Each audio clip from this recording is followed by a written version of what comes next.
Gus and Sugo, full score of 270, a time of 2:52. Next up, we will have number Shannon, Sarah Venegas, and SL Kenya. On deck, J.R. Bailey and J.R. Brewster. In the holes,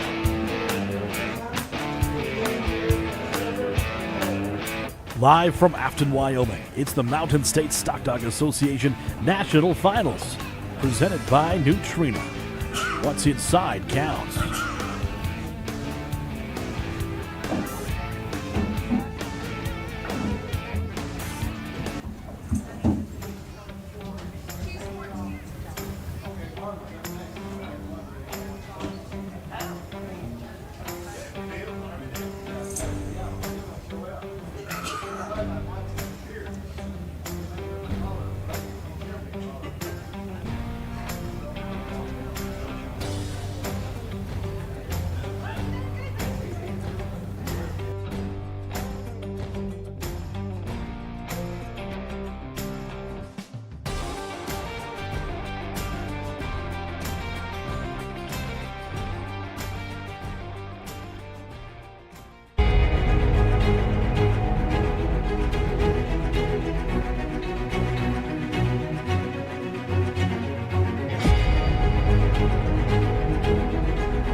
Okay, good morning, everybody. Welcome to Afton.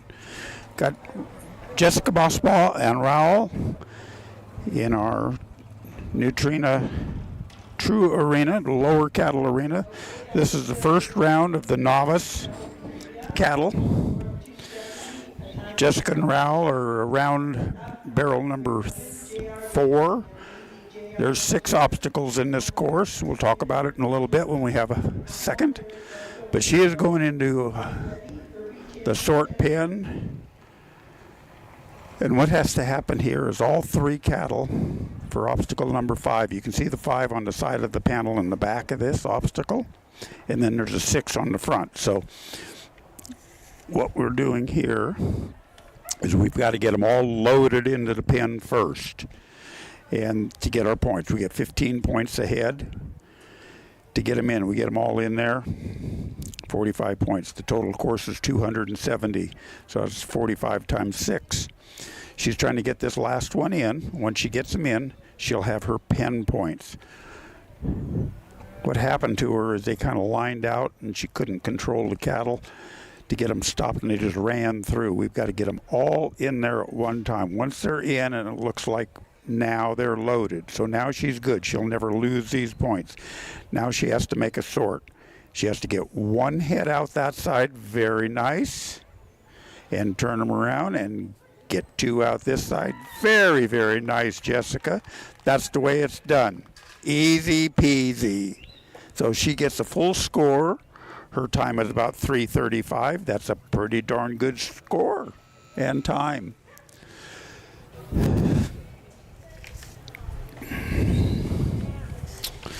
So in this novice cattle class, we have 59 dogs in here. So we'll be running pretty much all day. I think yes. Okay, this is Kathy Roberts. I happen to know this young lady. And her dog, Ash. Now, there are probably 5 or 6 dogs that are running that are Ash pups. She's had 2 litters.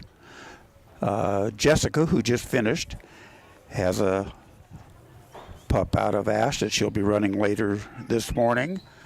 Dog called Stash. So let's see how Ash feels today. Yeah, she's feeling pretty frisky, maybe a little too frisky for what she needs to do.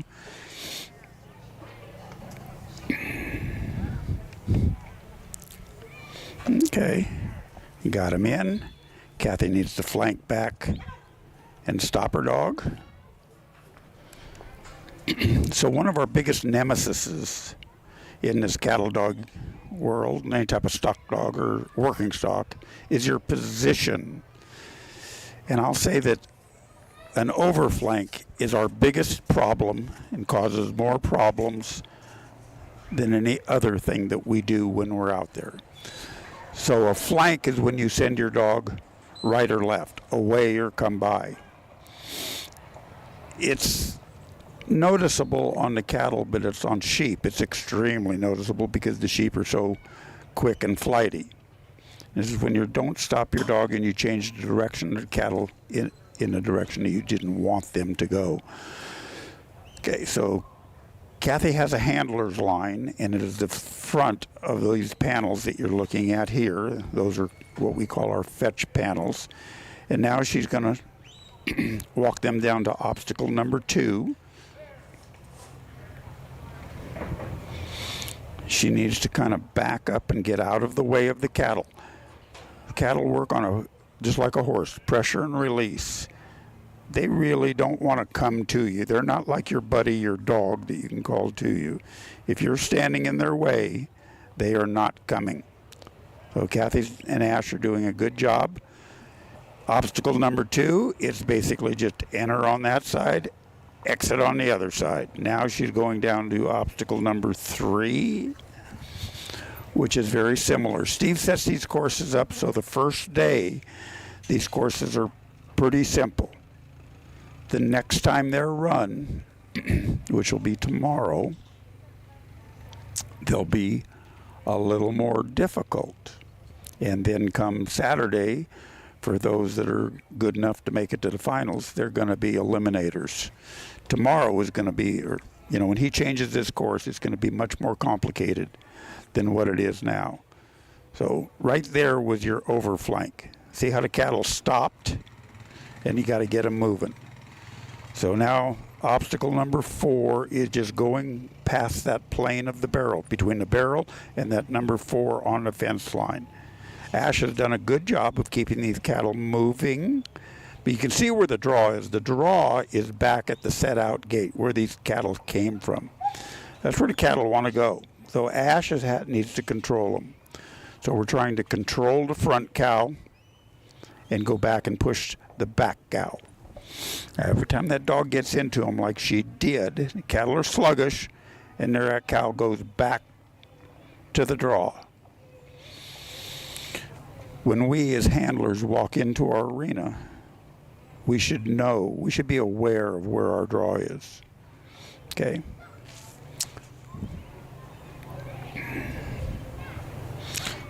So Kathy, do not walk through that obstacle. You're not allowed to walk through the obstacles.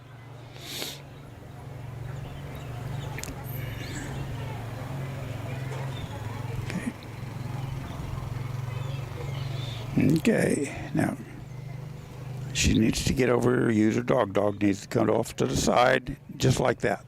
That was perfect. It's the wrong side. Now there's a lane on the outside of these panels, between the panels and the tarp fence.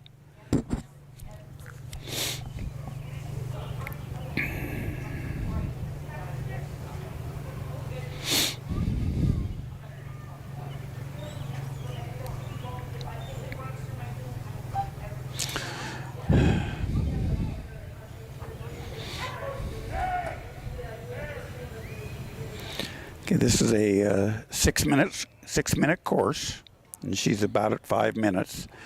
So she is probably not going to have enough time to push these cattle down and get them pinned and sorted, but she's going to keep working at it. Okay. So let's talk. Most of our dogs here today are going to be border collies. There's going to be, you'll see some hanging tree dogs in other classes. I think there's a Kelpie or two. There might be an Aussie. But the majority of the dogs are border collies. So this is what we're working with. And their genetic makeup is to bring the cattle to you and control them. So right now that dog is what we call at balance. So if you think of it as a big clock, and your cattle or your stock is in the middle of the clock, right where the hands of the clock come together, and you're standing at one end away from your cattle. You'll be at, let's call it 6 o'clock. That dog is naturally, genetically wanting to go to 12 o'clock. If you move around to the side and you're moving at 9 o'clock, that dog's going to automatically go to 3. And it's just amazing when these dogs are puppies. That's what happens. They'll run around in a circle. They have no idea what they're doing. They're not commanded or told to do anything. They will just go in a circle and always go to balance. They will go to balance wherever you are. If you're at 6, they're at 12. If you're at 3, they're at 9. If you're at 9, they're at 3. If you're at 12, they're at 6. They will just balance. They don't know why they're doing it. And that's the strength of their genetics. So when we train, they already know what to do. The biggest issue of training on these dogs, I think, is to get them to accept us as a partner, as a leader, because they don't know where that obstacle is or which obstacle we're going to, so they have to listen. Okay, coming up right now, we have Lauren Anderson and Jolene. And they are from Amalga, Utah, which is right around Logan area. Lauren has just had a tremendous year this year. both her and her husband DJ. This is a family affair. They've hauled quite a bit. She's got some really nice dogs. She reads her cattle very well. And she is won in a novice class, the dog of the year. That's the dog that gets the most points throughout the year. I think she might have the reserve dog also. I'm not 100% sure of that. So congratulations to Lauren. And what that means is after this finals are done, she is automatically moved up to the next level, the intermediate, which is a huge compliment. I'm sure all of the novice handlers that don't get that compliment are glad to see Lauren go. She's been kicking butt all year long, done a great job. So this is a good chance to really watch a good handler. And she's got a nice set of cattle they're trotty, but the dog can control them. So Jolene has done a really good job. She really listens to what's going on, and if you watch a dog, the cattle she's allowing the cattle to continually go. She respects that bubble. She's not pushing on them, but she's got enough presence to keep them moving. They are around obstacle number 4 in just a hair over a minute, still at a trot. You notice she's never overflanked. She's just done what's natural. Now she wants to slow things down. She stops the dog, let the cattle think a bit. And again, direct the front one, push the back one.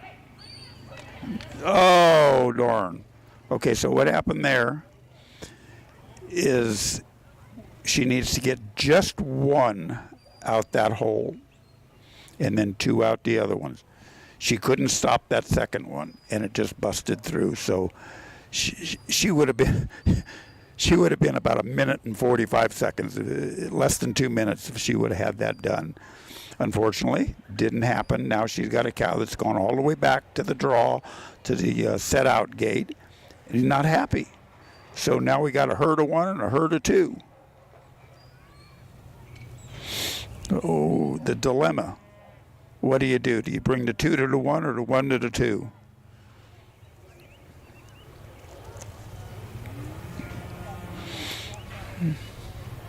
Okay.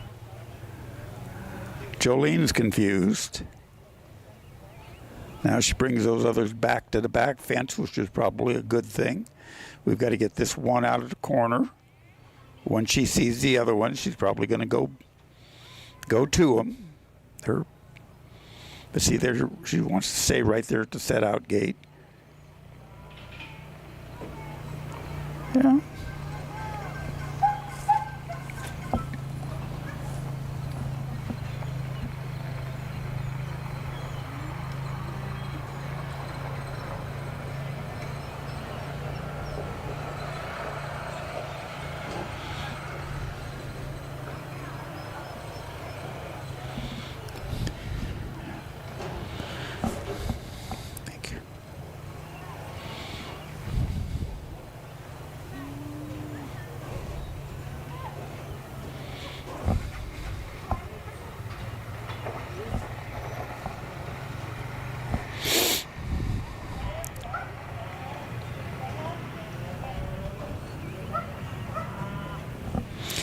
See, once you lose the flow of the animal, of the cattle, you can see how difficult it is to pick it back up again. I mean, she's done a great job. If that cow wouldn't have busted out, I'm pretty darn sure she would have won this whole thing today. Now she's at 4 minutes, and we're going to see what happens.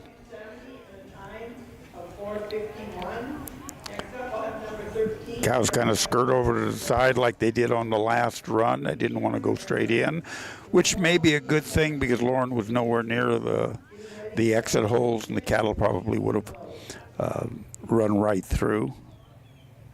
So she'll get down here and let Jolene guide them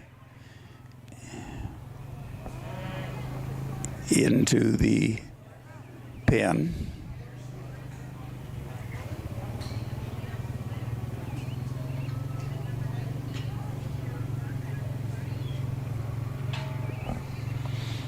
Okay.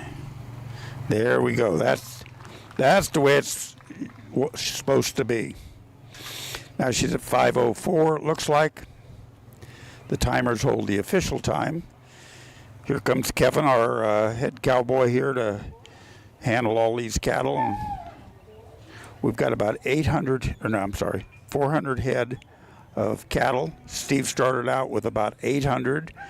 They've all got probably about 4 or 5 trial runs on them before they get here. So they are as good a cattle as you've ever seen at a trial, and they hold up well. He will continue to cut on them. You know, if there's any that really decide they have a bad attitude and want to jump the fence and kill a dog, and those are cut out of here right away. And he sees it so well. He's so good at it. Okay, now we have Mary Jo Itel with ZBC Trace. So for some of you that are new, you'll see on the screen the dog's name, ZBC. So those are usually indication, initials, ranch name of the breeder of the dogs. So ZBC stands for Zolman Border Collies. They're up in Oregon, I believe. And that's where Mary Jo, that's where the dog was bred. Well, Mary Jo has also done a wonderful job with her dog. She's one of the top novice handlers, and if I'm not mistaken, I believe that after this finals that she will be showing in the intermediate. So congratulations to her, if that is true. I'm not 100% sure of that one.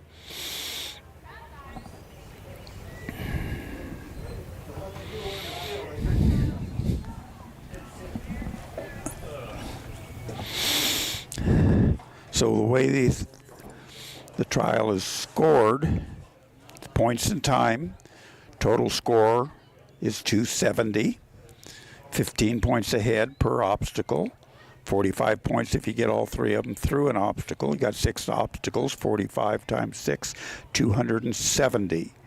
And then the time. So the dog with the most points and the fastest time is going to be the winner.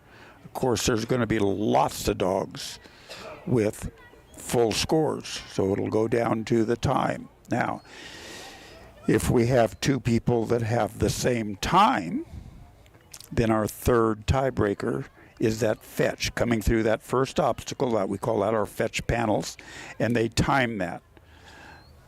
The first cow through,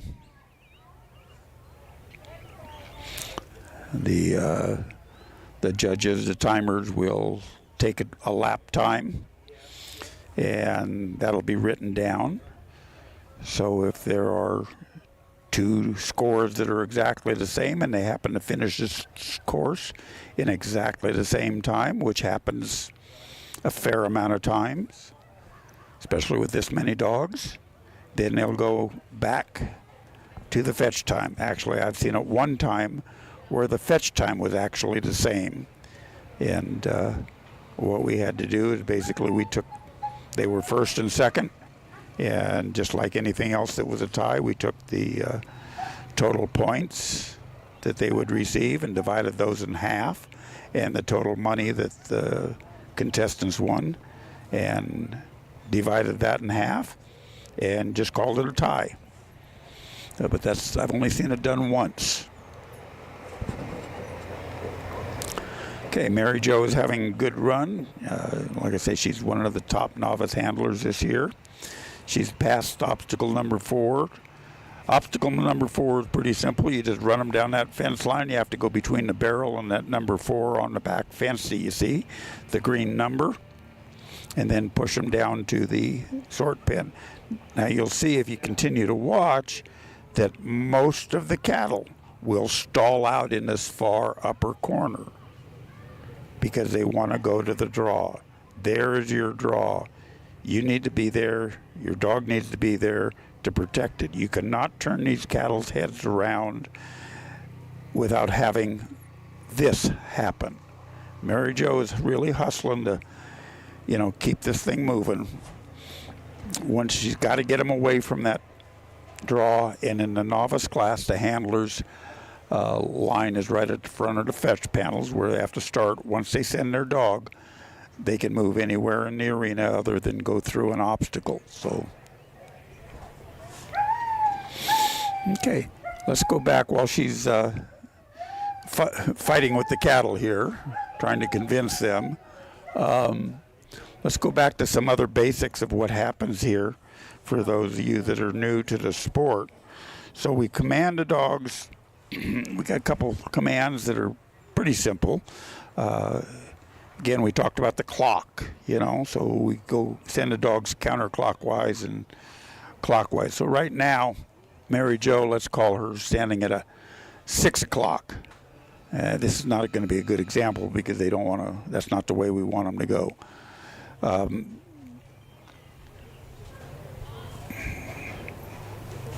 I'll wait until she gets down in a better position so we can explain this if she has enough time to do it. She's kind of running out of time. She does have a minute left.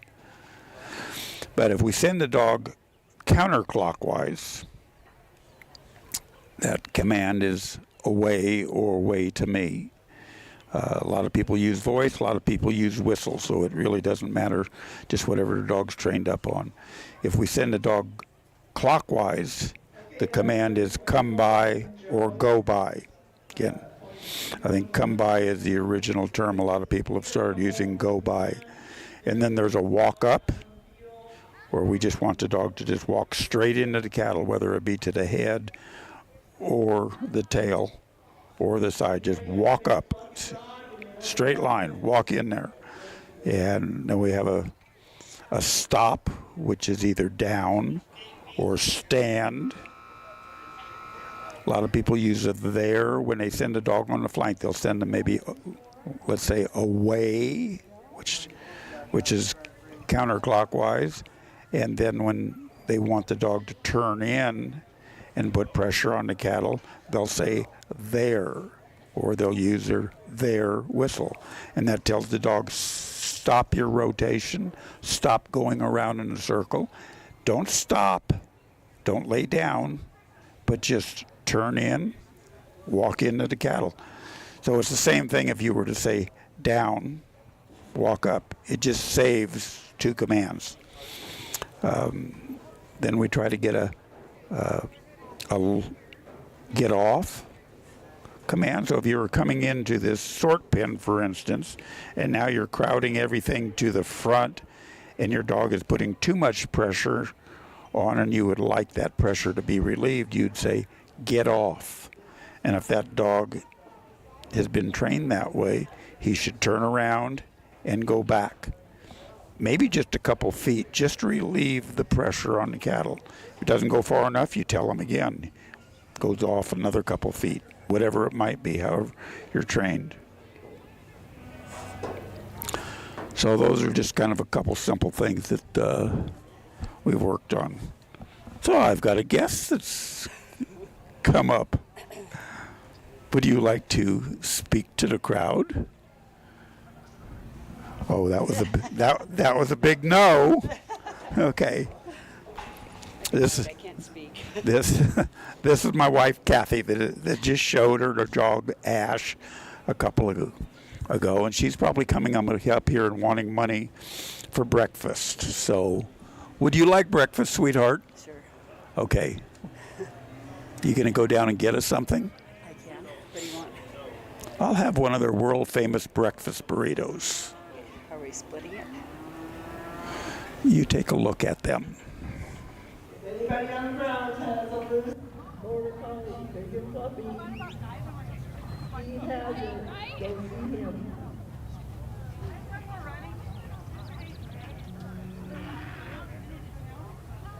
Good job, guys.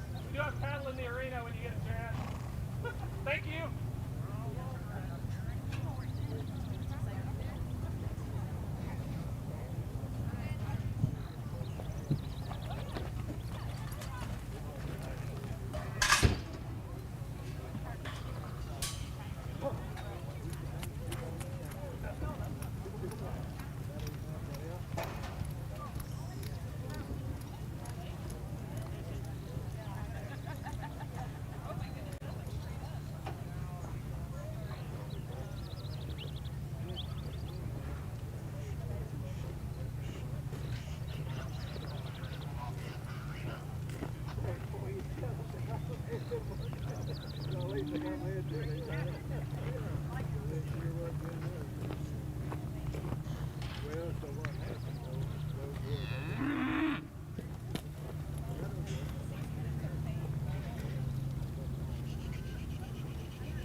If anybody's missing a tri-colored male rough-coat border collie, see Steve White.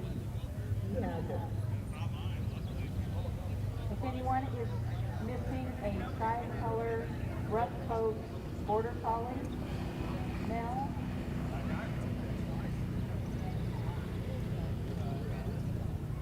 at the field arena. If you got that at the field arena, see Steve White.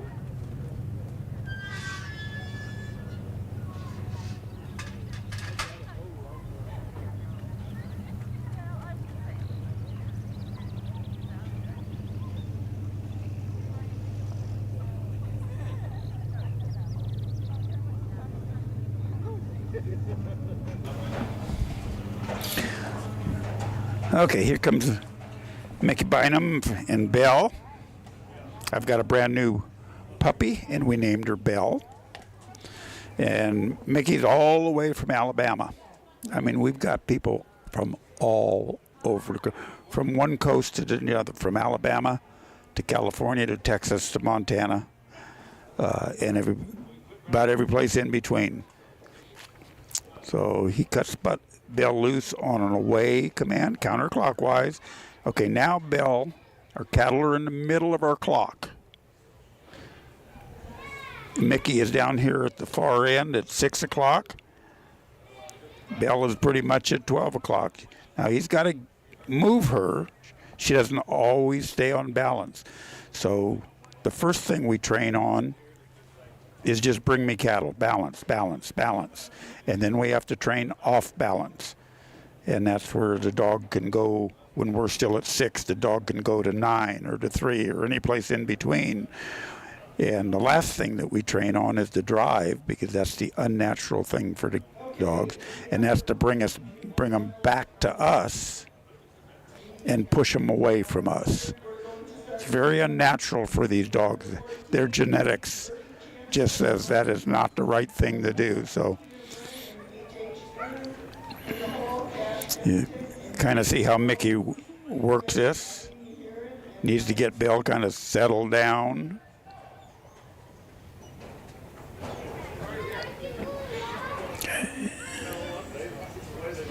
Okay, now see, she's got to drive them and protect. So direct the front cow, push the back cow. They've got them going perfect. All we got to do is keep them moving. They're on a good line, but now they're trying to skirt just a little bit. Watch that cow's head. See it move? See it move to the right? Because that's where the draw is down there. So Belle has to stay on that outside. The first cow is through, but the genetics of the dog said, go get him, he's getting away. And Mickey was able to call her back, get her back under control. But that first instinct of the dog was, they're getting away, I've got to bring them back. And that is your border collie. So we're going to push these down. Now there's your overflank. And we turn those cattle's head in the wrong direction. It's not a big thing if we're working on a ranch and trying to move cattle from pasture to pasture or into corrals or anything. Yeah, we just call the cow back, the dog back, and we're good. But here, our clock is running, and it's running all the time. And, you know, once you turn those cattle's head in the wrong direction, they stop. They can stop. Then you have to straighten them out again and start them again. So the clock keeps ticking. It doesn't stop when we make a mistake. So now at the end, we're a little slower than we should be, and that would be the difference between first and last. You know, the dog and the handler to go in and make the least amount of mistakes are the ones that's going to win. Now, Belle's doing a really good job of keeping these cattle moving. We don't want to let those cattle turn their head back to the set out. He's doing a real good job. We can only go as fast as what those cattle want to do. They kind of want to go back. That's why they're drifting off to the side. But Mickey and Belle are doing a really good job of keeping them directed. Got them just about into the sort pen. Mickey's standing down here at the end waiting for him. Belle's got him in, so he's pinned. One out the opening on the right. This is just it's a matter of inches. He can't let this one out. There you go. That was like picture perfect. Nice going, Mickey and Belle. From Bryan, Alabama. Just a hair over 4 minutes. Nice run, nice and controlled. Both Mickey and Belle did a good job.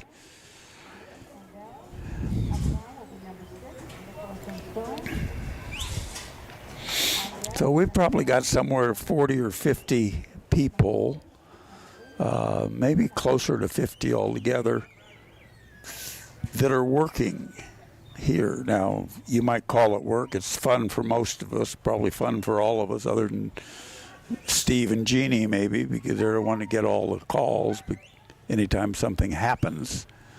But, we've got kids setting cattle out. We've got kids exhausting cattle. We've got people moving cattle and sheep. So today we've got people hauling cattle all the way out to the field. So we've got 2 cattle arenas, 1 sheep arena, and 1 field that are all running right now, simultaneously. It takes a lot of people to get that done, and we'll be here all day. I mean, the first class started at 7. This arena started at 9. I think the sheep started at 7:30. The upper arena started at 8. So it's just going all day long. And we'll be here. I think yesterday we got done at about 6 o'clock with the last cow. Okay, here we are with Nicholas Corville and Stone from Montana. They're through obstacle number 2. Nicholas is doing a really nice job of controlling his cattle. Stone is keeping them pushed up there. If we can keep these cattle together, we have a better chance. I mean, we'd either have them shoulder to shoulder or head to tail like they are. Okay. Cattle are moving nicely. He's making up a lot of time when they trot. So we want to keep the dog in contact with the cattle. Not too close, but just close enough to keep them moving, but not far enough back where they stop. Right now they're at a great pace. You know, he's 1 minute and 40 seconds. He's already done with obstacle number 4, which has been the simplest one so far this week. And now we're going to move into the sort pen, and they look like they're on a pretty good heading to make it. Yeah. Oh, got one skirted around the outside. And that was a little bit of a pilot error, so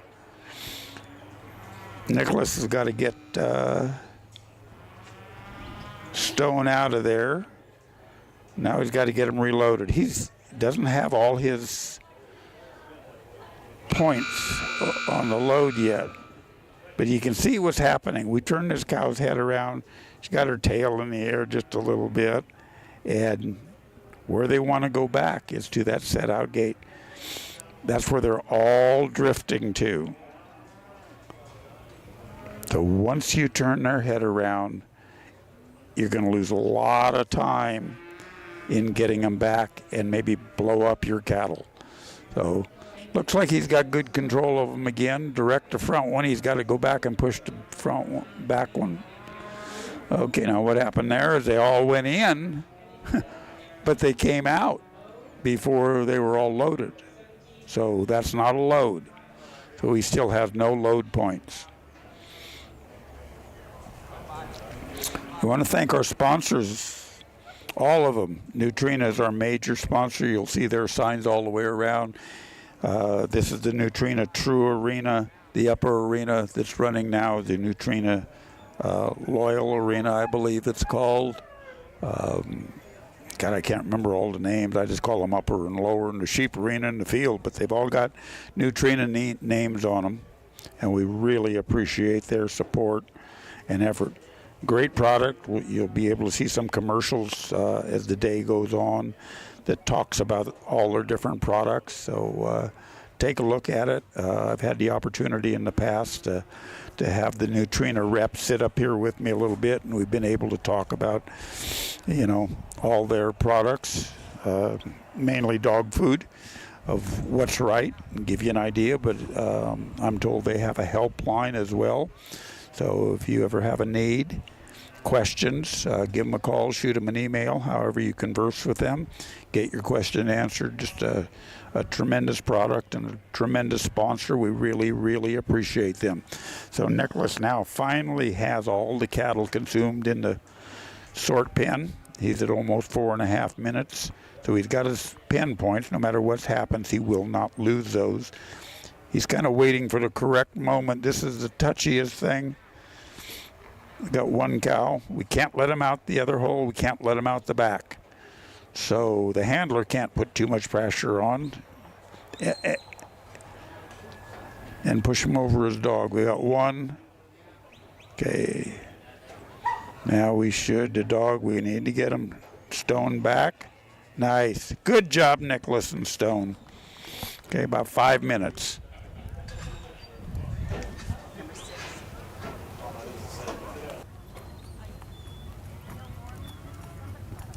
All right, that is a full score of 270 and a time of 5:02 for Nicholas and Stone.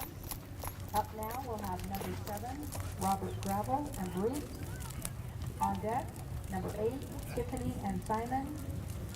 In the hole, number 9, Amanda and MISR Izzy.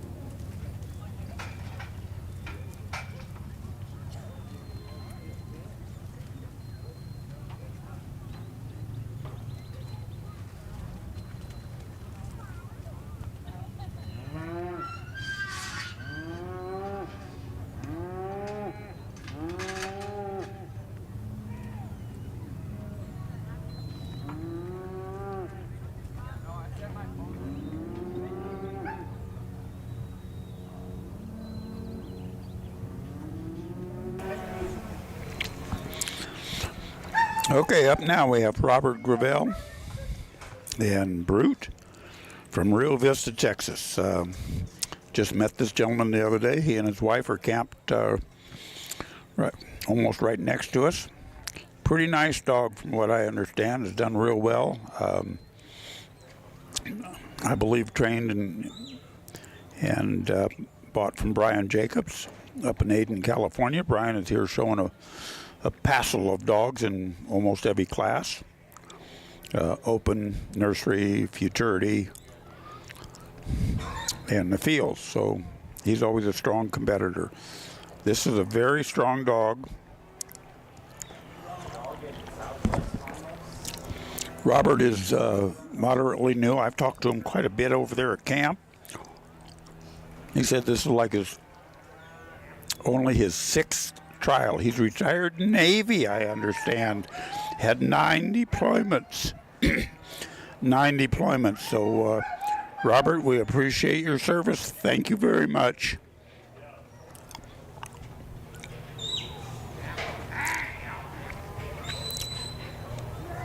So let's see how Robert and Brute work together. They made the fetch really nice. But I had a little trouble in obstacle number 2, and a lot of problems come from our positioning and the dog's positioning.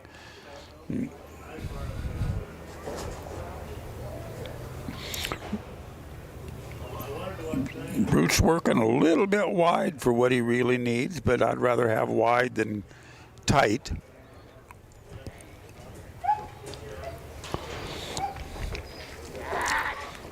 And that is. We're just coming up checking his belly. Finished. We got Herbie back here, so we're going to sneak him in now with Marty. And then we'll do 23 Philip and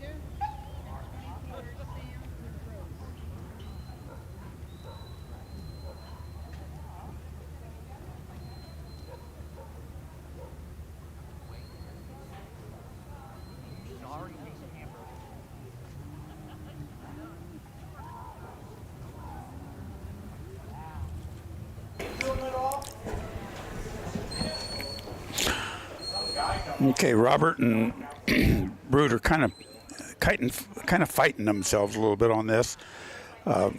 We got cattle that are just continually moving. He's not really got them controlled. He does have them bunched up. That's always a good thing. So it's just a matter of trying to figure out where to be. How do I get him out of that corner? How do I help my dog when I need to? How do I let my dog work? Where am I supposed to be? Where's my dog supposed to be? So, okay.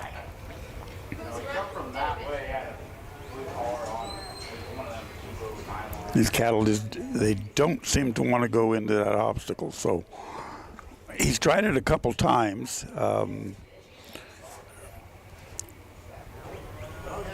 The cattle respect us, but if they really don't want to go, here, watch this.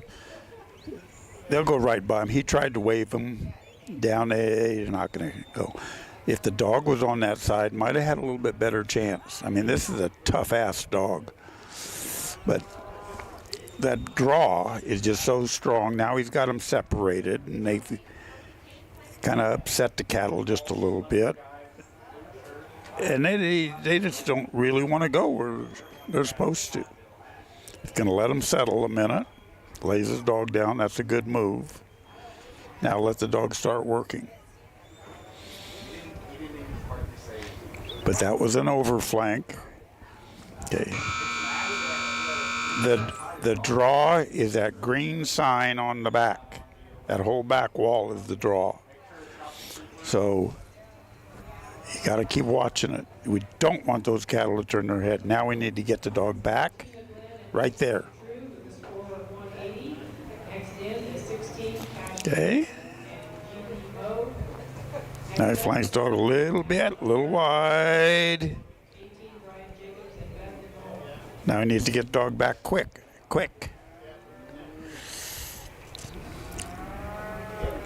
And see, he stopped him just a little bit early. Okay, got them all gathered up again. Okay.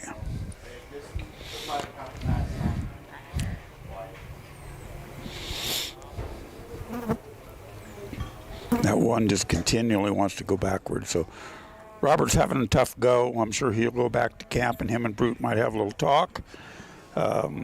He'll come back on his next run, and I'm sure he'll do a lot better. It's very frustrating to stand out there for 6 minutes and not have things going right. I had a similar run yesterday. It's not that fun when things are not going correctly.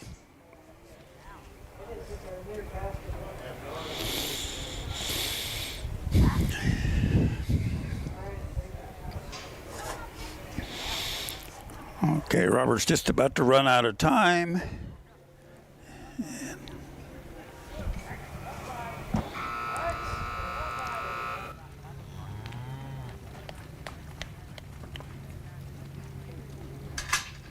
All right, that will be a score of 45 for number 7, Robert and Brute.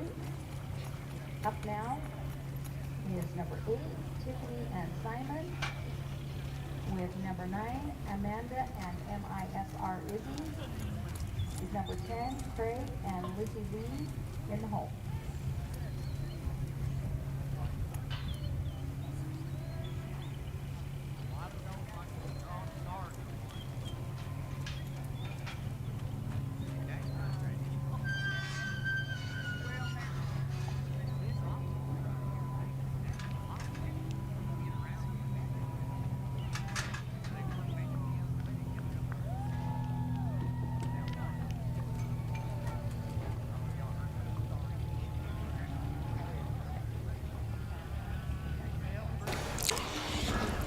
Okay, in the ring now is Tiffany Myers and Simon. Tiffany's husband, Nathan Myers. They're from Corville, Utah. Got a nice place up there. Nathan's an open handler. Does really good with the dogs. He's showing in the, he probably has a nursery dog he's showing today. I saw him show a couple dogs yesterday, had a couple nice runs. So here's Tiffany. Let's see how they do. So, gotta be quick to keep these cattle in line. Simon's doing a good job of staying with them. So here's kind of our balance. Tiffany is standing way down at the other end. Simon's bringing her to cattle. Keeping them controlled, keeping them together. Okay.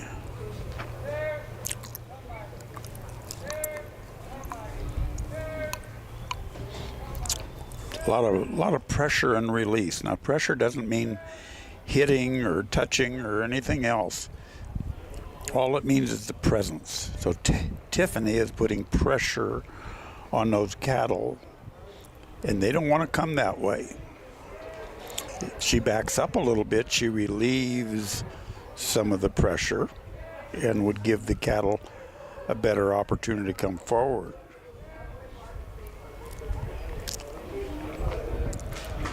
The cattle will normally follow one another, and we had two come through, and she got that third one in.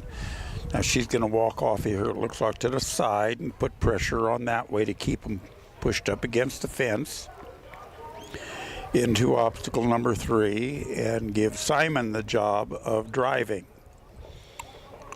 So this is a team sport.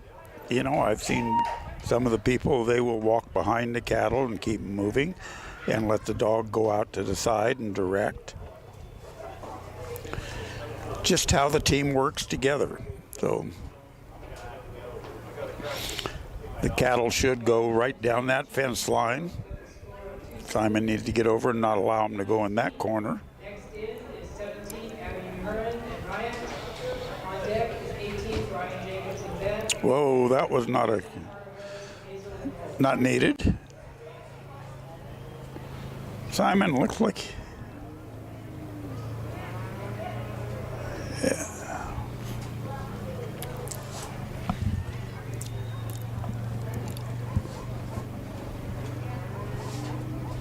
Okay, now we're through obstacle number 4, which is just go around that barrel.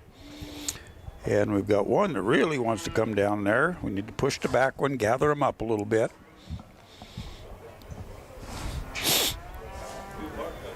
Okay, that one of them skirted around the outside of that pen. Now we need to get that one back.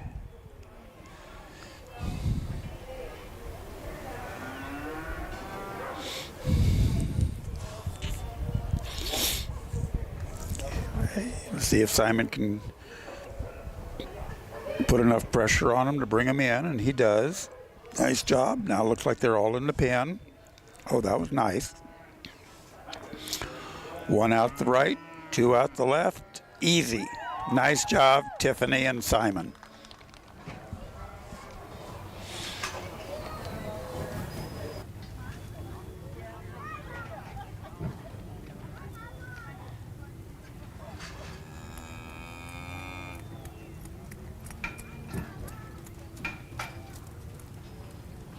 Okay, a nice run there for Tiffany and Simon.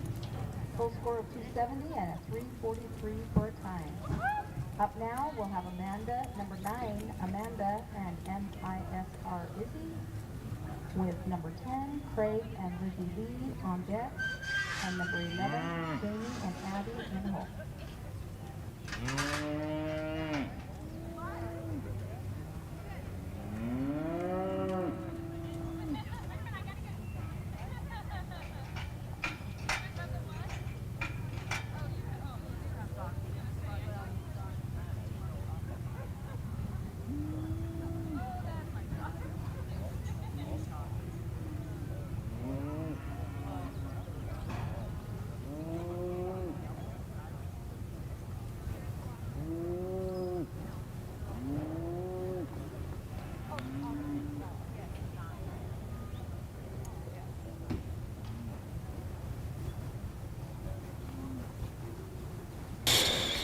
Okay, here's Amanda Burks and MISR Izzy from Ione, California. That's about an hour south of us in California where we live. And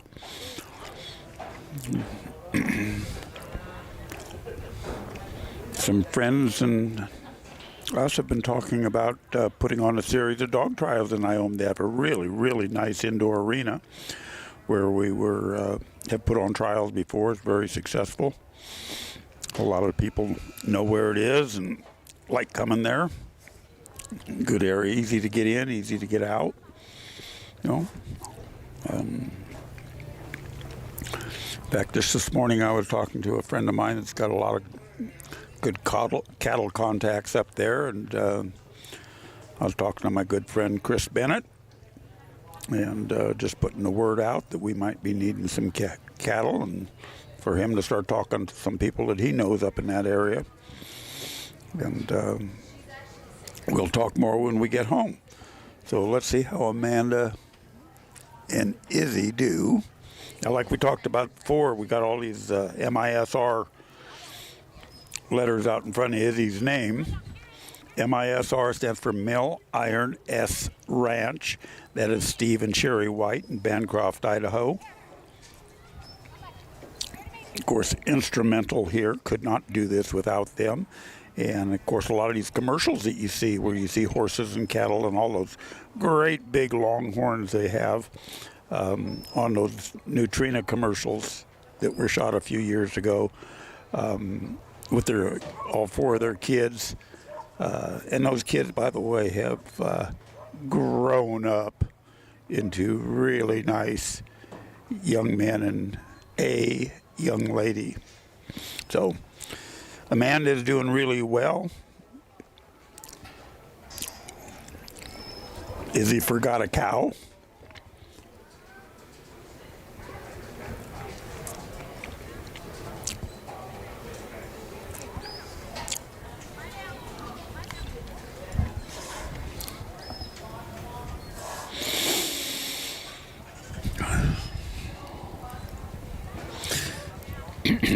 You know, and as we continue to talk about the draw, you know, whether you're in an arena or a field or out and coming off the mountain, there is always a draw somewhere. It could be the water hole. It could be a shade tree. It could be where they're set out or where they get fed. And that's where they want to go. So the better handlers will always know where that is before they walk into the arena. And they'll be able to guard against it. So Amanda's done a really good job of getting everything back together. She's through obstacle number 3 with Izzy at about 3.5 minutes.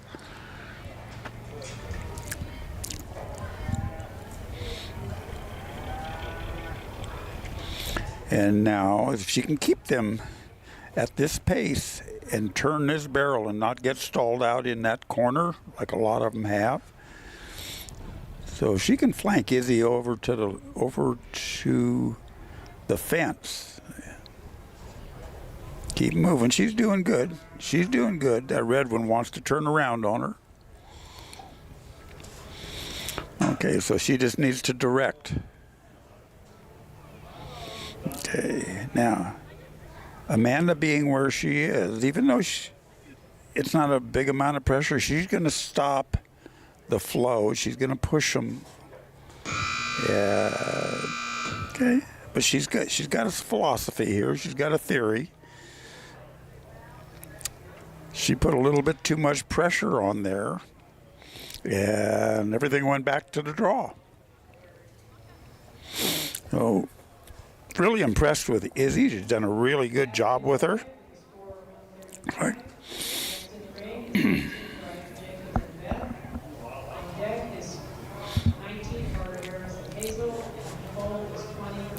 But now she's got to bring them down that fence line again into the sort pen.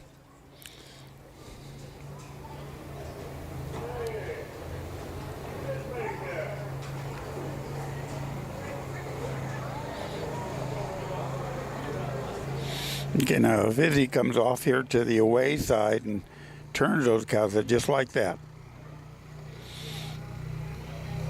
1, 2, we only needed 1. So that was the chance that Amanda took to stand up where she did. That it was a long way from, if the cattle weren't trotty and didn't run right through, she'd had plenty of time. But the fact is, those cattle did start trotting. She's going to go back there and try it again. She's running towards the end of her 6 minutes, and I'm not sure if she actually got her pinpoints, but the buzzer's going to go off right about now. And that was a nice run. I mean, some mistakes were made, but we all make mistakes. And I think that was a great run for Amanda and Izzy. They showed really well.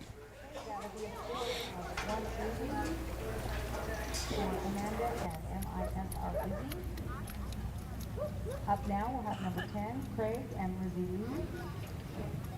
with number 11, Jamie and Abby on deck, and number 12, Jennifer and KG Sophie on deck, or in the hole.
Okay, in the arena now we have Craig Baker and Lizzy Lee from Tempe, Arizona.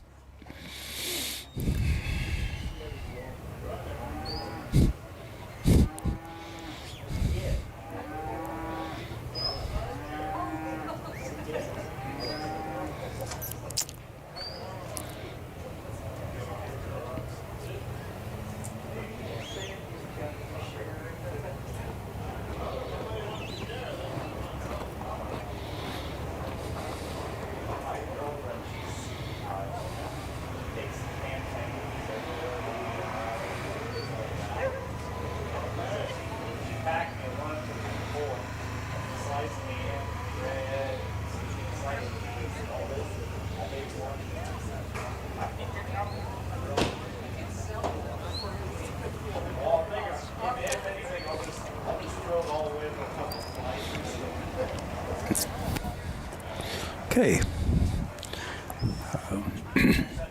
Don't forget this afternoon, right now we've got the nursery cattle, first round of the nursery cattle going in the upper arena.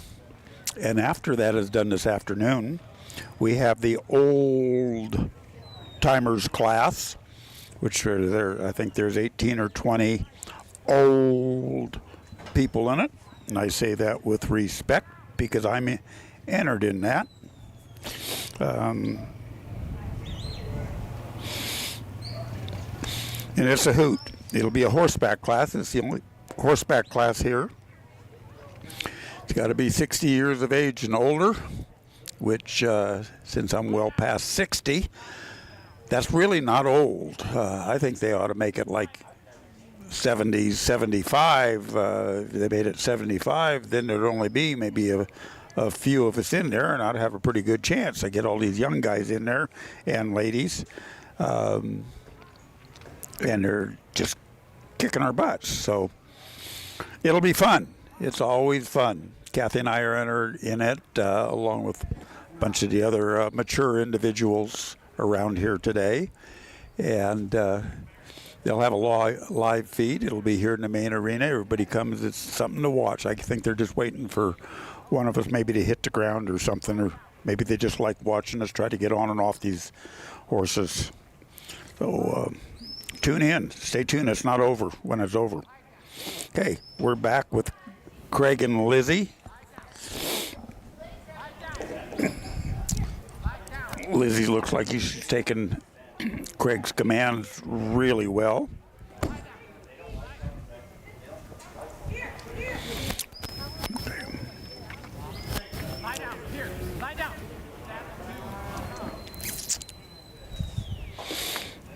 If you watch closely, you can see the little bit of pressure, like when those cattle started to come out. Craig had Lizzy kind of at the end of that obstacle. And they came out, they saw her, and they said, well, we're not even going out this way. And they turned around and came up between the fence and the obstacle. It wasn't a big thing. You know, I mean, my eye catches that. I mean, a lot of people wouldn't even see it. But he's going to let Lizzy push, and he's going to kind of try to put pressure on the outside like he's doing. He got a good set of cattle. And they're through obstacle number 3 real well. Down the fence line to number 4. And then we'll be headed to the sort pen.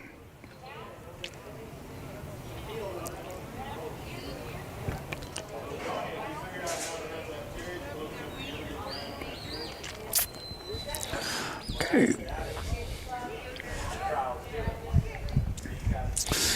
You know, just for information's sake, we've got people here from one coast to the other coast, from California to Alabama, Montana, Wyoming, Idaho, Arizona, Washington, Oregon, New Mexico, Arizona, Texas, Oklahoma, Kansas.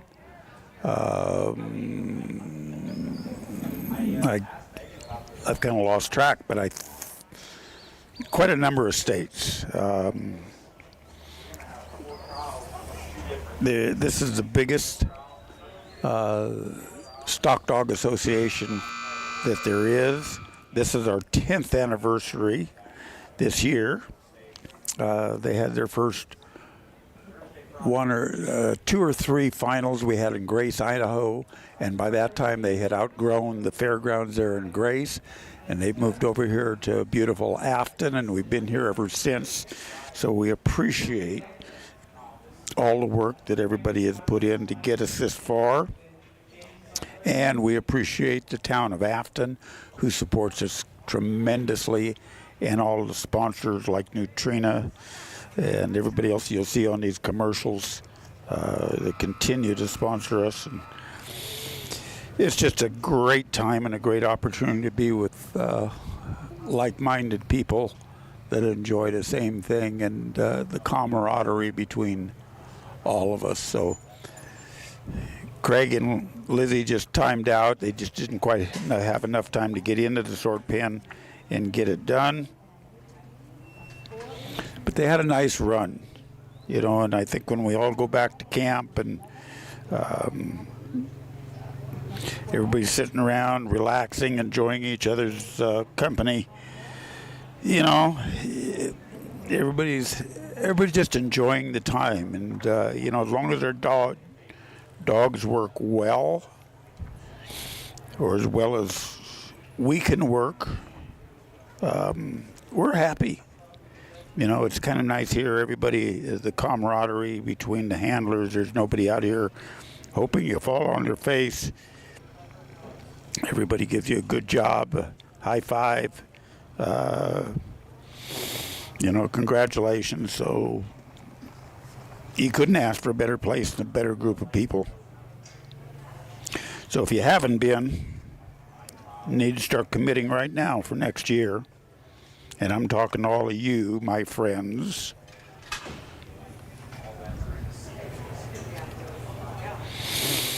Oh. Who do we have here? Now we got Jamie Malberg and Abby. She has an Abby. I have an Abby. And we spell them the same way. I thought I was very unique. She's from New Plymouth, Idaho.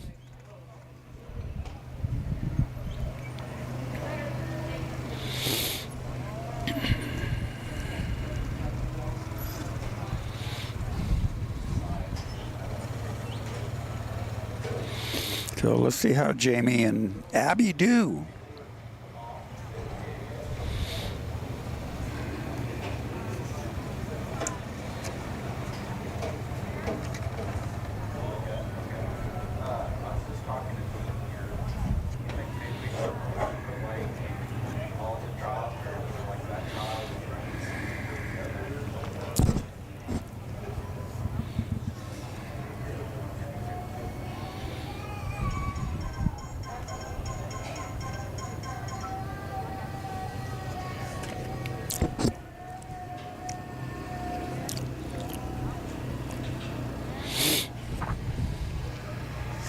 First obstacle is normally what we call the fetch, and that is, again, the natural talent of the dog. The genetic makeup is to fetch the dog to us. So we talked about the clock.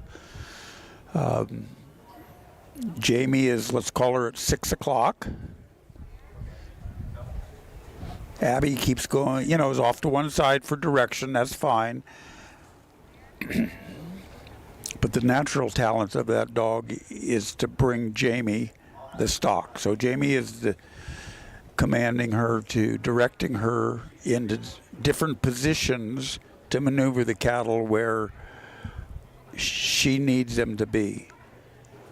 In most cases, if you just sent your dog on a flank and stood in one place, those dogs would bring those cattle right to your boot tails.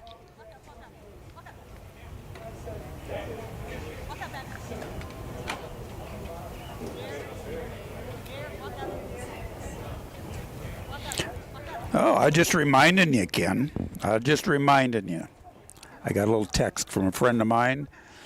Ken Ferrer got a dog, got back into stock dogs, and doing really well with his dog Callie that he got from Lauren Holmes, and going to start trialing this year.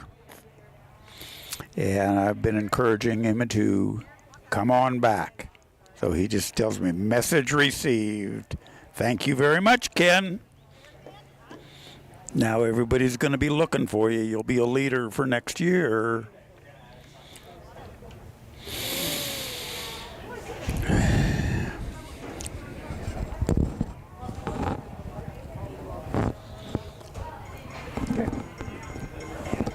Jamie.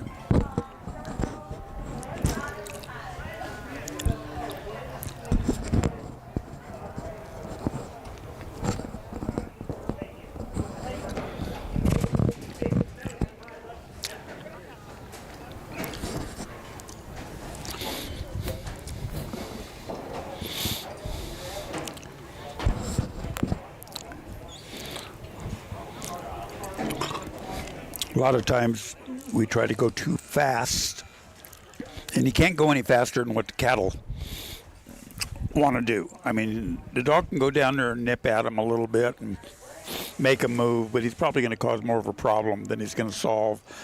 So these cattle are just walking. So if Abby can just continue to put the pressure on the back like she's doing very well and keep them walking, moving.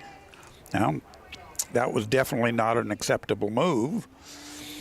But see, she stopped the flow. So not sure if she just did that on her own or if Jamie had given her a flank and she just went a little bit too far. She's trying to get Abby up there where they don't stall in the corner. And she's done a good job of that. See, they just kind of moved through that. So now she's got to come back and direct. Go back and move. Come back and direct.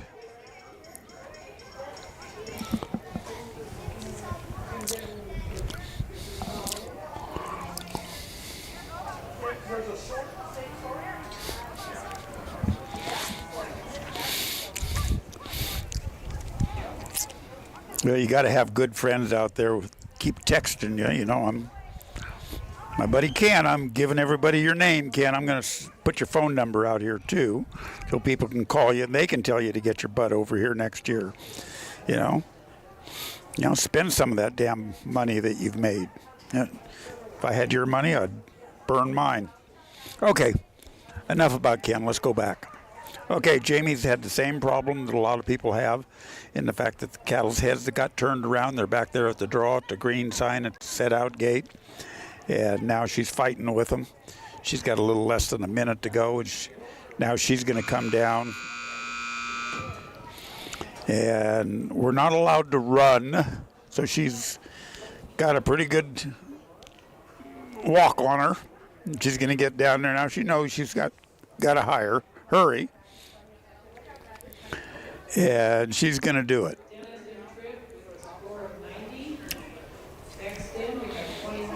So you can see that you standing out in front, that what she just did, and flopping your hands, it's not going to stop these cattle when they want to go back to the draw. You can stop them at the short gate.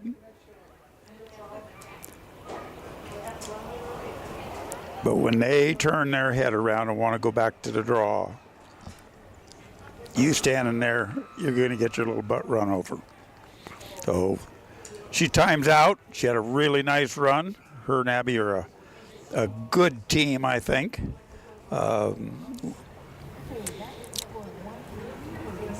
And she'll go back and she'll probably talk to her person she's training with, go back and figure this out. And I guarantee you, next time we see her, she'll even be better than she is.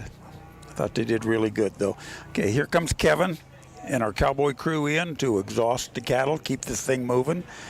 All our crews, Kevin and his crew just on horseback just does an excellent job.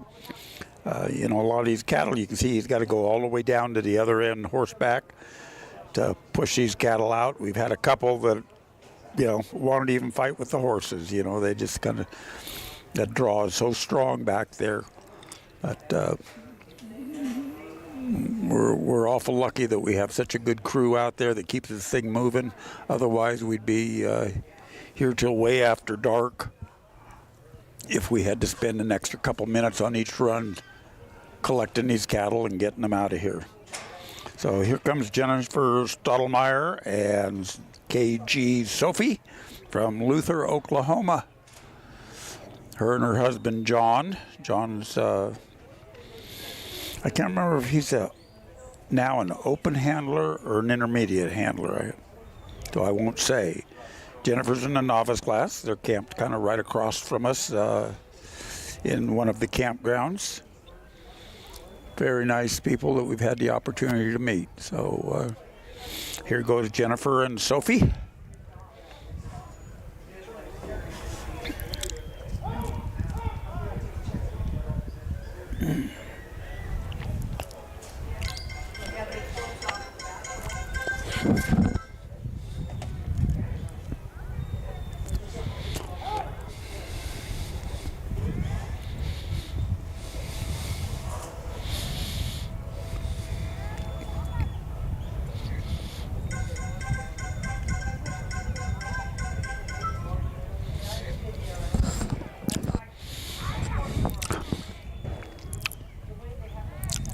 Thank you, Brent.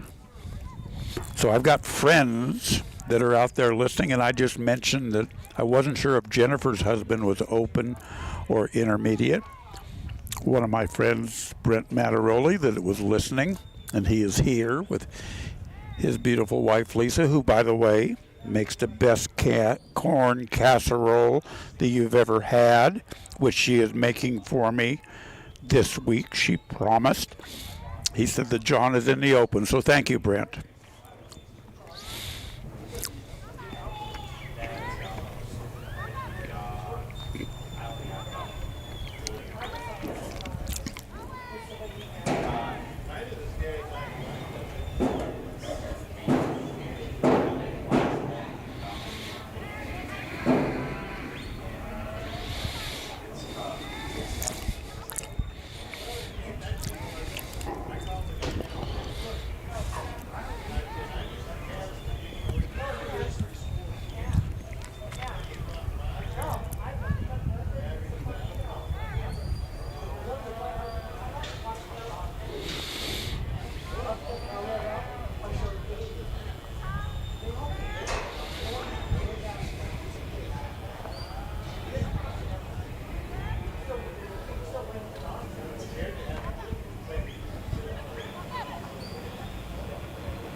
Okay, Jennifer's doing a really good job and Sophie are doing a really good job of getting these cattle controlled, keeping them calm. So one of the purposes of using a dog, not only to save the expense of about 3 cowboys on the ranch, but is low stress, low impact on the cattle.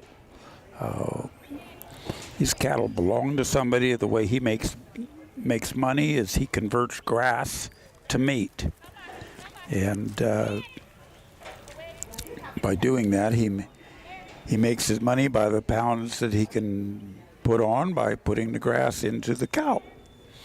The less stress we put these cattle through, just like now, they're moving from point A to point B in a very low stress environment. There's no need to be ki-yiing these cattle and jumping around and running around and pushing your horse into them, or your dog or your four-wheeler, or however you're doing it. Low stress. This is perfect right here. This is a great job that Jennifer and Sophie are doing. She's just kind of showcasing the way it should be done.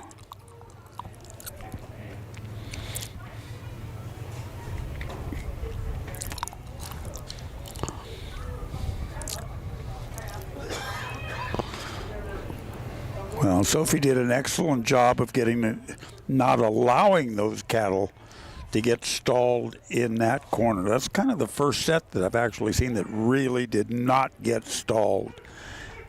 And look at this sort. Look at that sort. Is that beautiful? Nice job, Jennifer and Sophie. That was awesome. That's the way it's supposed to be done. A little bit of the luck of the draw, just the way they lined out, that we had 1 lead and 2 were following. Jennifer did a good job in her positioning. Sophie did her job just perfectly. So very, very nicely done. Best sort I've seen in 2 days. Okay.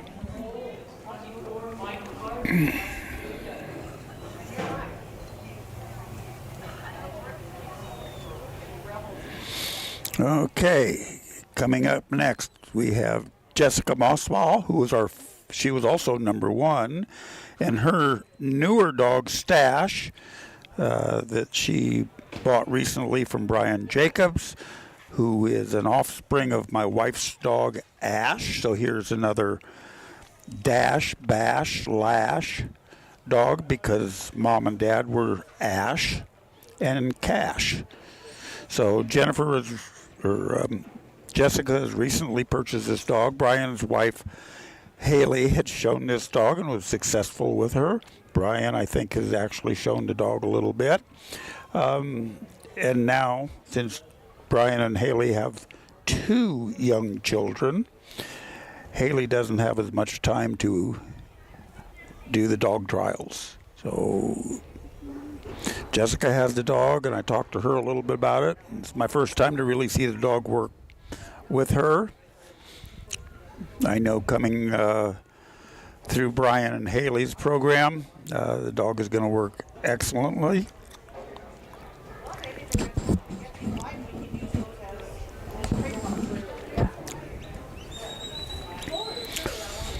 Okay, she's got to get back over on that away side and push those cattle.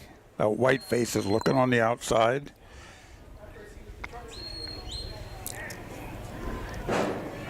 Okay, good job, Jessica. Nice fetch.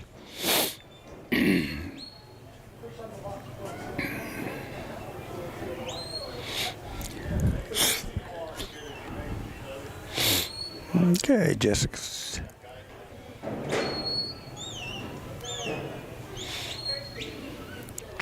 really come a long way in the last little bit handling these dogs. I think she's got 3 dogs that she's showing here, doing a great job with them. Okay. You know, Stash, pretty stylish looking dog to me, the way he works. I like the way he keeps his head down and tail down. Doing really good. Jessica's doing well in her positioning. She's keeping them pushed off to the side. She's got a nice set of cattle. Stash is doing the driving, she's doing the directing.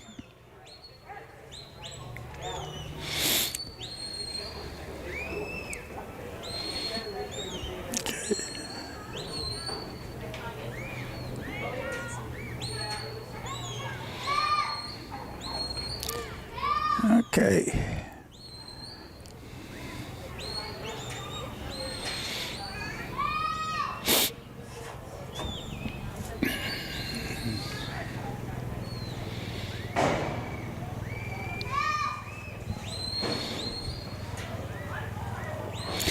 Okay, so we got him kind of strung, had him kind of strung out there, so we direct the front, push the back. Front one goes through. Good. Okay, push the back.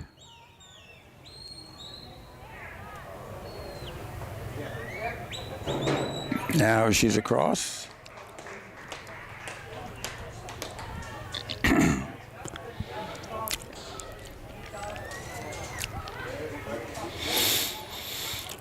Okay, now some of the things that we don't notice when we're out there. It's easy to see it from up here. But when Jessica's out there in front, where she was, and she's still kind of in front of those cattle, they don't necessarily want to come down there. So she's got to move, and now she has to hustle, trust her dog. Nice job. Now she's in position for the sort.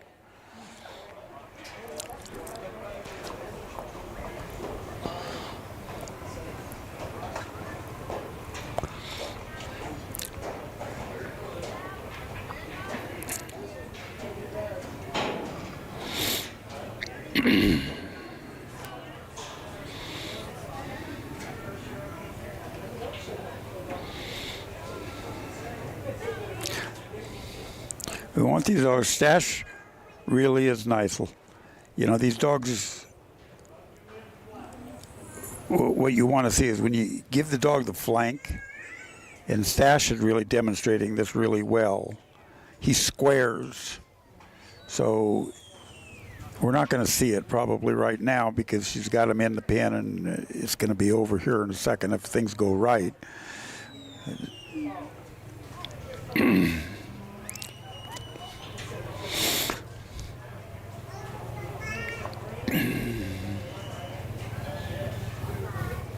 Oh, this is kind of touchy right there. Oh, now that, hopefully it works good for her. I did exactly what she did yesterday, and it didn't work good for me. When I pushed that one cow up that alley like she had it, my other two got a little hot, saw that one going up. They turned around, ran right over my dog. So that was my error when I stepped in to make my sort. So she was lucky. She got it done, and it was a nice job. It was good, nice to watch that pup that I hadn't seen for a while. 4 minutes and 39 seconds. That's a pretty good time with a full score.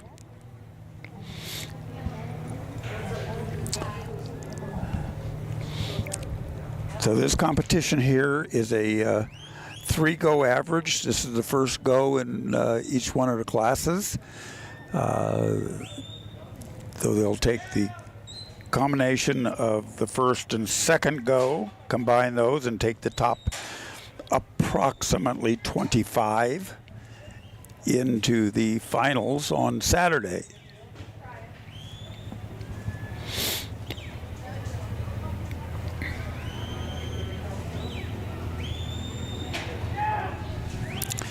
Okay, so coming up, our next contestant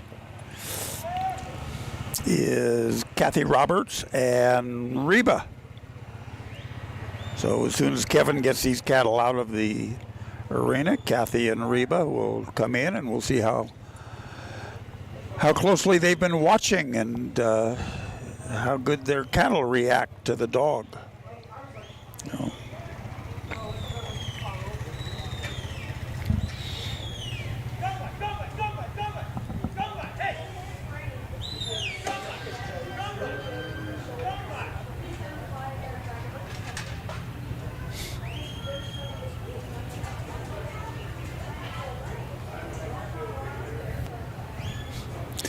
Okay, in the arena now is Kathy and Reeba. Reeba is a red border collie. There are a number of red ones in here, and it seems like all red border collies, all redheads are named Reeba.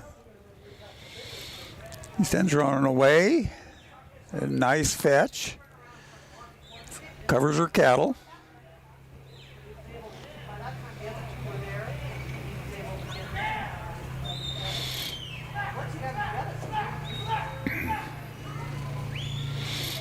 Okay, yeah. Looks like Reeba wants to play a little bit more than she wants to work this afternoon.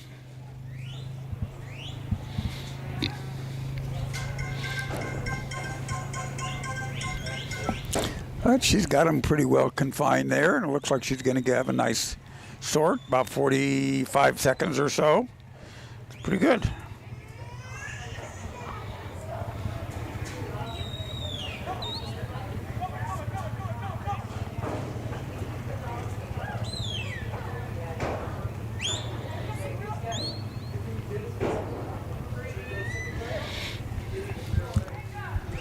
Okay.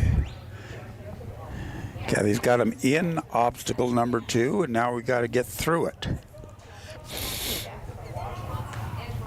Okay, now the handler cannot walk in there. Handler cannot walk into the obstacle. So you've got to use your dog to get him through. So now we're through obstacle number 2, and we're on to obstacle number 3.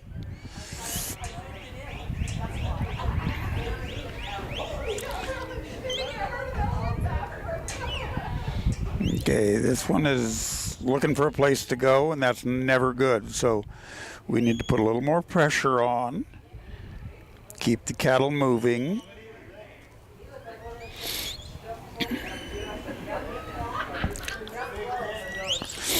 Kathy's doing a good job of staying out of the eye of those cattle, enough that she's not going to stop them, just enough to put pressure on them, keep them on the fence.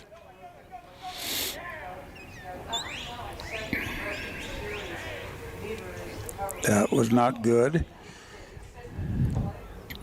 Okay, got to look at your draw. Look where those cattle want to go. That lead one is going to miss your obstacle. Kathy hustles over there and turns him. That's good.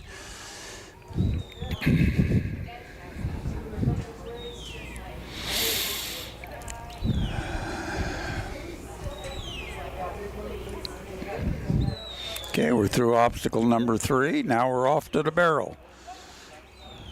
Just kind of let these cattle go where they want. Just direct and push. They're already going over there. Just keep walking behind them. Keep pushing them. She's halfway through her 6 minutes, so she's only got 3 more minutes to go, and she's got a lot of dirt to cover right now. Reba's doing a good job of pushing. No, that was not good.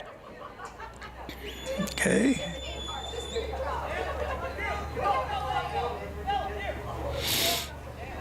We gotta get that last one. We gotta come past the barrel. Past the barrel. Now we can start our turn to come down the fence line. I can't see where Kathy is, but she needs to be back by her sort pen. Yes? She's already back there. We've already talked about that, and she's in good position. Now she just has to trust Reeba to keep them moving and not let them turn their heads at all. We're doing a good job, but that dog really doesn't need to go all the way to the fence. See, that's totally out of control right there. That's not needed.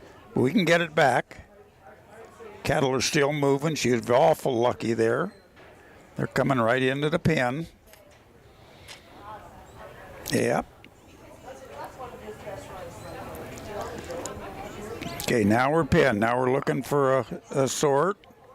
Look at that. Look at that. Yes, ma'am. Very nice. 435.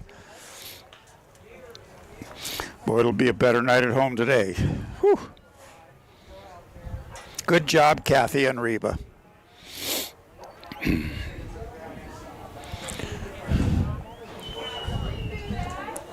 She, hopefully, when she gets the dog put away and takes a deep breath, she'll come up and we'll see what she has to say about her run.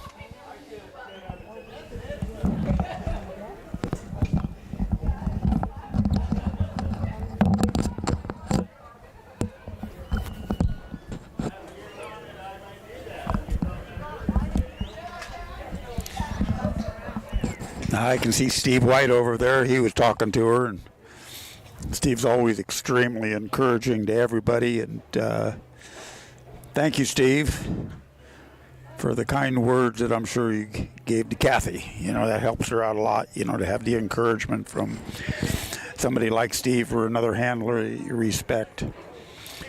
Tell you did good.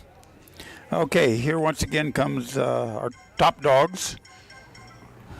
Lauren Anderson and her dog Ricky, R-O-W, Row Wicked Ricky.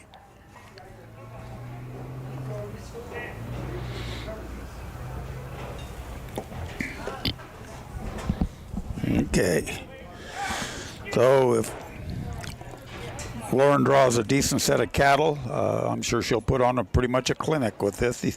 The dog she has, and she works so hard at this, I'm told, by people that know her closely.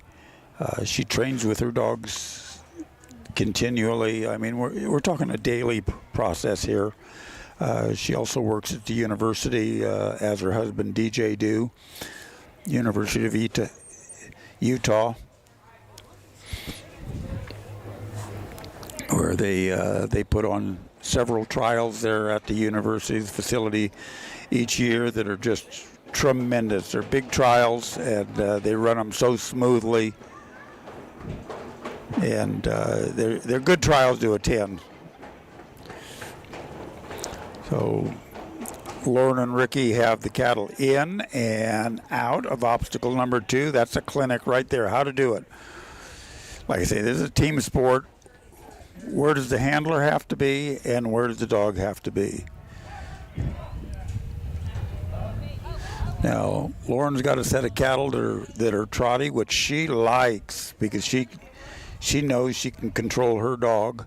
And look at them go. She does not need to go up there with them. You know, this obstacle number 4, that barrel, is an easy one.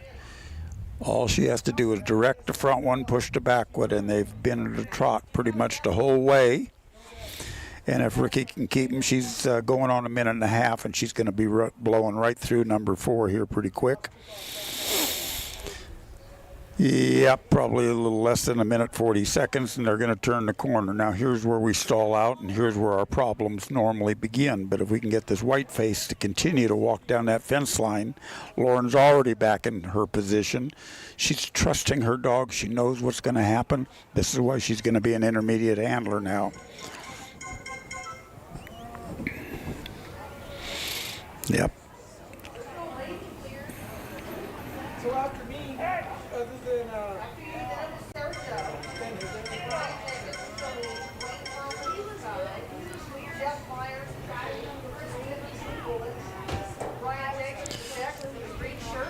Okay, we got these 2 that are not quite taking the direction they should. Now we're good. We're in the pen at a little less than 2.5 minutes. We're waiting for the sort, and yep. Nice going. Very nicely done. Very nicely done. You know. No. It's like I said, putting on a clinic.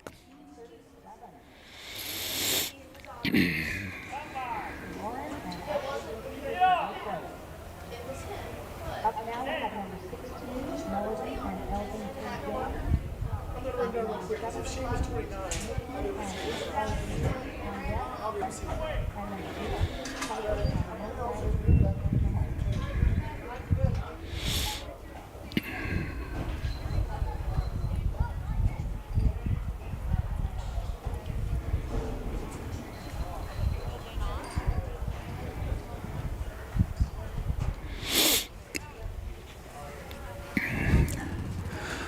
Okay, here comes Melody, and I am not going to pronounce her last name right, so I'm not even going to try.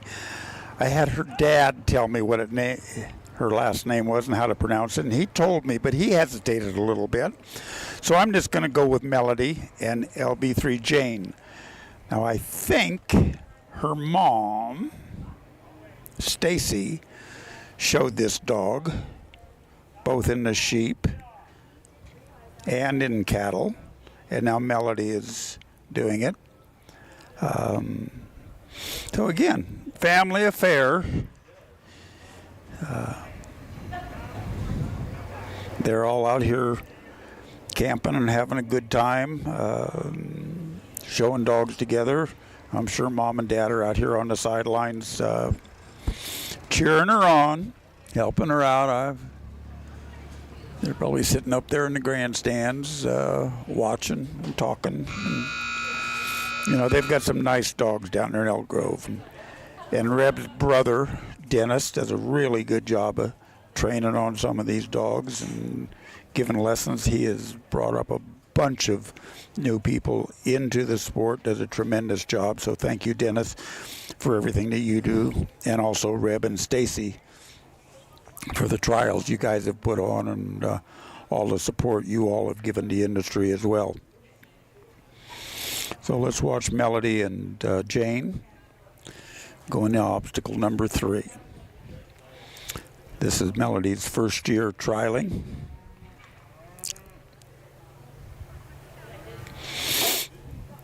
Jane is a seasoned veteran.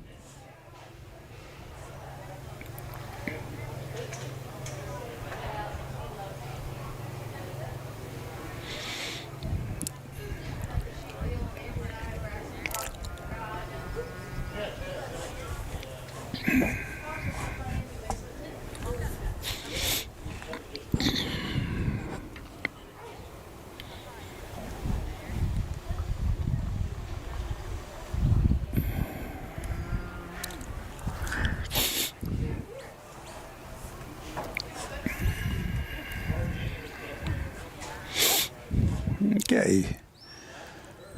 Jane's got one steer, it looks like, that's kind of not sure if he really wants to go. I'm sure Jane's going to go tune on it here in a second. Melody's going to go over and take a little pressure off the dog and put a little more pressure on the cattle, so we don't have a fight on our hands.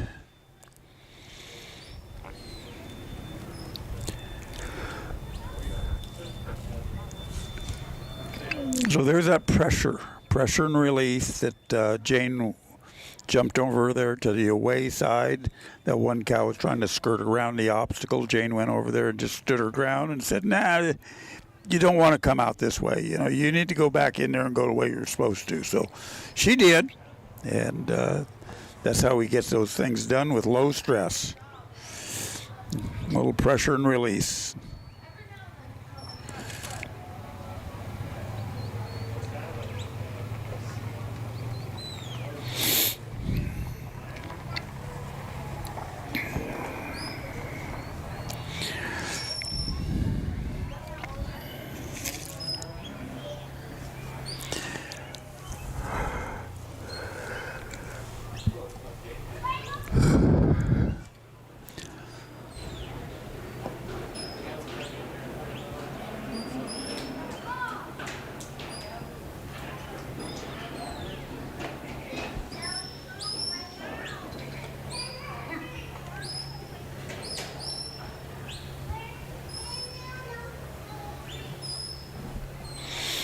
Okay, they've done just what almost every other set have done. They've gone into that corner and have gotten kind of balled up.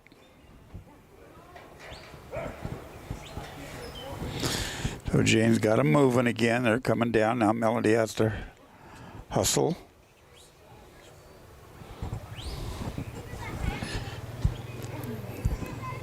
And get down to the other end. If these cattle start trotting, they'd trot right through that short pen. We don't want them to do that.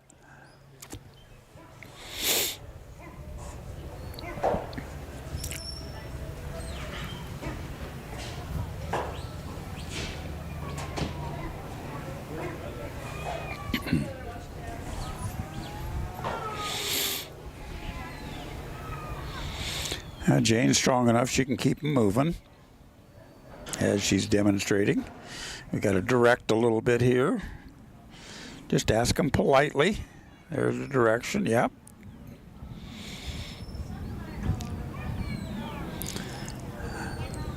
Looks like they've got a little bit farther to go. I can't see good from this angle. We're on the back. They look like they're about pinned. Maybe that last one needs a step or two. Now they should be in.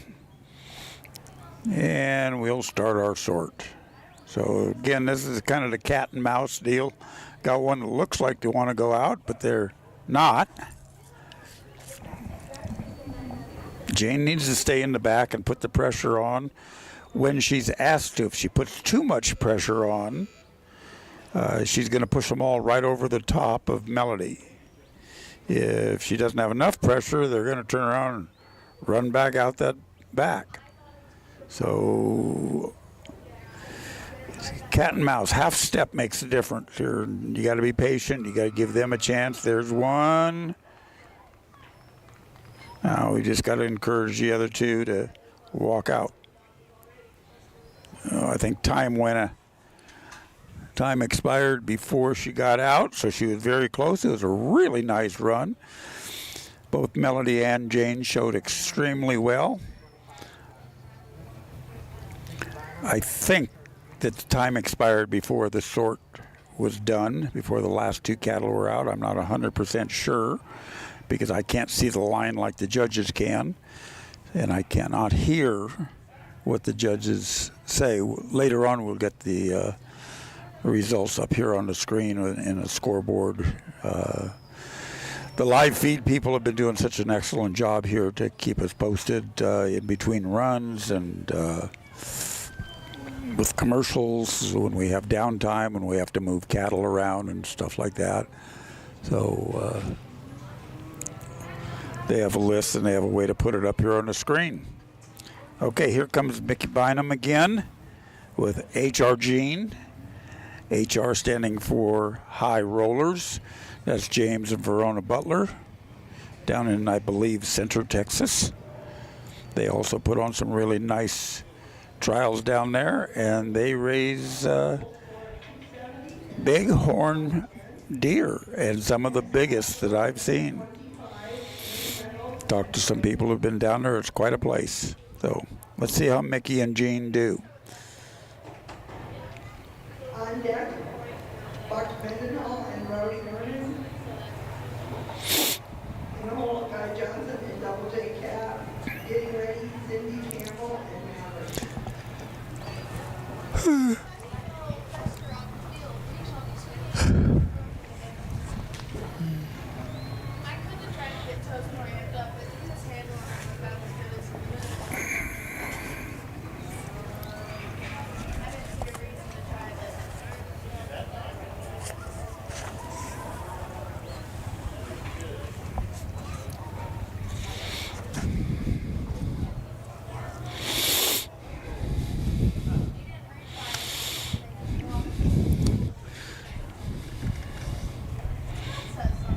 Mickey's come all the way from Bryant, Alabama.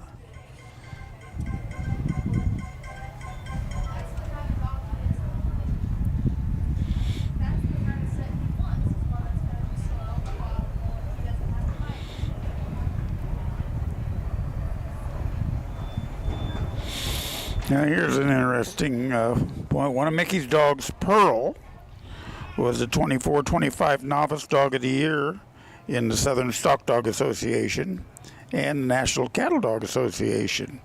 Didn't know that. So good for Mickey and all the hard work that he puts in with these dogs. And so he can come and have a good time and showcase his dogs. We really appreciate people. That's a long way from here to Alabama.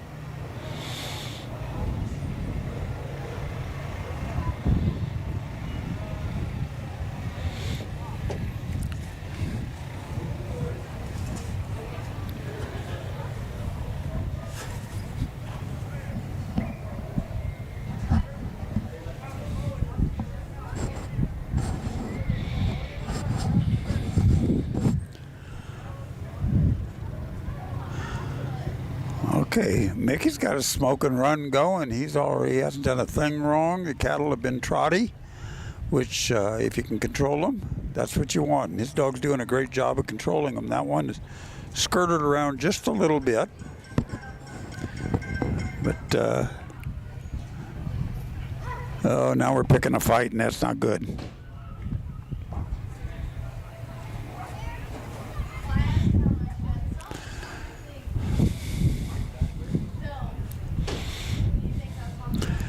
So what we're trying to do here is we've got to gather back these cattle back up together.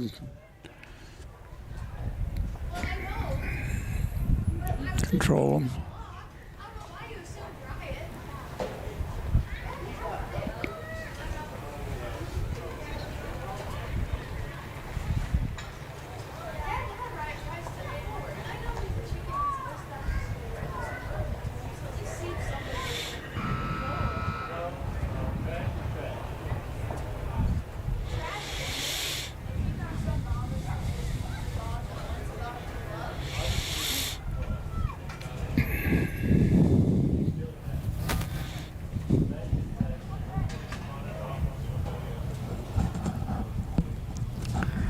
Okay, Mickey called time on that, pulled the plug.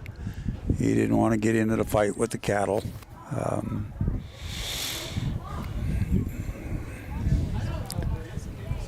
So here come our cowboy crew and cowgirl crew. I think this might look like an all cowgirl crew coming in, but just kind of showcases a couple more of the young people around here that are doing such a good job to keep everything rolling. So appreciate everybody's help. Appreciate the time and dedication that all the handlers put into working their dogs and getting here, and all just have a good time and try to do the best we can. So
okay. Well, I thought we were going to have Patrick Malberg and Eddie in here, but looks like we've got Parker Harris and Lone Rider Pitch working for us right now.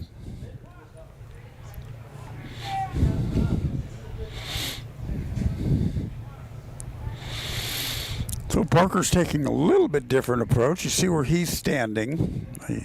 He's on the left side of those fetch panels. Everybody else has been on the right.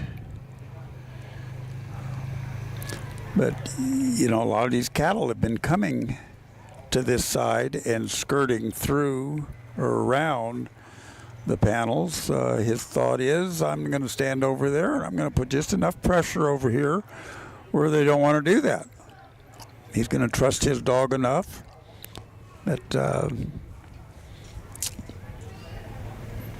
that Pitch can get over there and keep him controlled.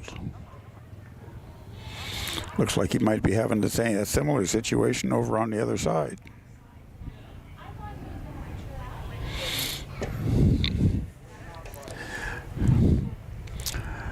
Parker is here with his mom and dad and younger brother Carter, who was up here with me for a little bit yesterday, who is going to turn 14 on Saturday, and it will be, after this series, the second youngest young man or young woman to be moved up into the open for the wonderful job that he has done with his dogs. So you'll see him competing here in the intermediate, both the sheep and the cattle. And then next time you see that young man at another trial, he will be showing in the open. It was quite a testament to both Carter, who has worked so hard at it, but the support and money and effort that his family puts into it to help him along the way. So nice going to the Harris family.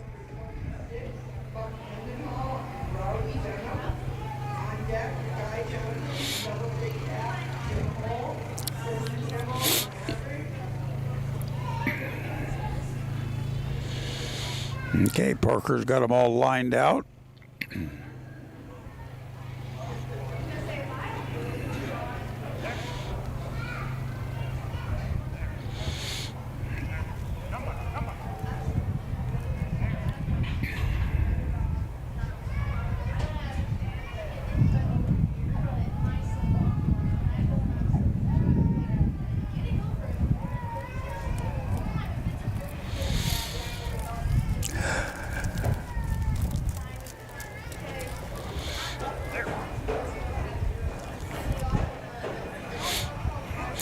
They're off to obstacle number 3.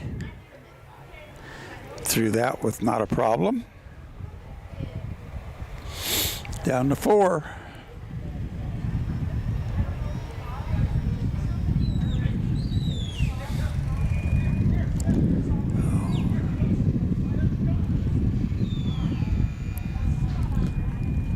So we've got the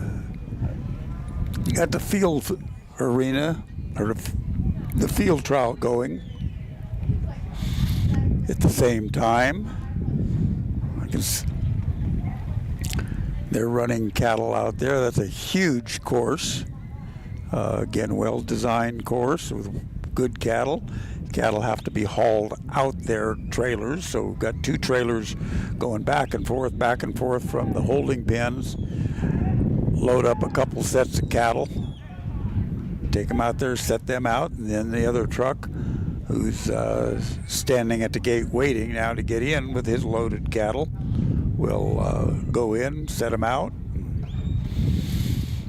and they'll be exhausted, put in the holding pen. But it's a longer, just a bigger field than these arenas, and much bigger obstacle, lots of room between the obstacles, and just another opportunity for the handlers, the handlers to showcase the dogs, and the handlers to work the dogs in a different environment. You know, we do have an award here called the Ultimate Stock Dog, and that's for the dog that has worked cattle and sheep and in the field. So, okay, let's go back to Parker. He has got them in the pen. They're kind of a little antsy in the pen. Parker's a big boy, and he moves pretty quick, and he puts a little pressure on these cattle. Does a great job of getting them out there. He's about 5 minutes and 20 seconds. Not the fastest one, but a good one. Anytime you get a full score, you have an opportunity to move on into the 3rd round if you get another full score, because with this level of competition and this many runs, you're definitely going to have 2 full scores going into the finals on Saturday. There's not much chance that if you don't get your sort done, or that you're not going to make it. There's just too many good handlers and good dogs here. No, Parker and Pitch have a full score, and they will move on. So now we have Roberta Temple and Max from Lexington, Oregon.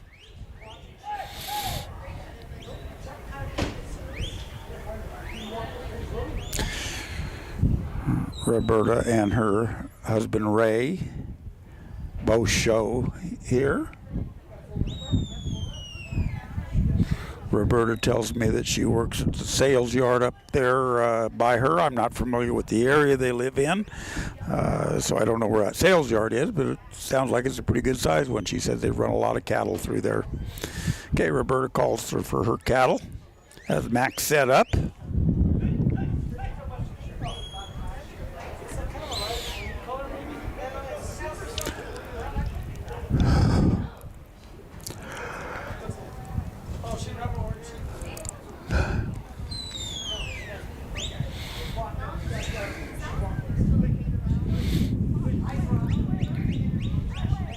Cattle just, that one just skirts right around there.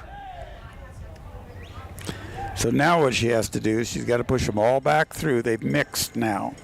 If that cow would have stayed separate and wouldn't got anywhere close to the other ones, she could have turned it around. But now they're mixed, so she's got to take all three of them back, cross that line, which that one did. Now start her sort. She's got to control this lead cow that went around the outside. He's a little trotty. You know, he just doesn't have any direction yet. Max has got to get around there and direct.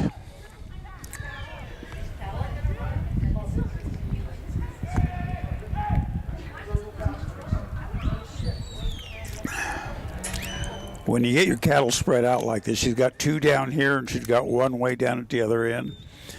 That's very confusing for a dog. He's not quite sure. He wants to go down and get that other one. Let's see how she puts them back together. She's still working on her fetch. Oh, she's thinking she needs to bring those two back to the one, which is, in this case, probably the correct decision. Yeah.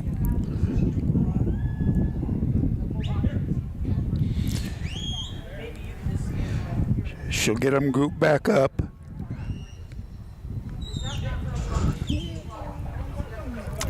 She's got to get them grouped back up and then push back through the sort. She's still working on obstacle number one.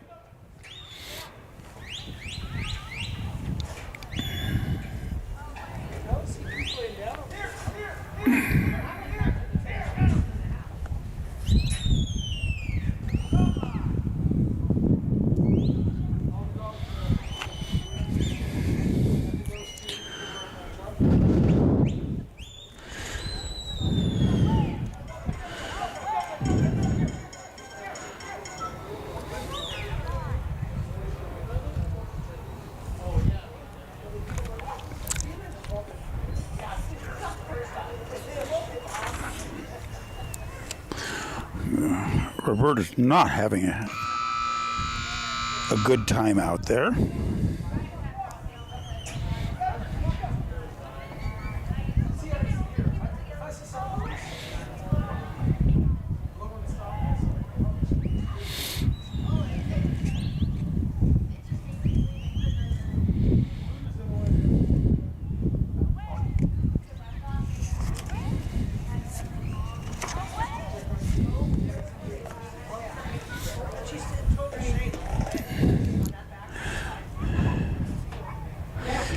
Yeah, this is one of those deals where you just seem like you're running in a big circle sometimes. You know, you got a dog out there, you got cattle here, you got cattle there.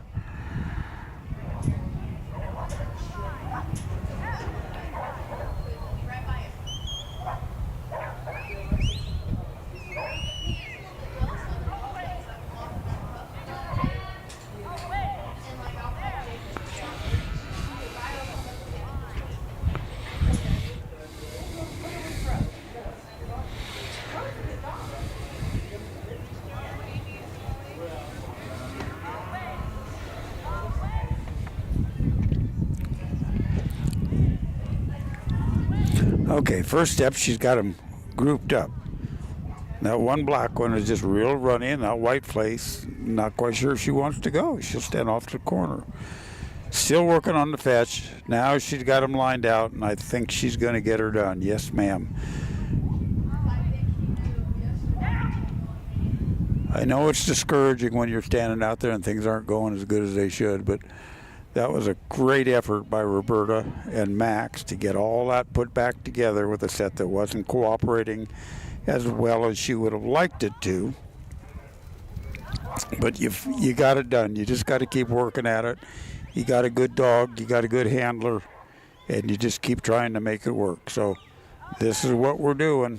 You know, sometimes it's fantastic, and the other time you just kind of hang your head and think, man, what went wrong? But go back, relax, take a couple deep breaths, think about it, come back and do it again. Hopefully next time is better. We get a little bit better cattle that respond to our dog.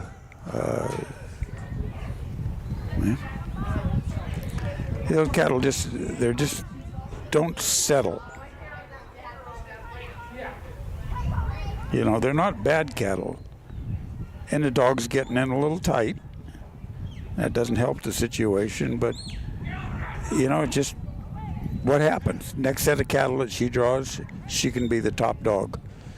You know, she's got a dog that's strong. She's got a dog that works.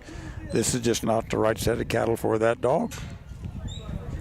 We've all had it. We all do it.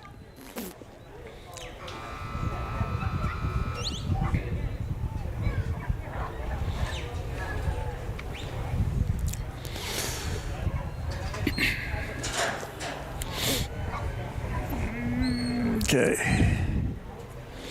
That's a good amount of try in there for Roberta and Max. I say they'll go back and they'll talk about it this afternoon.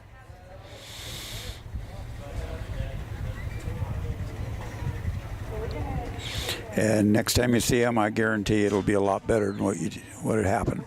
You got to appreciate the way the dog works. I mean, sometimes things just aren't going 100%. Now, again, at home on the ranch, you would have thought that dog was $1 million, and he is a good working dog. I've seen that dog for several years, and Roberta sure enough knows what she's doing. It just wasn't the right combination at the right time on the right day, you know? If all he had to do is bring him down here and he didn't have to get him through a little opening, just bring them to the other field, they had all been in there, you know. Roberta could have been cooking dinner for Ray. Okay, now we've got Tim Jessen and Jury from Sulphur, Oklahoma on their way in.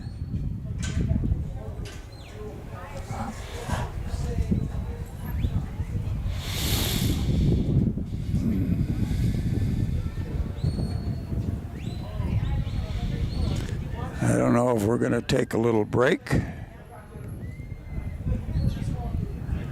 We've still got the other arena working, but I don't see Tim anywhere. So,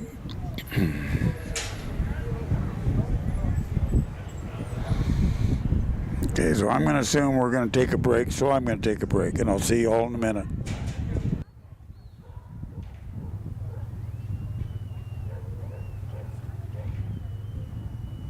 Your relationship is built on trust. Your buddy is with you for work and from sunup to sundown.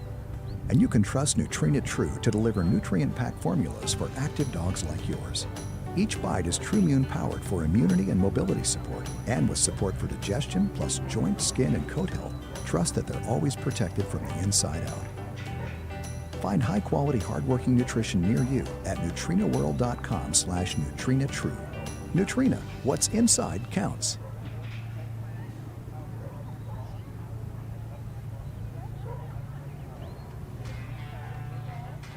Performance Plus is a really unique formula, maybe one of my favorite formulas in our entire line.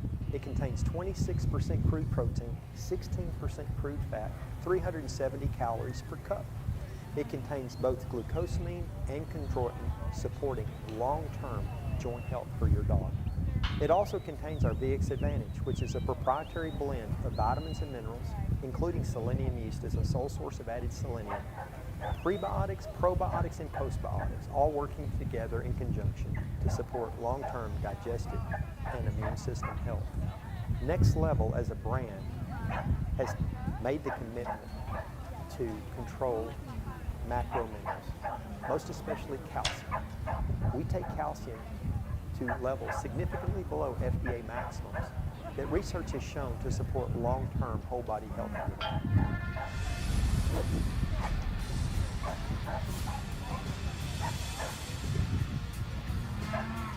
Country Vet Naturals dog food is crafted for hard-working dogs, packed with high-quality protein, essential vitamins and minerals.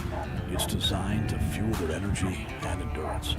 No fillers, no artificial additives, just pure natural nutrition for your loyal partner. Our formulas support your dog's digestive health, ensuring they can thrive at their best with comfort and ease. Country Vet Naturals gives your dog the strength and stamina to perform their best. Because when the job's tough, they deserve the best. Power your dog's performance with Country Vet Naturals. High Energy is one of 6 products in a family of foods we produce that is naturally formulated utilizing multiple protein sources, including beef, pork, chicken, and fish. Each of these foods contain what we call the VX Advantage, which is a proprietary blend of prebiotics, probiotics, postbiotics, as well as vitamins and organic trace minerals. We're one of very few companies that incorporates selenium yeast as the sole source of added selenium. These ingredients work together to promote healthy digestion and a strong immune system. Controlled minerals, including guaranteed maximums on calcium, is a cornerstone of all Next Level products. Our lab is second to none as we test all incoming meats, as well as every lot of finished kibble for all minerals, including heavy metals. I don't think there is another company in the United States that takes food quality to this level. High Energy is a nutrient-dense food that contains a very popular nutrient profile of 24% protein, 20% fat, 4.5% fiber that provides 420 calories per cup, fueling the needs of highly active dogs. The omega-3 to 6 ratio of just under 1 to 5 supports a beautiful, healthy skin and coat. There are several competitive 24/20 products on the market, but most of them are formulated utilizing lower quality ingredients such as rice bran, which has no place in a quality pet food, especially for performance dogs. These cheap foods simply will not digest, as you will see by the large volumes of poop produced. High Energy is a food of choice for hunters during the working season. I'm Scott, and this is Vega. I'm the co-founder and chairman of Next Level Pet Food. If you have any questions about any of our products, go to our website, online chat, phone call, email. Let us know. We'd love to hear from you. Really do appreciate your consideration and business. Thank you, Charlie. Thanks, Rocky. Thanks, Cooper. You too, Toby and Jody and Daisy and Sadie and Gracie. Your loyalty means everything to us, which is why we perfected the recipes behind our food and included special support for mobility and immunity.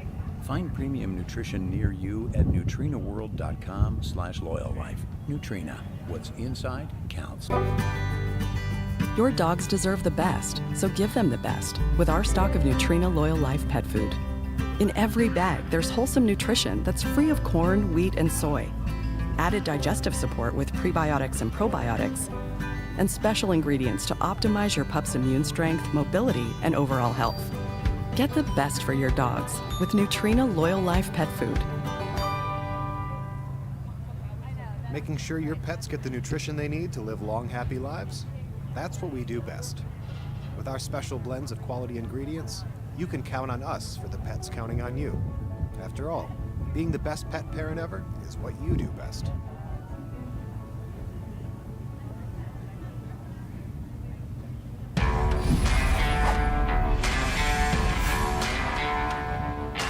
We are so excited to launch our new line of super premium pet foods. We built it with passion and purpose, with everything we have, to create science-driven, balanced nutrition that makes a real difference in an animal's health. How do we know this? Because we've done it before. Now we're doing it even better. We've created truly next-level formulas. We choose our ingredients based on what's naturally important in an animal's diet.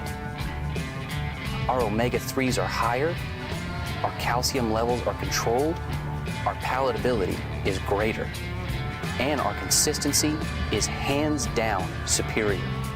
We've built our manufacturing facility from the ground up, the right way, to guarantee we'll deliver the very best quality food possible. And we'll do it consistently from bag to bag. We've brought together an expert team, folks who share our passion, who all know what they're doing because they've done it before. We make food your animal wants with nutrition their whole body needs. That's next level pet nutrition. Next level. Science is in the bag.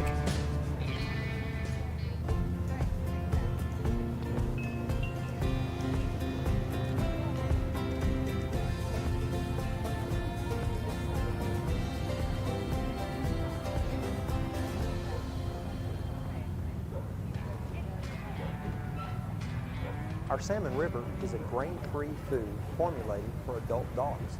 It contains 28% crude protein, 16% crude fat, and 390 calories per cup. It contains extremely high levels of omega-3. In fact, the omega-3 to 6 ratio is almost a 1-to-1, practically unheard of in the industry. It contains our VX Advantage, which is a proprietary blend of vitamins and minerals, including selenium used as a sole source of added selenium.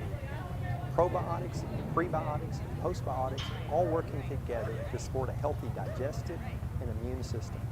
Another unique feature of all Next Level foods, including Salmon River, is the fact that we control macro minerals, including calcium, to levels significantly below FDA maximums, which research has shown to support long-term whole body health.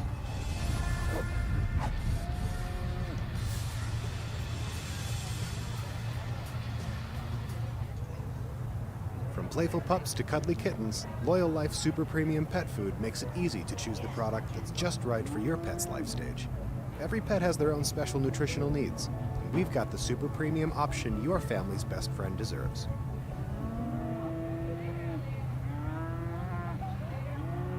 High Pro Professional is one of 6 products in a family of foods we produce that is naturally formulated utilizing multiple protein sources, including beef, pork, chicken, and fish. Each of these foods contain what we call the VX Advantage, which is a proprietary blend of prebiotics, probiotics, postbiotics, as well as vitamins and organic trace minerals. We're one of very few companies that incorporate selenium yeast as the sole source of added selenium. These ingredients work together to promote healthy digestion and a strong immune system. Controlled minerals, including guaranteed maximums on calcium, is a cornerstone of all Next Level products. Our lab is second to none as we test all incoming meats, as well as every lot of finished kibble for all minerals, including heavy metals. I don't think there is another company in the United States that takes food quality to this level. High Pro Professional is a nutrient-dense food that contains a very popular nutrient profile of 26% protein, 18% fat, and 4.5% fiber that provides 395 calories per cup, fueling the needs of active dogs and puppies. The omega-3 to 6 ratio of just under 1 to 5 supports a beautiful, healthy skin coat. High Pro Professional is formulated for all life stages, including large and small breed puppies, lactating females, and adult males. The Professional got its name as it is the food of choice for professional dog breeders and kennels, as it is one food that can be fed to the entire kennel. Many hunters of young, growing, active dogs choose this food during training and hunting season. I'm Scott, and this is Vega. I'm the co-founder and chairman of Next Level Pet Food. If you have any questions about any of our products, go to our website, online chat, phone call, email. Let us know. We'd love to hear from you. Really do appreciate your consideration and business. For the Harris family, working dogs in Oregon is a way of life. But in Afton, at the National Stock Dog Finals, they found a second home. First year I showed at finals when I walked in that arena, and it felt like somewhere that I could go and have lots of fun and work my dog and be open. You won't find a person that won't help you out or tell you a good job or, give you a piece of advice. Catch Carter and Josh in Afton, Wyoming for the Mountain States Stock Dog Association Finals. 10 years in and the largest in the country. Bring your dog. It's a long haul to Afton, but for folks like Irby and Jerry, the National Stock Dog Finals are worth it. Yeah, they do it right. They have good people running it, and they always have good cattle. And then it's kind of a vacation. We just like to come up here and enjoy the area. Came what, 1,200 miles? 12, 13. It takes us 3 days to get here, but it's worth it. Catch Irby and Jerry and more in Afton, Wyoming for the Mountain State Stock Dog Association Finals. 10 years in and the largest in the country. For Lorena from Idaho, the National Stock Dog Finals are about good people, fair runs, and a reason to come back year after year. It's just a big family, so it's always fun to come visit with friends. But then the competition, Steve works really, really hard to have even cattle, so the competition feels pretty doggone fair as it can be. Catch Lorena and more in Afton, Wyoming at the Mountain State Stock Dog Association Finals. 10 years in and the largest in the country.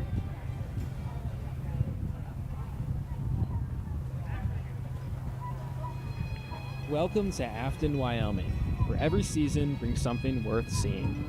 In summer, take a short hike to the world's largest intermittent spring, the same spring that feeds the town's drinking water.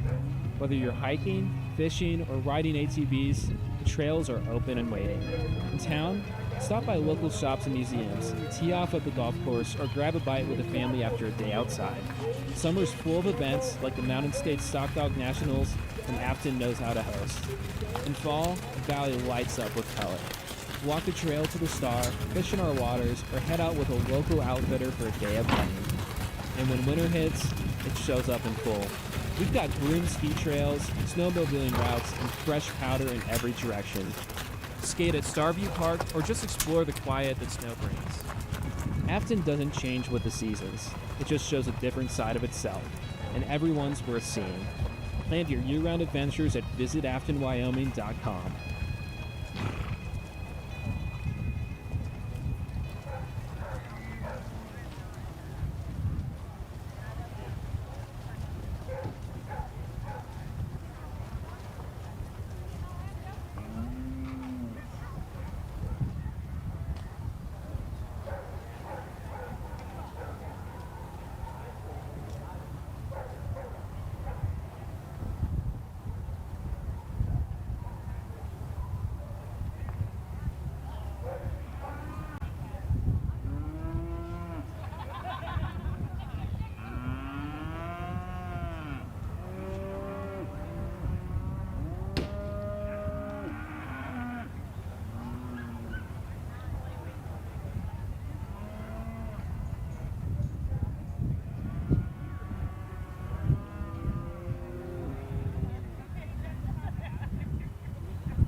On deck will be number 21, Barbara and Levi, with number 22, Darla and Utah in the hole. Good luck, everybody.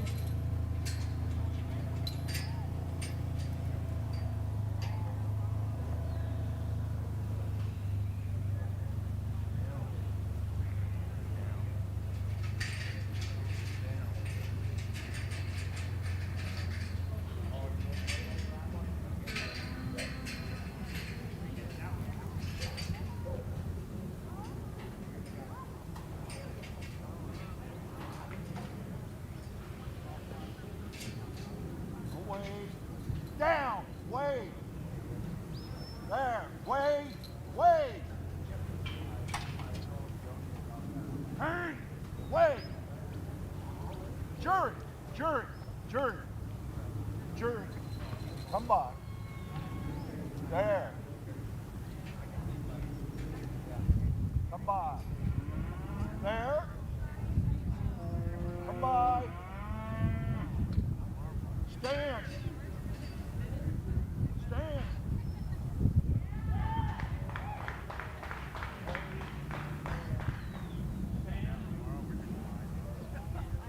Come by. There. Come on. That was Lynn Campbell and Malberg from full score of 270 and a time of 4:12. We are going to stay in order. Next up will be number 29, Kevin Libby and Sarge.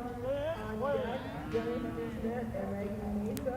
In the hole will be Kevin Libby inside. Getting ready, Ryan Jacob down. Come by.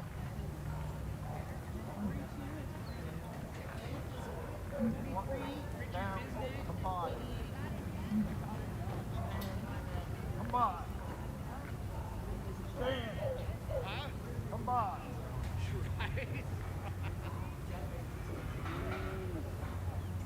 There. Walk up.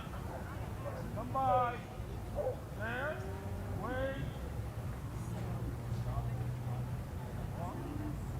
Wait. Wait. There. Wait.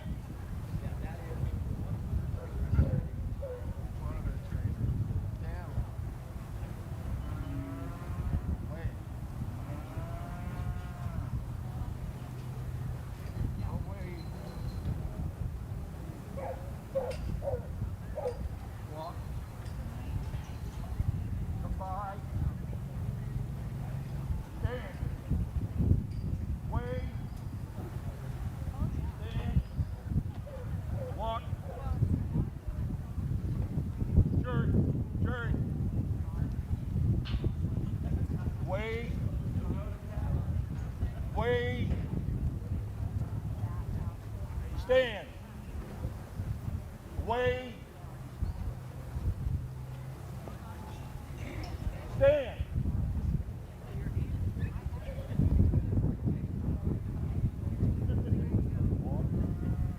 There. Wait. Wait. Wait.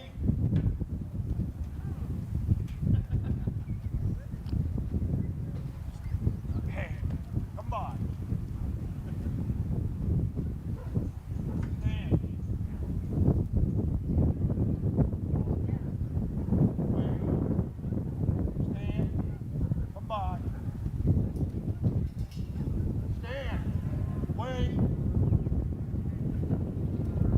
Stand. Jury. There. Walk.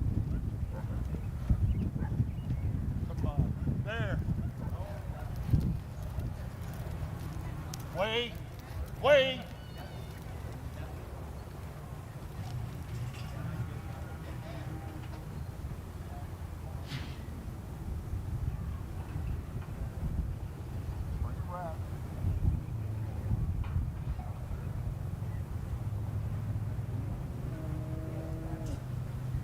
Jury. Jury. Come by. There. Stand. Hey. Walk. Stand. Walk.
by. Walk. Stand.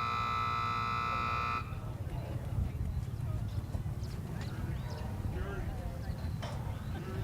Jury. Jury.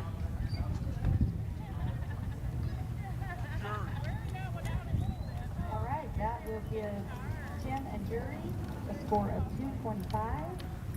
Up now, we'll have number 21, Barbara and G.S. Levi, with number 22, Darla and Nutrena on deck, and number 23, Janine and Duke in the hole.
That was Kevin Lizzy in charge with a full score of 270 and a time of 5:09. Next up, we will have number 30, Dennis Bisnet and Maggie on deck. Kevin Lizzy inside. In the hole, Brian Jacobson Gus. Getting ready, Gilberto, Vosel, and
Okay, well, you're all watching Barbara Jacobs and GS Levi from Golden State Stock Dogs. Barbara's got a little in with Golden State Stock Dogs. It's her son, Brian, who's showing in the open this week, doing a really good job. One of our top handlers in the nation.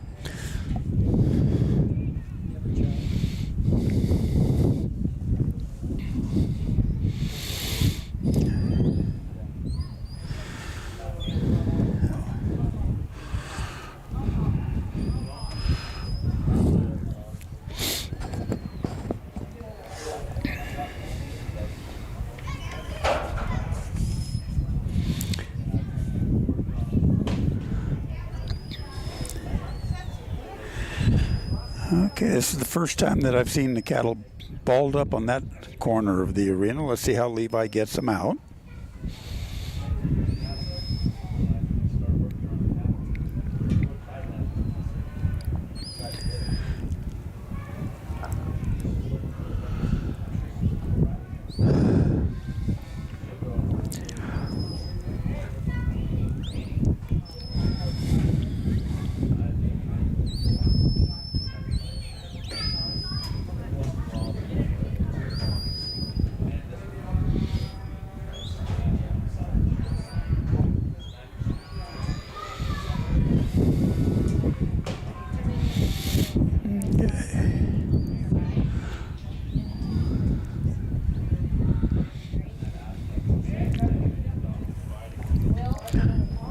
Okay, well, there's time for Barbara and Levi.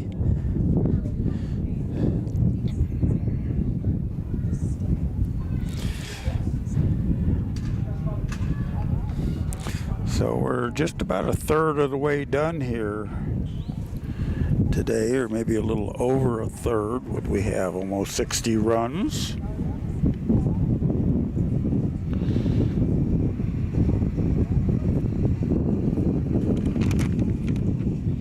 And 59 runs, so we're a third of the way there.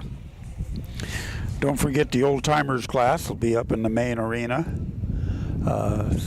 shortly after the nursery cattle run.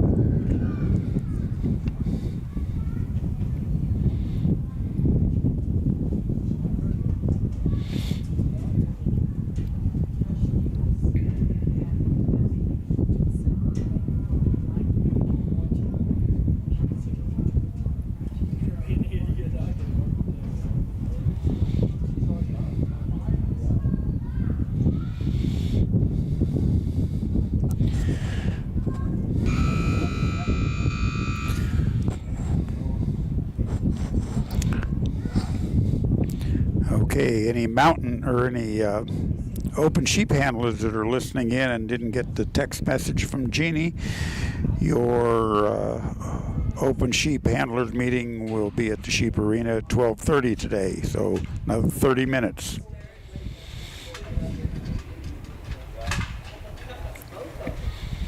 Okay, coming up now is Darla Johnson and Utah from Payette, Idaho.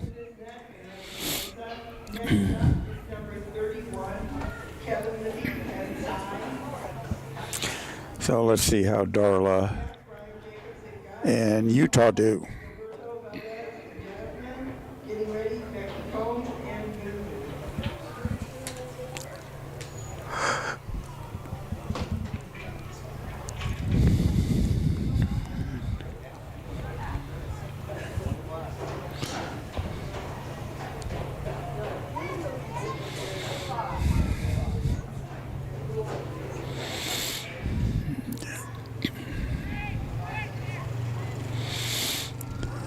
Okay, so Utah needs to get around all the way to the head, Utah, all the way. She's looking at that back cow. She needs to go to the front cow.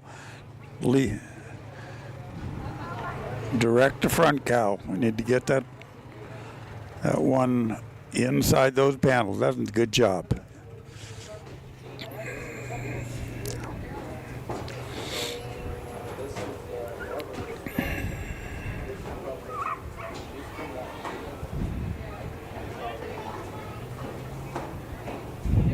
Okay, she threw obstacle number 1. Going through obstacle number 2. This has been a tough one for a lot of the competitors right there. That dog overflanked and pushed him right out of the obstacle. So that's where we as handlers make our biggest mistake, is just not seeing the little bit of pressure that it'll take to turn these cattle's heads. There you go. That's the right place for him. She pushes him in. Now she can be on to obstacle number 3. She needs to be on the outside. Whoa, there you go.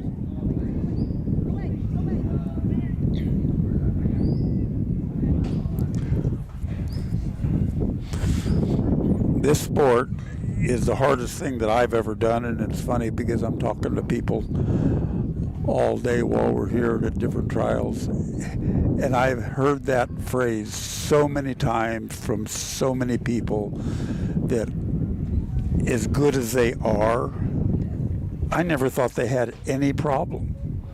And they all say the same thing. This is the hardest thing that I've ever done.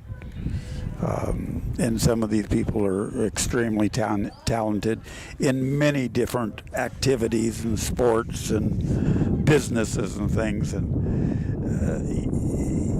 you know, you want to do good, but once you cut that dog loose from your side, the only control you have is your commands, your whistle. And if they're not respecting it and they're not listening, you have zero control. At least if you're riding a horse, you've got a pair of reins in your hand, and you know you can turn the horse in a circle, you can stop him, you can do whatever you need to do. But here, if that dog's not listening to you, you have no control other than walk out there and get control.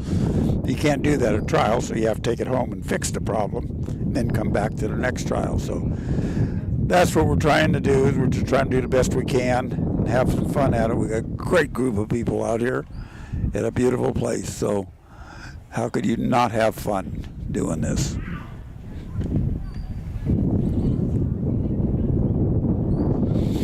Okay, we got the wind blowing a little bit. It sounds like you guys can probably hear it.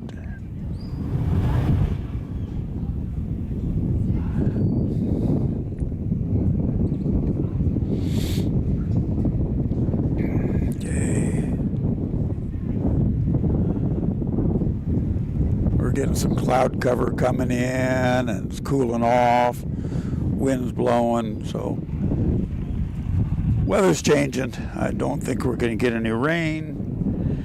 Last year we got some snow.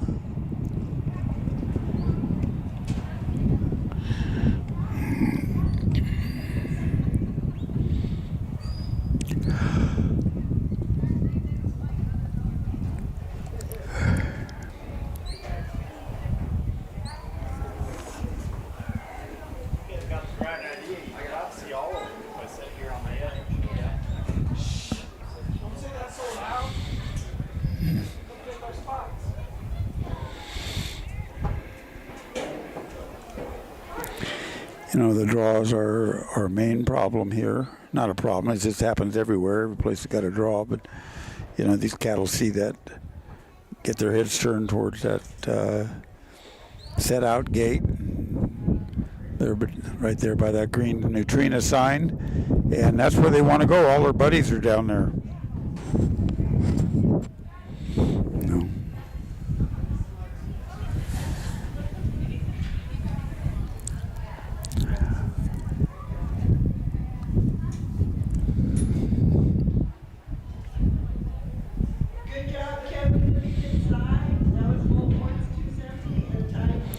Okay,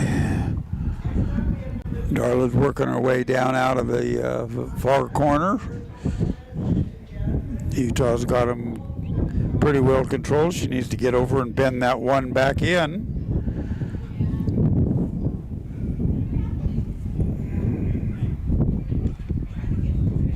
You know, direct the front cow, push the back cow. So.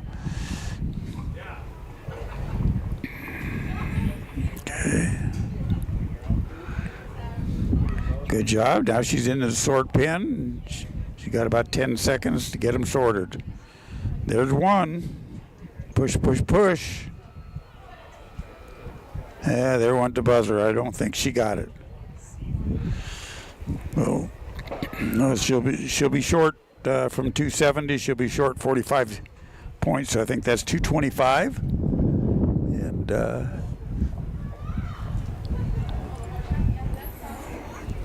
Darla and Utah go back and talk about it.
Okay, here is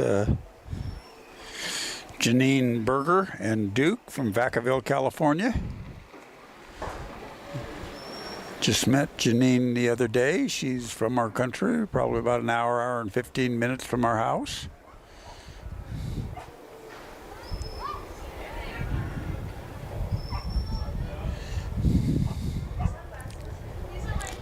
There she goes.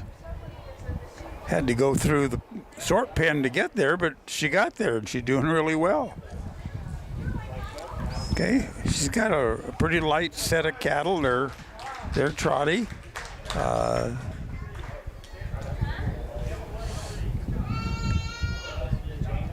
Good job, Brian Jacobs and Gus. That was 12 points and a time of 2:23. No. Duke needs to keep these cattle moving all the way into and through the corner so they don't stall out. She's got a fantastic run going. Come on, Duke, stay with your cattle.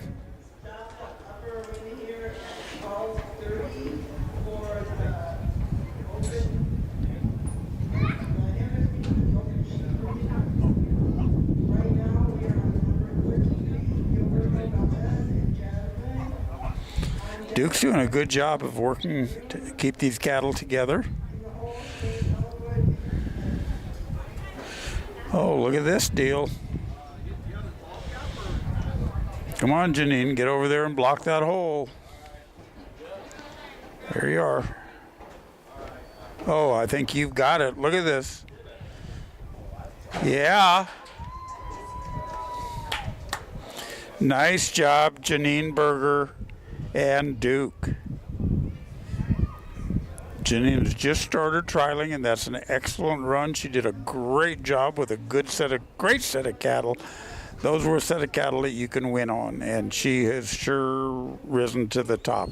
2 minutes and 15 seconds. I don't know that that's the top one, but I'm pretty sure she's in the top 5 right now. So full score and a great time.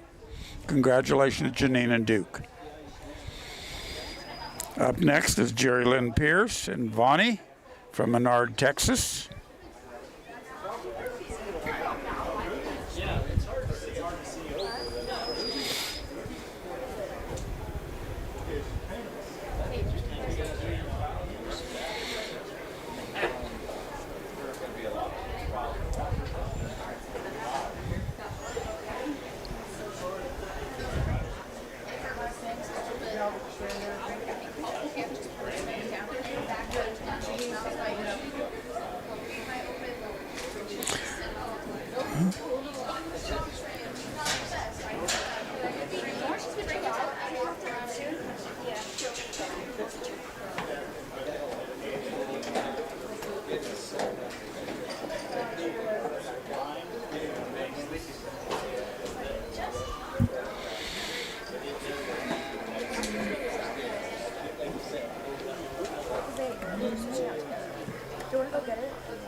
Okay, here goes Jerry Lynn and Vonnie.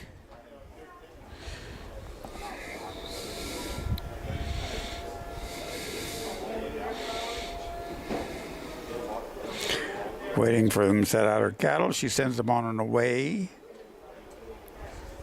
Let's see how Vonnie does to pick up her cattle. If you've noticed, all these cattle come out pretty much the same. They don't come out all beat up and jacked around. They come out there and they're just waiting for something to happen. And that's a testament to the young people that are holding these cattle in the back, moving them around, handling them all day long to keep them quiet. Again, low stress. Make it easy. We don't, they've got a mind of their own. They know where they want to go. So all we have to do is direct the front one, push the back one. Sounds pretty simple. Okay, we've got to keep them together. First obstacle here is what we call the fetch. And what the dog is doing is basically fetching the cattle to us. They can do that on their own natural talent. We just have to get cattle to score. We have to come through the middle of that opening. So the dog can't just work on its own, otherwise we'd have cattle coming from different directions. So we direct the dog into the position that pushes the cattle through that obstacle.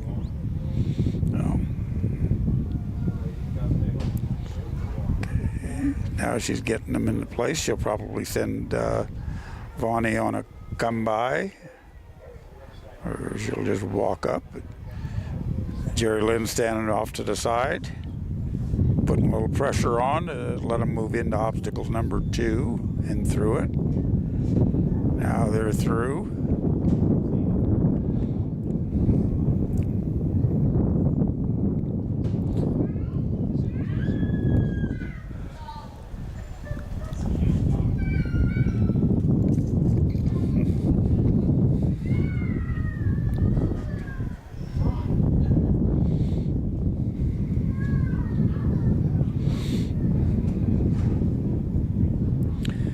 Got to keep the cattle quiet. Direct the front one, push the back one. They'll all follow. Keep them bunched up, head to tail is good. Jerry Lynn's taking her time, letting the cattle go as they want. Vonnie can come around now and put a little bit of pressure on them.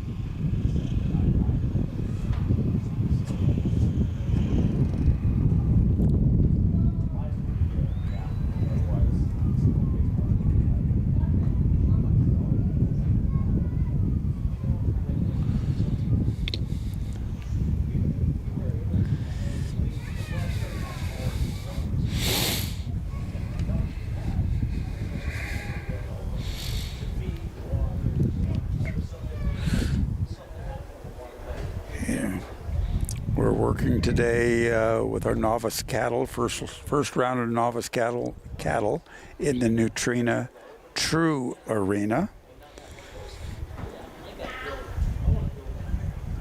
Our upper arena, which is now doing the first run of the nursery cattle, is our Nutrena Loyal Life Arena. And then, of course, we have the, I don't know the name of it offhand, the Nutrena Sheep Arena and the Nutrena Ultimate Field Arena. So,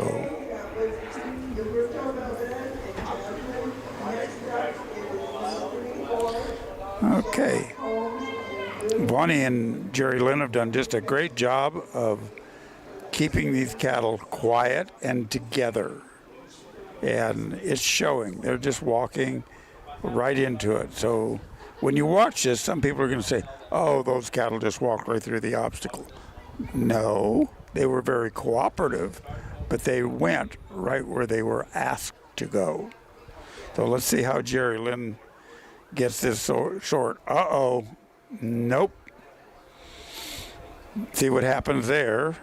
She wasn't watching her cattle, and one busted out the left-hand hole first before the first one was done. So now she's got to reload that pen and start it all over again. So she's got no point for a sort. She does have her pen point. She's got those. She will never lose those. Now, that one that went in the wrong way, he's got to come out and clear the pen.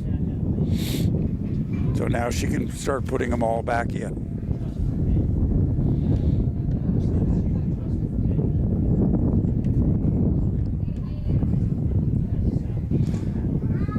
That was a real nice run going, and just a little mistake. All she did is take her eye off that left-hand opening, and one snuck out on her.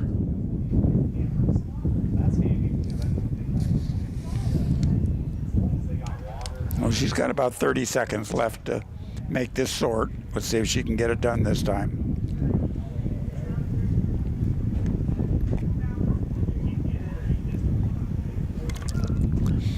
There, she's got one that's going.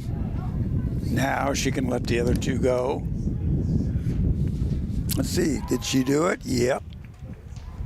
Looks like about 550. That's a good recovery. Good recovery, Jerry Lynn.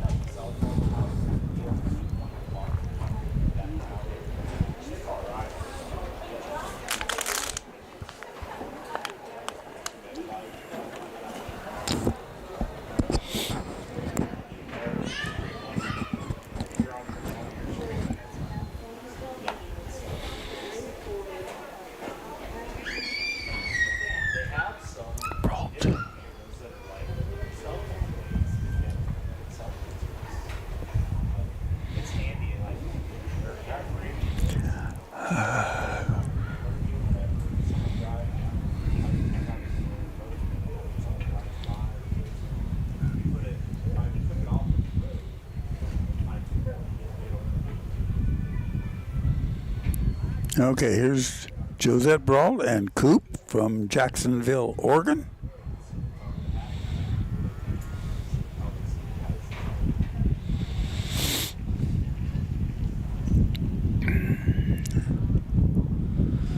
They're going to get themselves set up and ready. Let's see how Josette and Coop do and what their philosophy is getting through this course. Josette calls for her cattle, sends Coop on an away with the counterclockwise flank. Does a nice outrun and fetch, gets behind his cattle.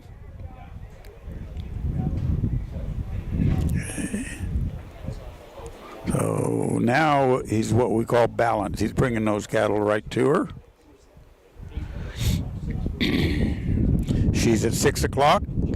Cattle are in the middle where the hands come together at o'clock. And Coop is at 12 o'clock.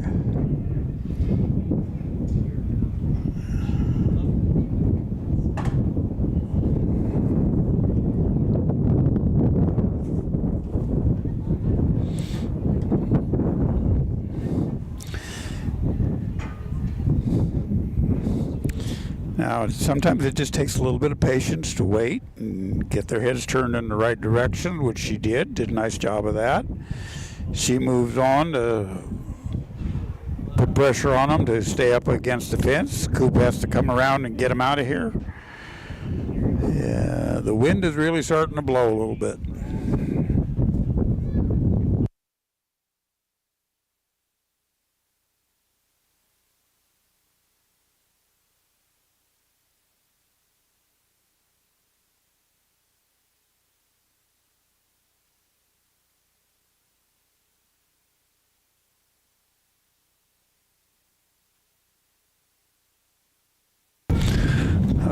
Okay, we're moving on to obstacle number 3.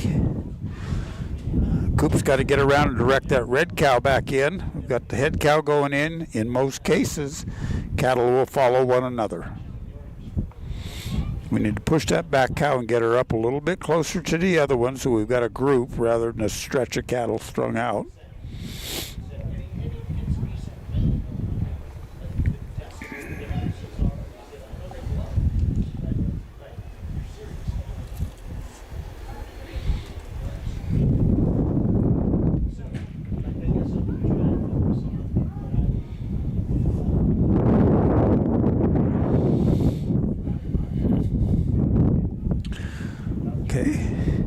They're on a nice pace. Got them past the set-out gate, and they're trotting. Good job.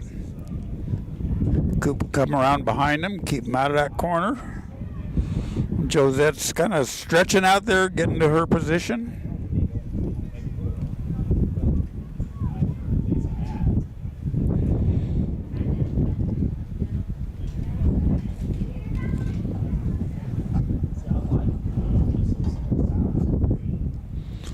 She's got him in the pen.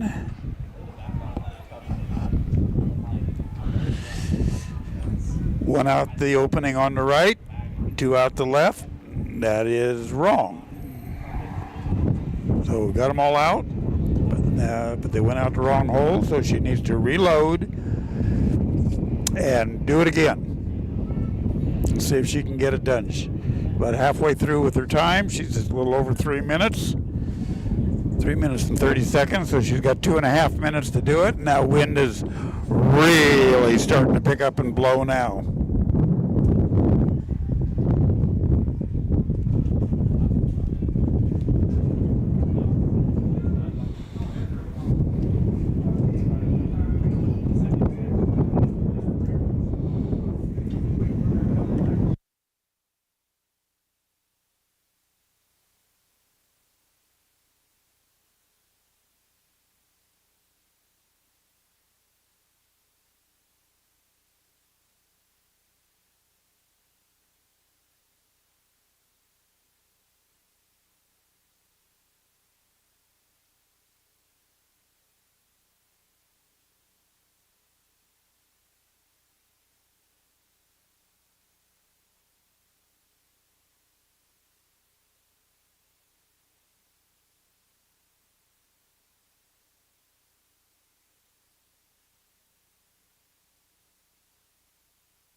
Okay, so now we're back in that deadly corner, and everything's kind of stalled up, so let's see how we get out. She's at just about 5 minutes. She's got 1 more minute to go.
Okay, well, Josette and Coop timed out.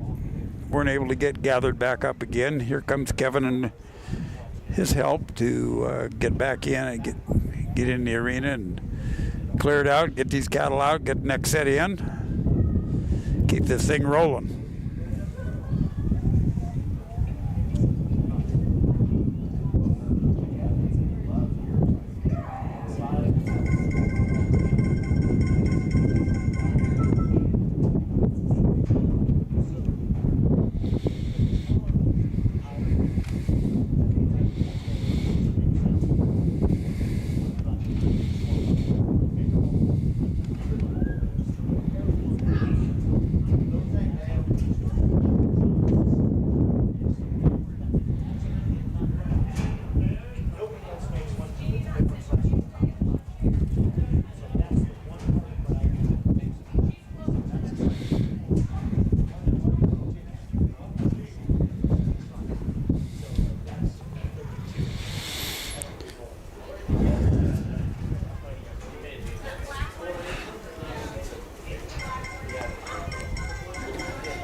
Okay, coming into the arena now is Kaylee Heindman and Cap from Elgin, Oregon.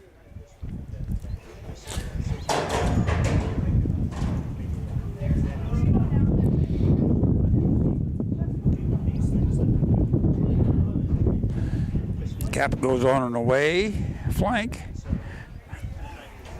I like to see these dogs on their flank go all the way around to the back end of those cattle to pick them up. See, from the side, they're a little bit curious. Once they go around, yeah, they kind of understand that. Plus, they're not putting pressure on them to go to the left.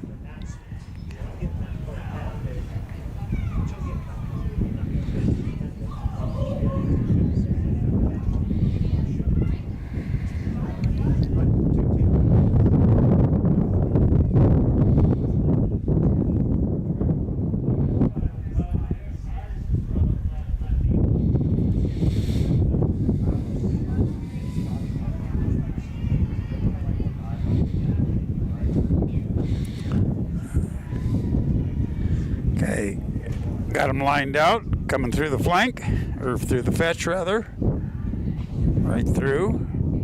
She's pointed on that, 15 points per head, 45 points for that obstacle.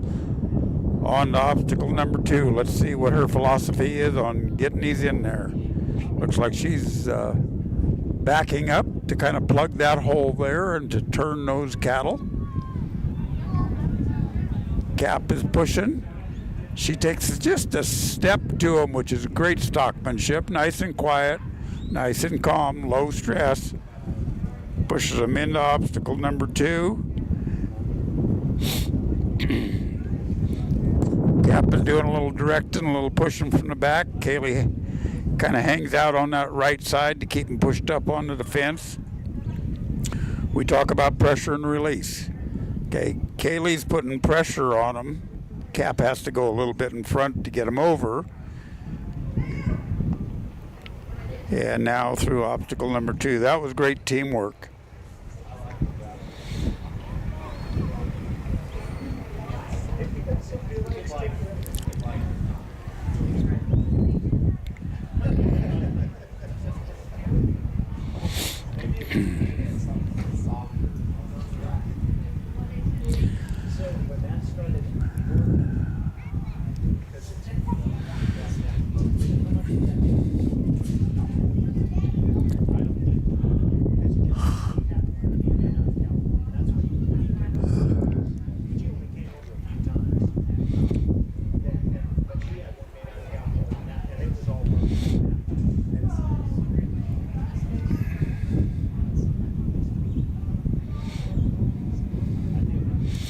Yeah, she gets through the corner pretty good, where everybody has gotten kind of stalled out. Cap's done a really good job. Doesn't hurt to get these cattle on a little bit of a controlled trot going forward into your obstacle. But right here is where they really strongly want to turn back to that set-out gate. And Cap's done a really good job of controlling them. Direct the front one, push the back one. Nice job.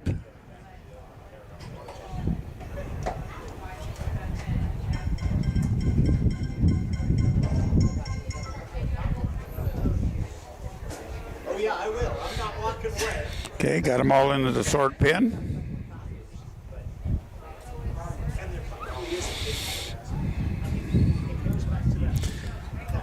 Nicely done. It's pretty good. 3 minutes and 51 seconds, it looks like. Unofficial time for Kaylee Heindman and Cap.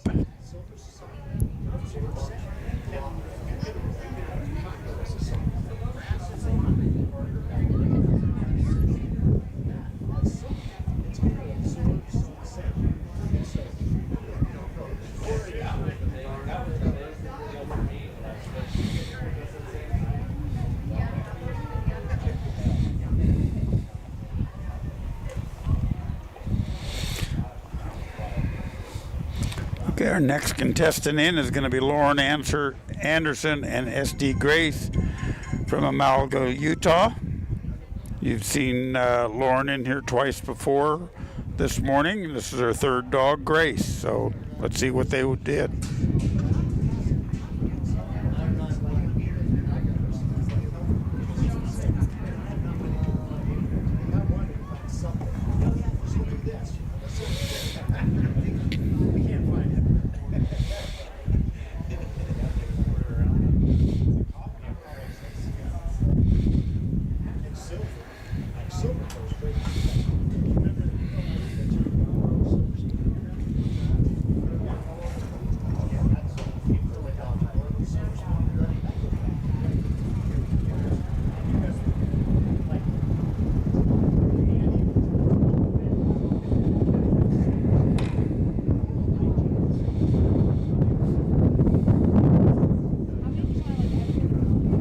Okay, here comes Lauren and Grace.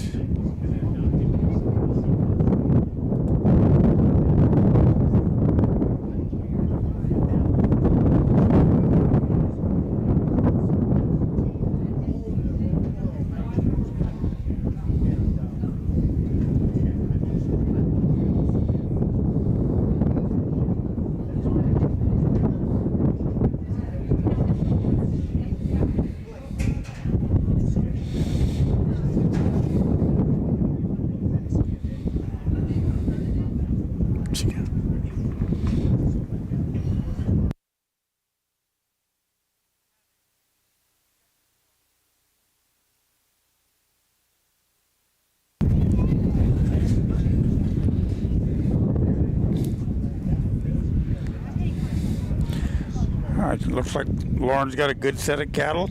Grace is doing a great job controlling the cattle. Walking right to the fetch panels. Nicely controlled. You know, this is the way you want cattle to work. Just go where you ask them to go. You're not asking a lot of them. But just listen to what I tell you. Grace is doing a good job. You can see how she's kind of trying to read her cattle. Push the back one, control, direct the front one.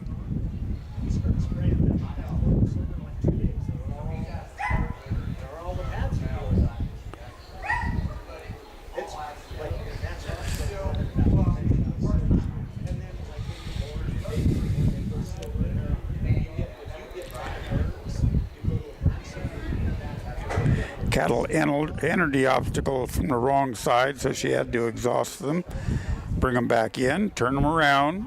Not a big deal. We're going to get it done. It's just that this is taking time. It had grass in it? Oh man, oh, that's the problem. Oh, damn. The problem. It had to be problem. And now we got one that wants to go back to the set out.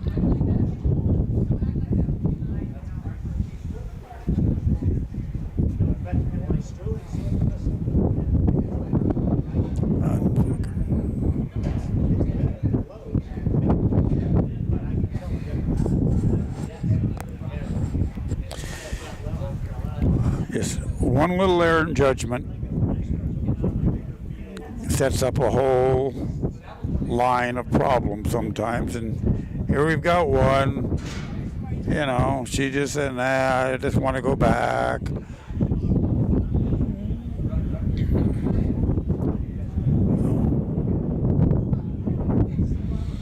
Well, Lauren's going to call her back and get these moving, so we got all three of them together.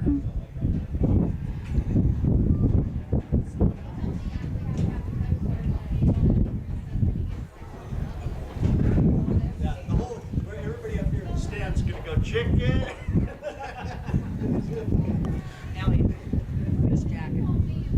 Huh? Which jacket? The one that's hanging up on the hat rack. Please.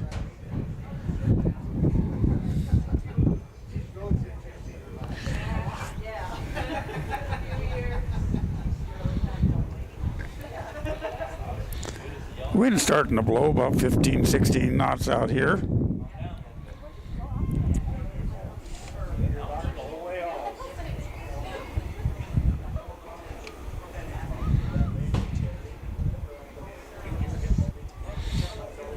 Good boy. Good boy.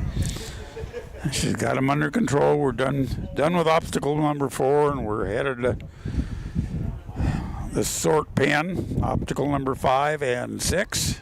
And let's see how quickly and efficiently she can get there. She's got time to do it, but she's got to keep the cattle going in a straight line and not have any fights. So keep the cattle together, keep them going in a straight line. It's going to be faster than what's happening right now. Or, you know, the dog hasn't done anything wrong. The cattle have just kind of milled around and moved around, and now they're going kind of in the wrong direction. And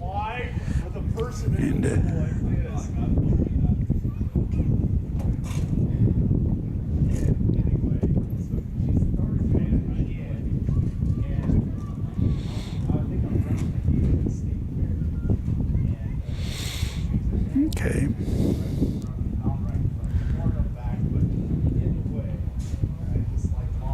One skirted around there.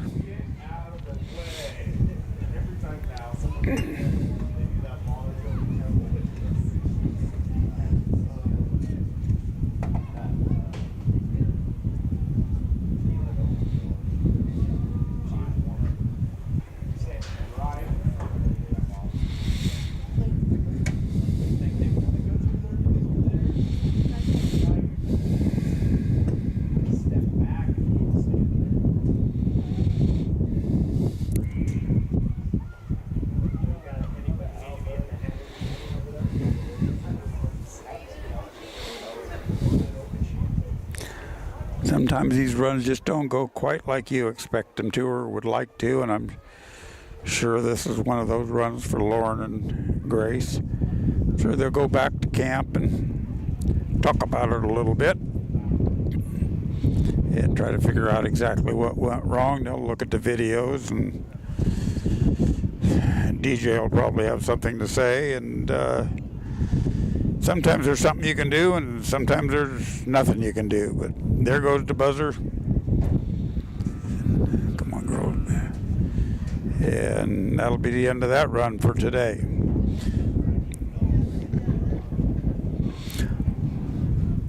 Lauren had 2 great runs with her other 2 dogs, and this one just didn't go quite the correct way, the way she expected. So she'll come back next time and do better, I'm sure.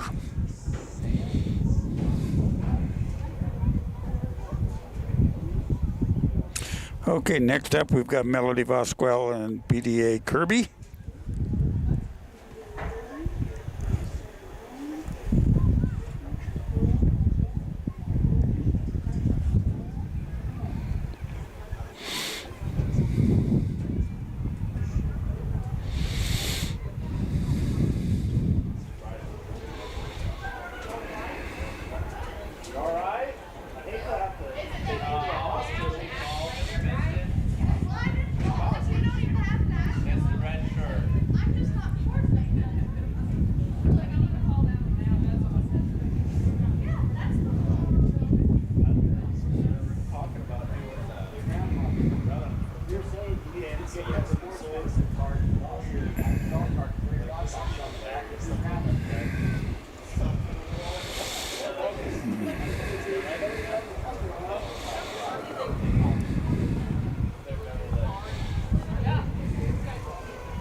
Okay, there goes Kirby.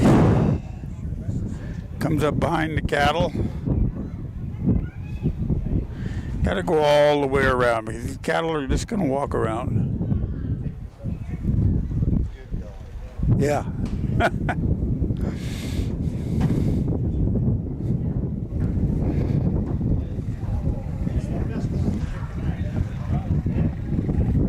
Kirby picks the cattle up. And again, they're a little bit sluggish. They're a little bit,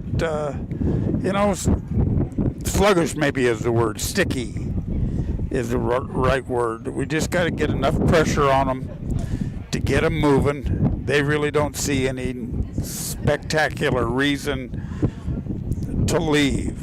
You know, all their buddies are behind that gate. And they'd just rather hang out with them. They came from that pen.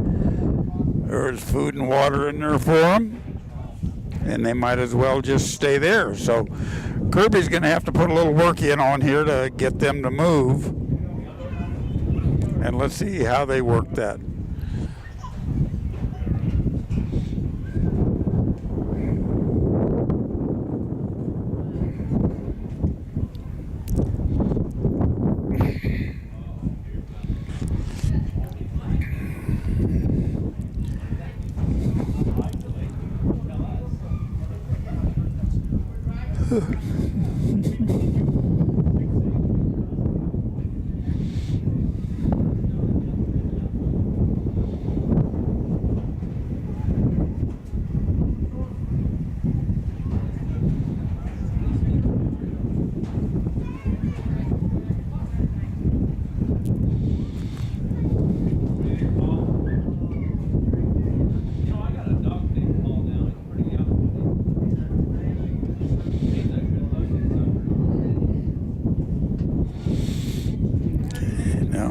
Now, Melody's mom showed this dog earlier. They've got, I think, 2 of these PDA dogs, which stands for Paul and Debbie Anderson, out of Idaho.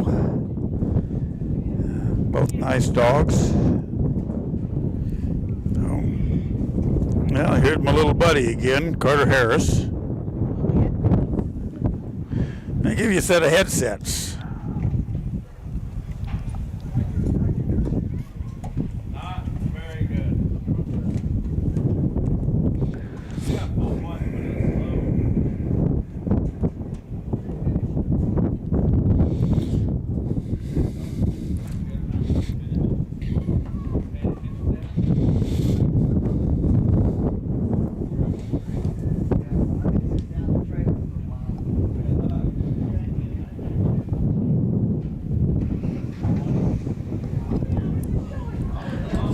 You on?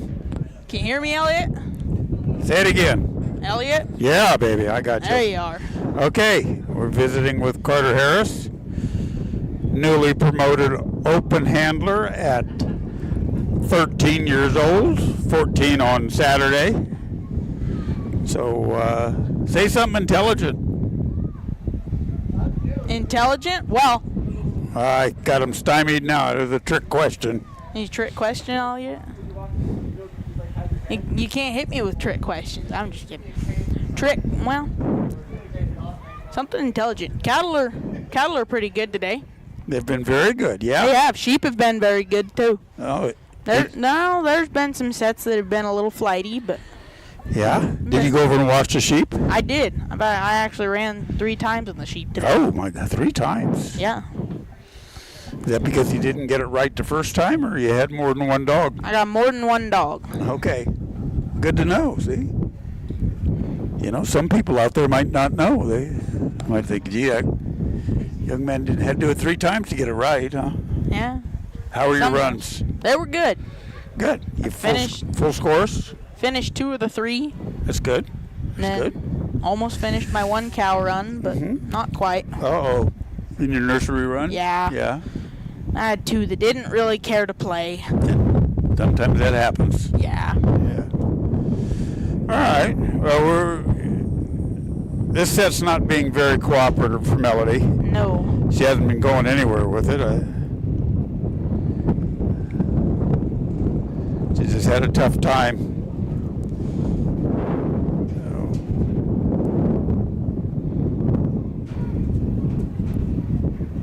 Getting a little windy today. It's getting very windy today, yeah. Just look, we're almost 20-mile-an-hour wind. Yeah, and we're running that field trial out there.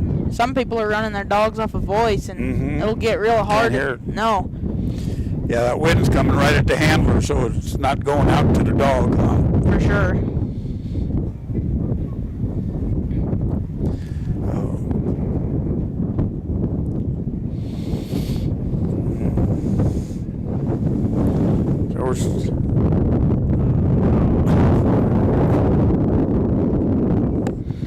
Okay, who do we have next coming up? We've got Mickey Bynum and Pearl from Alabama. Alabama. All the way from Alabama. It's a long ways. That's a trip. Yeah. That's a trip.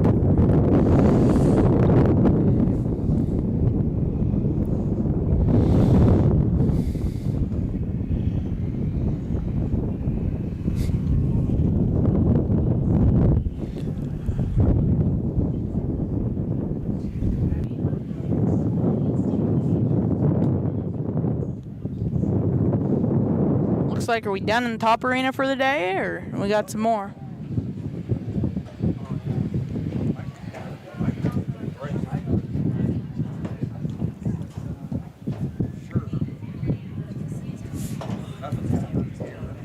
Oh.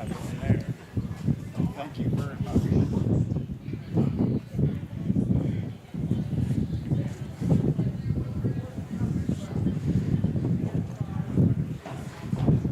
Puppies have food. Did you look? Yeah, David just gave them. Huh?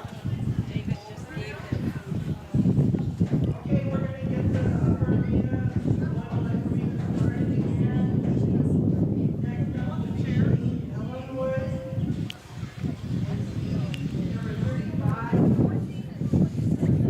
Jeff, Steph, Brady, and Molly. In the hole, Paul Anderson and PDA Reo.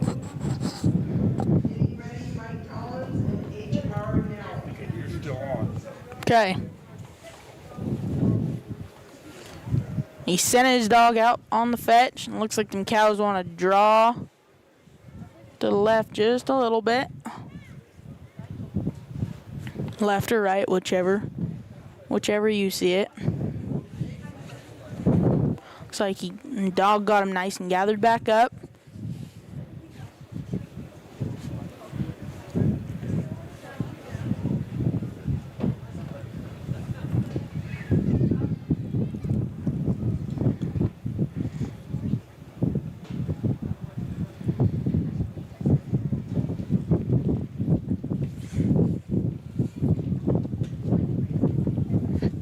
As you really watch this dog's looking at the person that's running him, watching what his next move's gonna be. It's gonna bring him up just a little bit to turn him. You can see he's stepping at him. Steps, turns him just a little bit. Brings his dog back over. He's keeping his dog right behind him, and he's staying behind him too. You don't want to get ahead of him too far.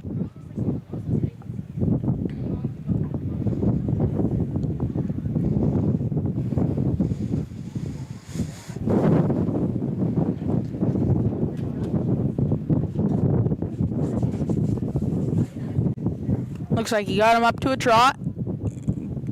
Got him headed straight through. Pulls him around. It looks like his dog's going to go out and try and keep him off that fence to head to that next corner obstacle number 4.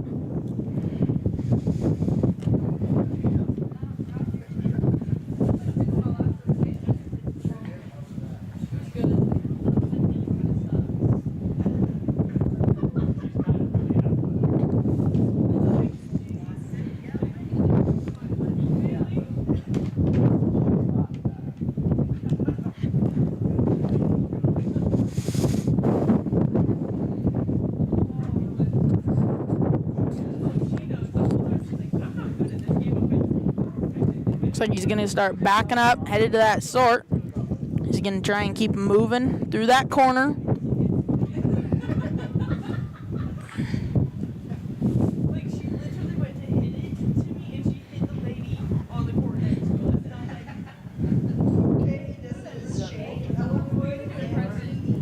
Right here, he's got his cows off the fence just enough that his dog can still get back there safely.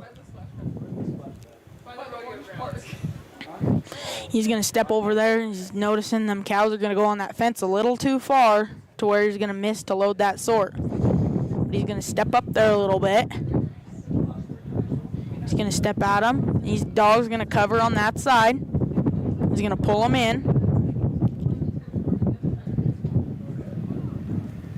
Now he's loaded and he's ready to sort.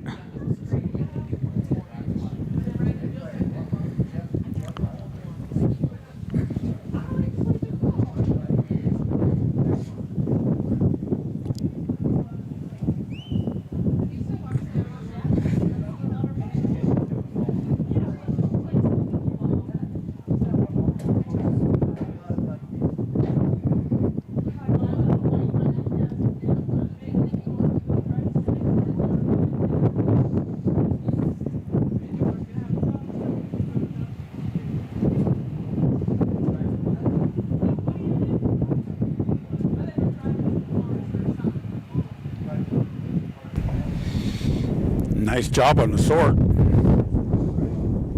Very nice. Okay, 3 minutes and about 54 seconds it looks like. That's the full score. So we'll see where Mickey and Pearl are on their next run. You're definitely going to need 2 full scores to get to the finals. Definitely, Elliot.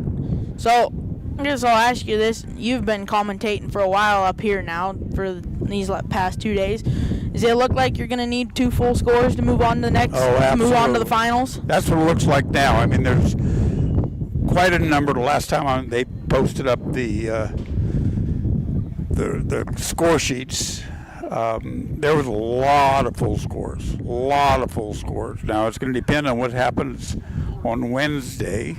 I think it's Wednesday when the novice, maybe Thursday when the novice runs again. I think tomorrow the intermediate runs for the second round, and that'll determine for the finals for the intermediate. Right. Thursday will be the final round for the novice class, and that'll determine who moves on in the novice. I'm pretty sure both in the intermediate and the novice, you're going to need 2 full scores.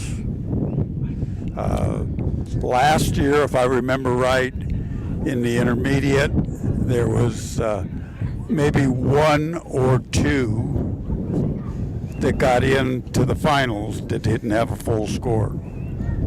But there's so many good handlers, so many good dogs. The cattle are so good. Right. And I mean, like last year, like you said, there were a couple that got in. But I mean, as this, great dog world keeps growing, it's just like getting qualified for the year. Sheep is growing so big that you can't just, if you get your cattle qualified, you can't just get your dog in sheep. Right. Like I think I heard this year, they let some of the lower classes, they let them in. If you had your cattle qualified or your dogs qualified in cows, that you could put your sheep in, but like the big high classes, you had to get qualified in both. Right. You had to have points in both to get there. And next year it'll even be harder. Right. I was talking to Jeannie a little bit the last couple of days, and the sheep entries are getting larger than the cattle entries. So the growth is there. For sure. There's more if you look at your novice and new people that are coming in. But I mean, there's a lot of people this year, Elliot, that are moving up. Oh, absolutely. I mean, a lot out of the intermediate to the open, a lot from the novice to the intermediate. Happens every year, yes, sir. I mean, yeah, you look at it, and I mean, the open, when we went to, there's a really good trial that DJ Anderson puts on in Utah. He had, I think, 50 or 60 open runs both days, and I mean, the open's huge. A lot of people are moving up to the intermediate, and I mean, the intermediate's really growing. Like here this last year, you looked at the novice, and the novice was huge, and the intermediate was a little smaller, about 15 people, and the novice was 29, 30 people. And now you look at the novice, and we went to a trial, and there were 9 people in the novice class. Was all there was. A lot of it depends on the location. You know, in California, where we are, our novice class is always the biggest. When you come back here, where you have more open handlers, the novice class is not the biggest. You know, you're open. Like, say, even at Steve's trials the other day that we were both at, you know, Thursday and Friday last week, open was the biggest. Intermediate was kind of moderate, and novice was not so good. Yeah. You know, it just depends on the area and, you know, who gets to go. Right, and that's like we put at my family's house, we put one trial on a year. And I mean, down in the valley in Oregon where we are, that's the only trial in the valley. I mean, the only other closest trial to us is the horseback trial in Klamath Falls. That's about 3 hours away from us. But for some people, that's still quite a drive. Right. Plus, it's a horseback trial. Well, plus it's horseback, and if I remember right, it's only one day. It's just one day. Yeah, it's just one day. And so, I mean, for some people, I remember you came to it. I'm sure that wasn't a super short drive for you. No.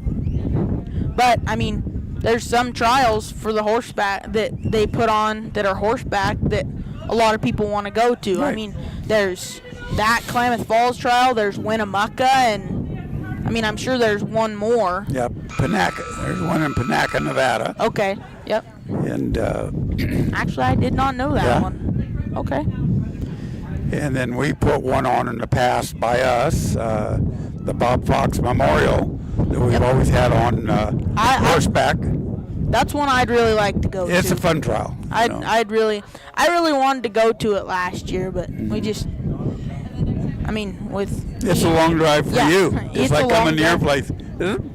Yeah, it's a long drive. It's a long drive for you. I mean, like the horseback trial in Winnemucca, I mean, it's only 9 hours. But, I mean, I say that, but I'm not old enough to drive. But, I mean, that's 9 hours that we still have to drive to get to that trial. Right. And, like, coming here, it's 15 hours for us. Yeah. But we do it because we love it, right? Right. And because your mom and dad got a lot of money and they can support you. Well, I pay my own. I've started paying my own entry fees, so. I know you have.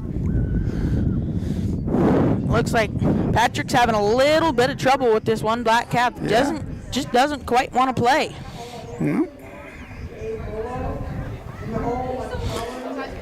You know, that the draw seems to be so strong. These cattle just know where that set-out gate is. Like yesterday, I was really watching when I was up with you and just kind of watching the bleachers. They were really wanting to draw to this exit gate. Now they're really wanting to draw to that entrance gate down there.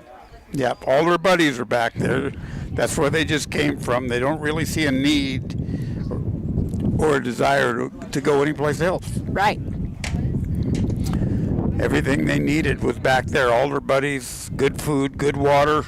Right. They just hung out. Now we're asking them to go somewhere else, and they say, I don't think so.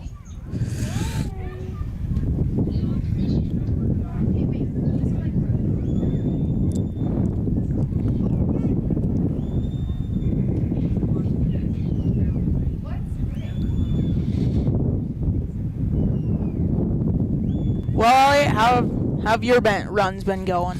Well, Carter, I have not had the success that I would have hoped for. My younger dog, Abby, got up on the wrong side of the bed the other morning and didn't really realize that this was a team sport. Oh, she wanted to do it on her own. Oh, she was going to do it all completely on her Okay. own. Yeah, of course, she didn't know. She wasn't able to come to the handlers meeting, so she didn't know the course. You only knew the course. And I knew the course, and she wasn't listening. So we did not do very good. And then my run with Allie, we do, good set, but they were sticky like these are. And I made a cardinal mistake at the sort. We were in there in good time. We wouldn't have been the winners, but we would have had a full score.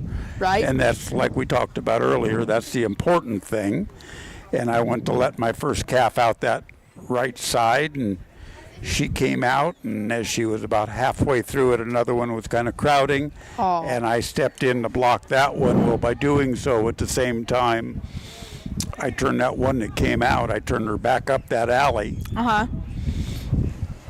And she trotted, of course, to the exhaust gate. Oh, then you gotta get her off that exhaust not gate, or in gate. Well, she was already out, but what that did is it took the other two and turned their heads looking at that one and drove them right over the dog on the back. So by that time we ran out of time. So the short answer was we didn't do with her diddly darn. Looks like Patrick made it through number 2, headed on to number 3. As long as he can, looks like.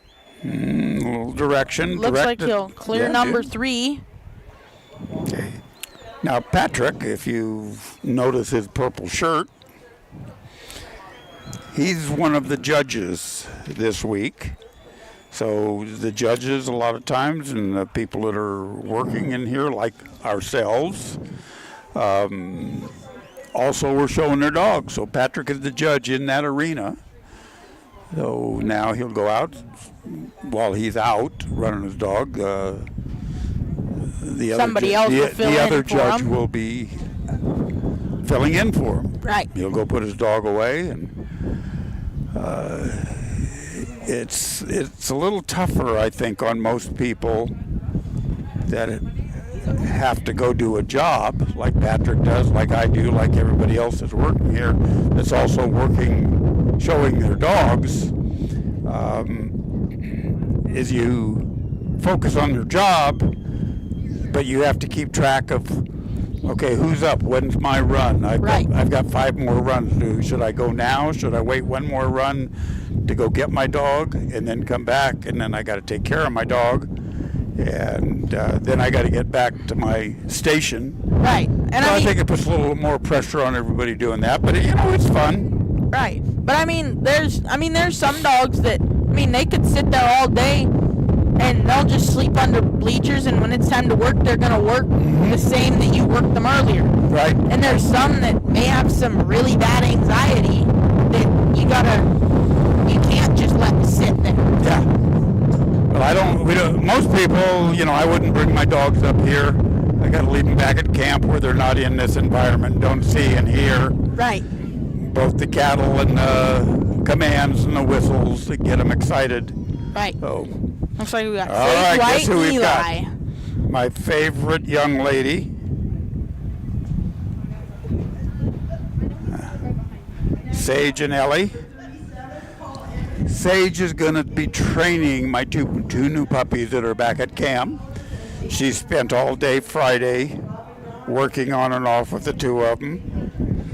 Cool. They're 10 weeks old. Ooh. She tells me that by the time she's done with them, they're going to be able to do their outruns. They'll know all their flanks, inside flanks, a good down and a stop and a walk up and a jump up over the top of your head. Oh! Yeah, so we're going to get all that done this week. And I got to pay her a half a penny. Half a penny. I'm trying to figure out how to cut them in half.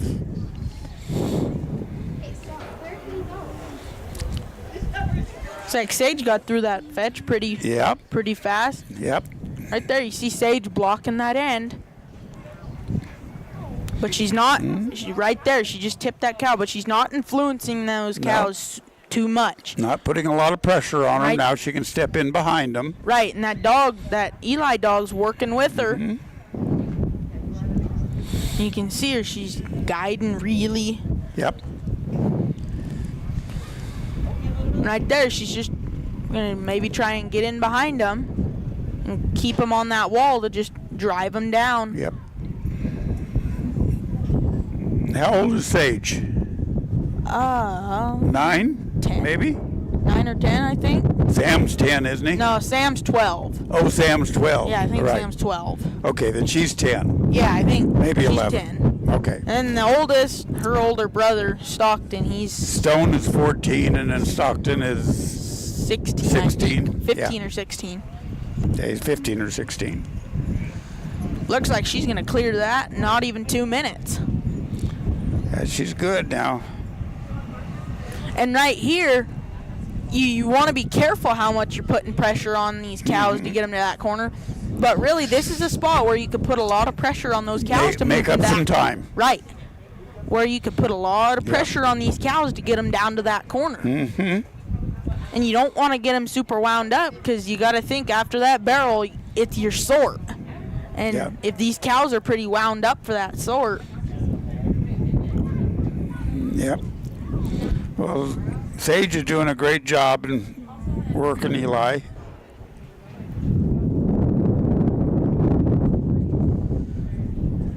Keeps the cattle moving. Yeah, it looks like not letting them stop. We've got them past the barrel. That's all you have to do is get past that plane of the barrel between the red barrel and the green 4 on the back fence. Okay, so that's your point line? That's your point and your reset, your daylight line. It looks like she's got a leader right there, and Eli, she's doing a really good job. Eli's doing a good job too, just following with those cows back there, and she's keeping them off that fence. And we'll see when she comes to go load that sort, we'll see where she's going to go. Is she going to go over on that wall, or is she going to... Looks like she's going to be all right to load. Oh, not quite. But right there, she's going to go over and help him get that cow back. He's going to go around, cover that side. Okay, get him back, get that baldy in there. She's loaded. Now right there, you got a leader. That's going to be the first one out. Sort him, Sage. Right there. You see? Nice going, Sage. That was a really nice run. Yeah. And you see right there. Sage White and Eli, about 336. That's a full score. Well, and that's not too terribly shabby for a 10-year-old. Huh? No, that's really good. No, but if you really watch that sort, when Sage she came and she had those 3, 2 of them wanted to be together, and that one just kind of went out in the front and wanted to be a leader. And you could see she kind of stepped in front of him and stopped him a little bit, but she took a step right back. She didn't get too far ahead to spook that one back and completely lose the flow. Right, right. So she stepped back and let that one come out, and then just nicely went in front of him. But she didn't want to spook them super bad, so she just stepped right in front of them and came right around. She was very quiet in her sort. I've seen some people. I've done it in the past. You get really excited and tense at that sort. It's a situation of either stopping the cattle or possibly getting your butt run over. Right. So you tend to be a little bit more quick and more jumpy. And I've seen people jump into that hole to try to stop them, which completely turns those cattle around and maybe pushes them back over the top of your dog. Right. Or they're nice and quiet like Sage was, like you were when I saw you make your run. And that's, nice and quiet, just turn your back to them. That's really what I've learned in the sorts, what it's about, because, I still do it to this day, trialing, but, I've gotten better about not blowing them up so bad. Yeah. When you're at the sort, because it's really exciting when you get to that sort. But you gotta slow down and think. What's my next move? What are these cows gonna do? There you go. You've been hanging around some pretty good people. For sure. Yeah. You're a pretty lucky young man. I am Mhm. very fortunate that my parents let me do this sport. And the thing, they're not just dogs. There's dogs that are everyday using dogs, and there's the dogs that you can ranch and trial, only ranch. No. There's lots of different. Right. Whatever you want to call them and whatever you want that dog to do, maybe you can get that dog to do it. But not every dog will make what you want. What we're looking for in most cases, I mean, a lot of people don't understand these dogs, and you know, they think they're just out there working, and you know, they're always in danger. You know, that one cow kicked at that dog, missed him, but kicked at him. And right. Here's a cow that's, you know, kind of wants a little standoff, and they think, oh, you guys are mean to those dogs. Well, you know, a lot of these dogs, just like anybody else's, they're pets, they're family. Right. You know, we've got one dog that sleeps in the house. But you know. But the question is, Elliot, does she work? Oh, absolutely. That's exactly. Kathy's ass dog, but yeah, that's Kathy's little baby. I don't let any of mine sleep in the house, but if that makes the dog happy and that dog still works, it's like Tim Jessen and Striker here, moving along really nice. Yeah, he's got a lot of strength. And I just saw him make a couple really nice clean heel bites. Looks like he's gonna just move right along through there, and he's got these cows at a really nice trot, sticking together. This is where you can make up some time. Right. And that dog, I'm looking at this dog. This dog looks really on point. And it looks like he's going to keep him off that fence. And now right there, he let him slow down. He's got room to get around behind him and move him off that fence. Right. But I mean... But not enough to turn their heads to the back. We don't want to turn their heads to the... No. To the back end, because they will definitely start going that way. Right, but like right there, he's only at a 250. If he would have not had him trotting all the way from number 2 around 3 and 4, I mean, he'd be a lot farther along than that. But I mean, when he got them things trotting, which was really nice, he made up quite a bit of time. You could make up a lot of time on that back stretch if you just let him go, you know. And trust your dog. Right. Trust is a big thing that I've learned too. Trust and control. Excuse me. But trust is more than anything. You can control your dog, but you gotta let your dog work for itself sometimes too. Right there, looks like he's having a little trouble. But like right there, I mean, he made up all that time with them cows trotting around, and now it gives him a little bit of extra time, maybe like right here to finish.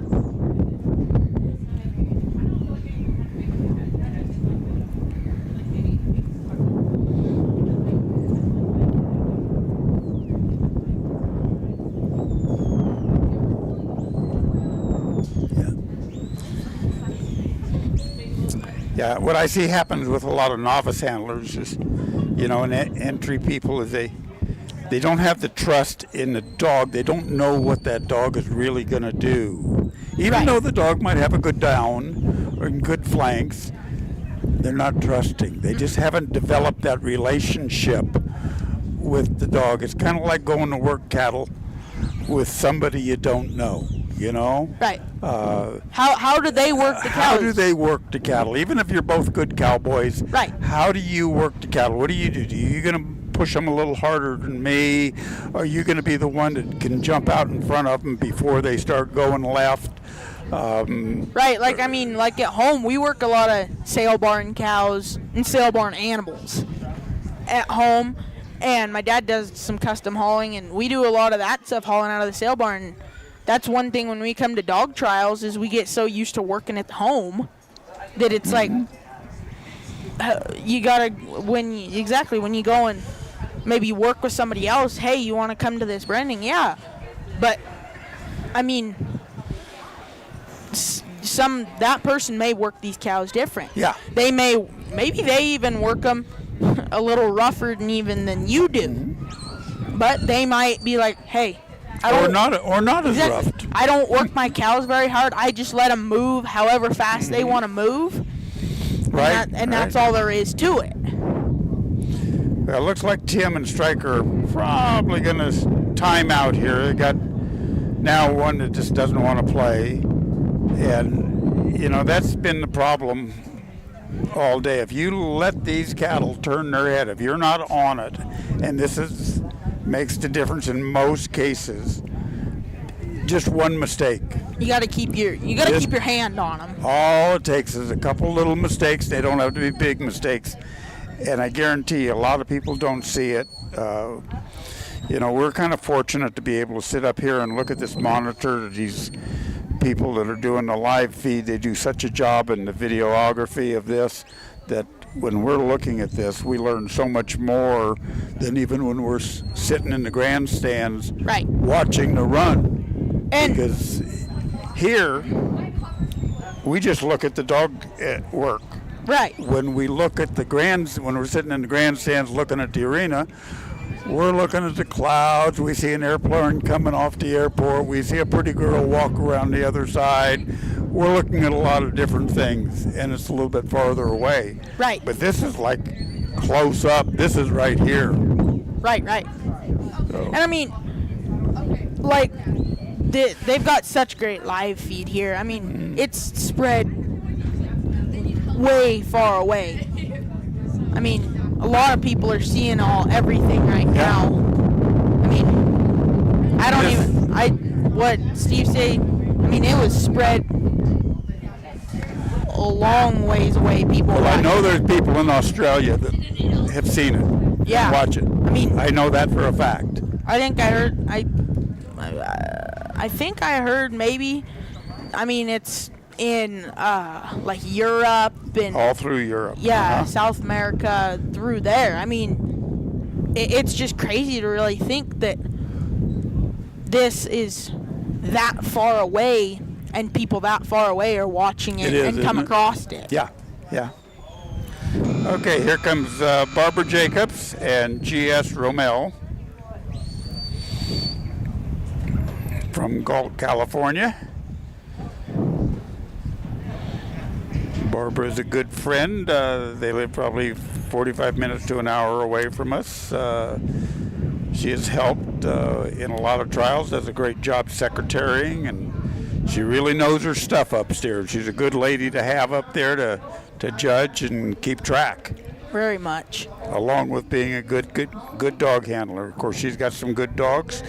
We kind of know where they came from, so there's no reason they shouldn't be good dogs, right? Right. Okay.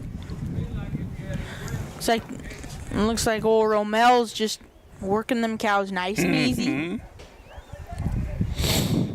And that's another big thing. You gotta, I mean, I'm still working on it, but you gotta watch your cows and keep them in a group. And if you get a leader, you gotta take that leader. You really gotta. So would you rather have your cattle, when they're moving from one obstacle to another, head to tail, or shoulder to shoulder? Depends, Elliot. It depends what the obstacle is. Are we going into a fence obstacle, or are we going into something in the middle, like number 2 that Barbara just cleared? How tight is it? Huh? Right. If it's a little bit if that was a little bit tighter in, I would really like my cows maybe 2 wide in the front and just 1 tailing in the back, or tail to tail. But like here, Barbara's got all 3 of them just wandering 3 wide, and it looks like it's really working for her. But she's going into that fence obstacle, which Romel's just going to keep pushing them up just a little bit, and she's really helping too.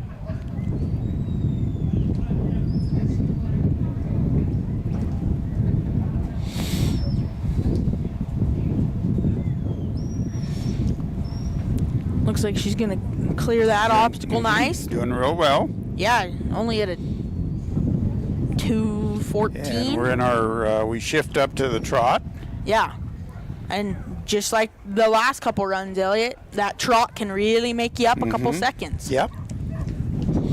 And like here, she's going to try and just pull them right around that corner. That'd be nice. You know, you don't want them to slow down right there. That's the problem. kind of hold the dog off because we're worried about what might happen. Well, it's like yesterday when you let me come up here and commentate with you. We came and we were talking about them cows just going, they trot into that corner and then the flow would just die. It's the same thing I kind of see a little bit right here. You just kind of go and you can get them out of that corner, but then the flow's dying even out of that corner. You almost have to push a little bit harder. Even though they're going, you have to give them that extra little kick.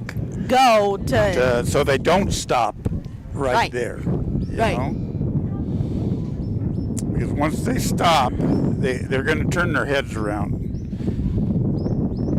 Looks like they're coming in just a nice walk. Right there, she's got them really far off the fence, which is really nice. Yep. Romel's doing a really good job of just directing the front one, pushing the back one, nice and quietly. Barbara's up there, protects that one hole.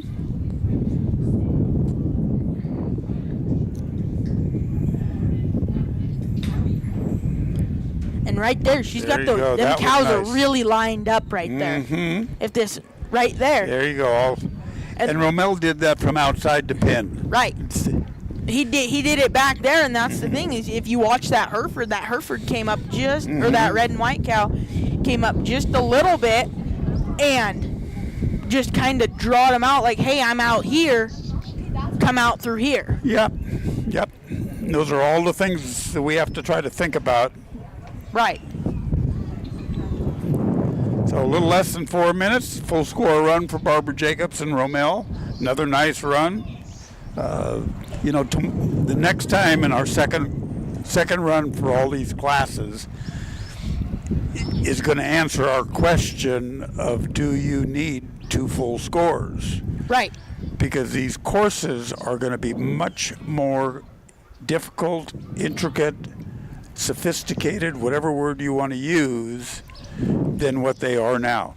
These obstacles and course that are set up for the first run, Steve always does, are pretty much, they're entry level.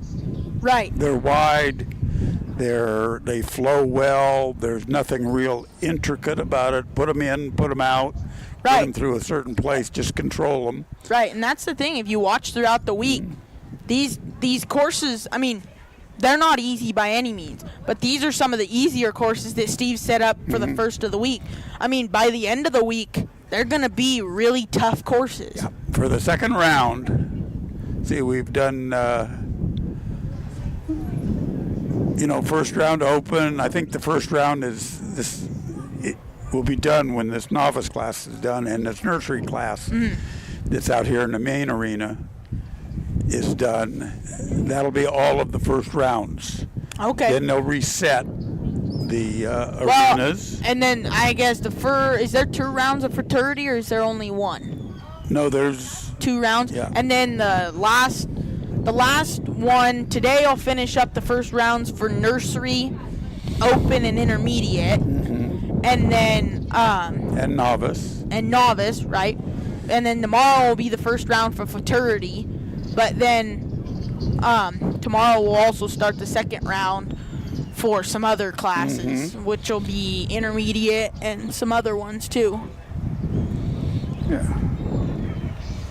Looks like Debbie. And when they set those, the courses for the second round are going to be much more difficult. They're, your top handlers and dogs and a little bit of luck are going to float to the top. Right. You're not going to be allowed too many mistakes to get a full score. Right. It'll be fun. And that's the thing is, I mean, it showed on this course here in the lower arena that, I mean, like a lot of 4-minute runs, those, because you get 2 rounds, you get the first round, and then you can go into the second round, and then the second round is the deciding factor for the final round. But like the first round, I mean, there's really still no room for mess up. No, you got to be as good as you can possibly be. I mean, you gotta push that. You gotta push that dog to their limits. I mean, and sometimes you don't even have to, but sometimes you do, and you just gotta let the dog do what it knows and how it knows to do it. You're absolutely right. Well, here we are running. We're into a minute with Debbie Anderson and L7 Jazzy. Not sure what the L7 is. I'm sure somebody will know. They're from Preston, Idaho. Shown dogs for quite a long time with Debbie's husband, Paul. Debbie is, I think this is maybe her second year showing dogs. She's doing a really good job with Jazzy here. Right there, it looks like she's on that right side, guarding those cows, and Jazzy's just working right with her. Yep, just a partnership. And when those cows were back still a little bit more, that dog was kind of coming over by that number 2, where that one straight panel is, around over here, and just keeping those cows moving and tipped into that obstacle. Absolutely. Now they're through it, and they're moving on to number 3. Debbie's going to guard the flank. And Jazzy is going to push.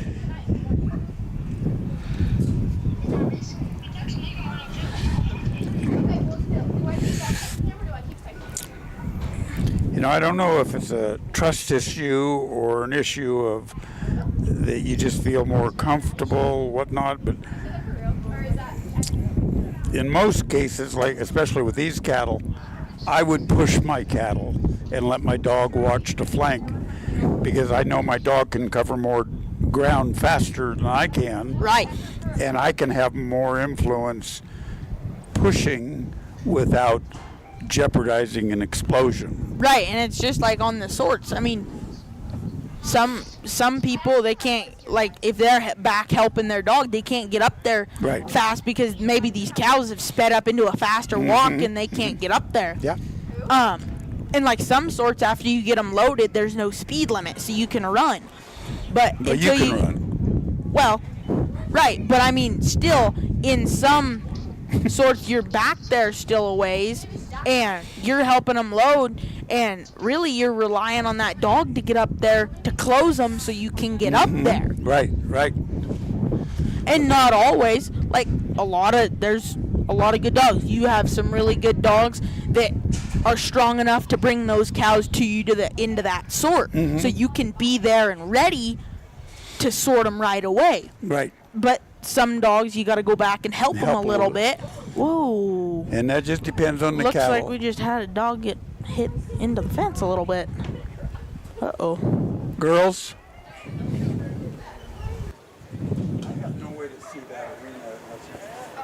Please. Thank you.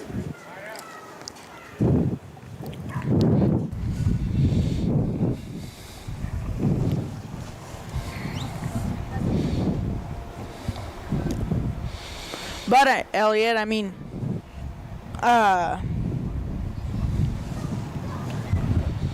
seen, I mean, there's some heavy sets, but really, I mean, slow is fast with these cows. And, like, I mean, a couple runs ago here with Tim Jessen, I saw his dog was handling him really well, and I could see that dog was staying on him, but that dog was staying smooth. Yeah, but then at the last minute, they blew their sort and didn't have enough time to get in because they turned their head. One little mistake. Right. Little over flank. Well, but look, and it's like you've said before, just that tiny little over flank can be the biggest thing that will hurt you. With these cattle, it's monumental. Right. I mean, you can even see that white face that's trying to turn around. Look at her. There. Say, she does not want to go this way. No. Those two but she's not a bad cow because she's still respectful of the dog and Debbie, and she's a little bit of a leader. She's liable to just walk out of there like, what a deal. And like right there, that was a beautiful sort. Nice and calm. Yeah. Nice job, Debbie Anderson and Jazzy. Right.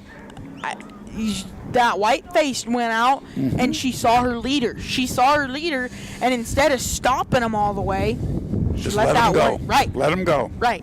So that's kind of the confidence that we have to build, And the only way we build it is by making mistakes and keep going and getting better at That's it, right? the confidence and the trust we have to build for the both of us. The team.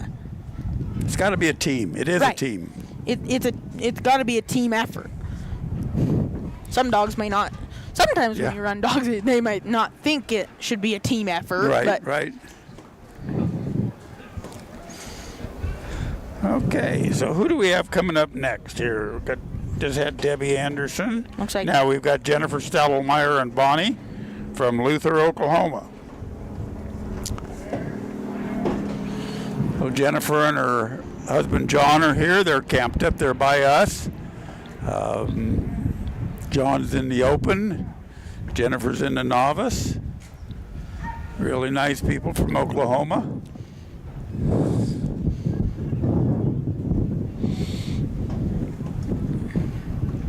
It almost feels like it's going to rain, doesn't it? Yeah, it feels like it. I don't know if it will or not. I don't think so. Hopefully not.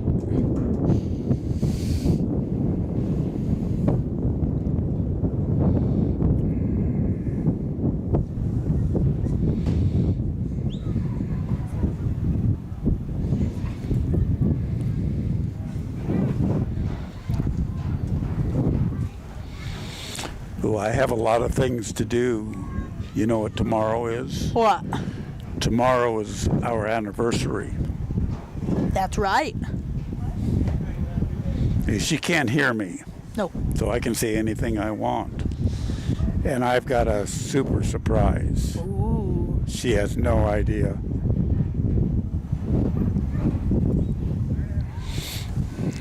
Looks like she got her fetch really nice.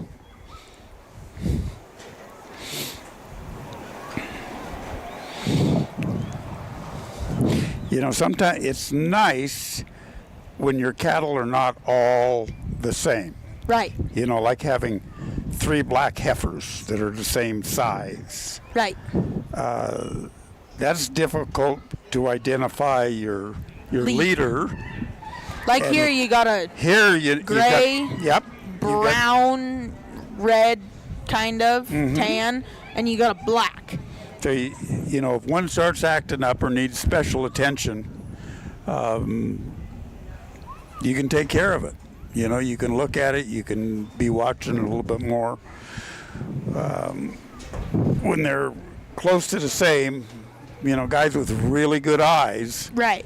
You know, they can spot the difference. You know, people like Steve and Brian, and, you know, that are around them all day long.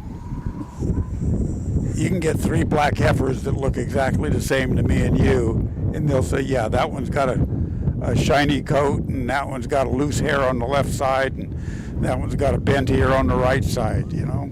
So it really helps. Right. So Jennifer's doing a really good job. She misses that barrel, so she'll gonna have to go back and turn them around. She has to daylight. Got a good run going. She's still only at 2 minutes.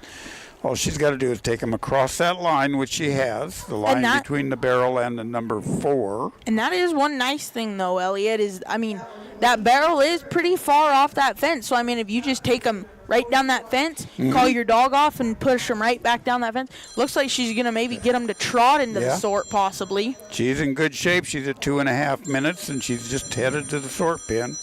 And right there, that's really nice. Oh. She had one that kind of skirted, so she's got to bring Bonnie around to get him out of that alleyway. But then, like right there, then you have those other 2 that are walking away. Right.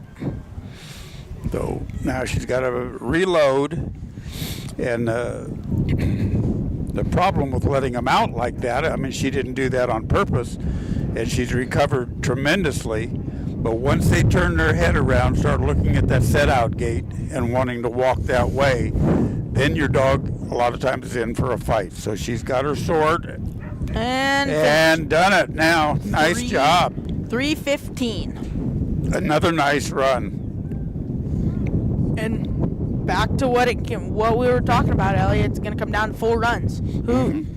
I mean, time's going to have a thing to do with it too. But I mean, who's going to have 4 runs?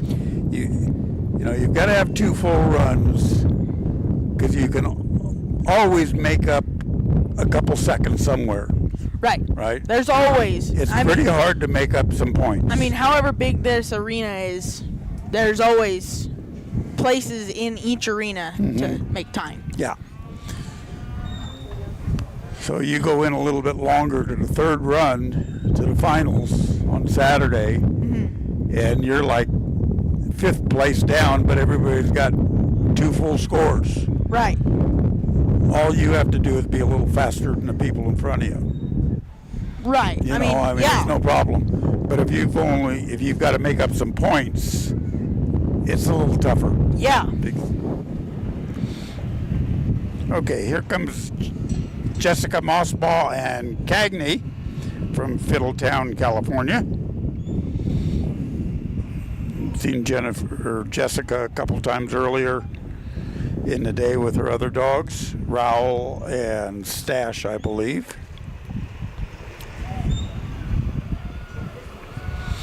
And now she's here with Kagny.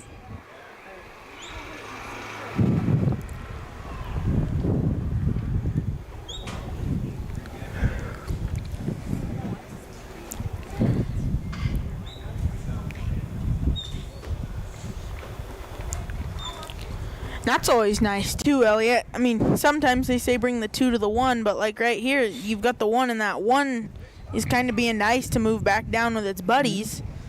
And right there, you're going to send her dog back out. Yeah, that's always a dilemma, I think. Right. 2 to the 1 or 1 to the 2.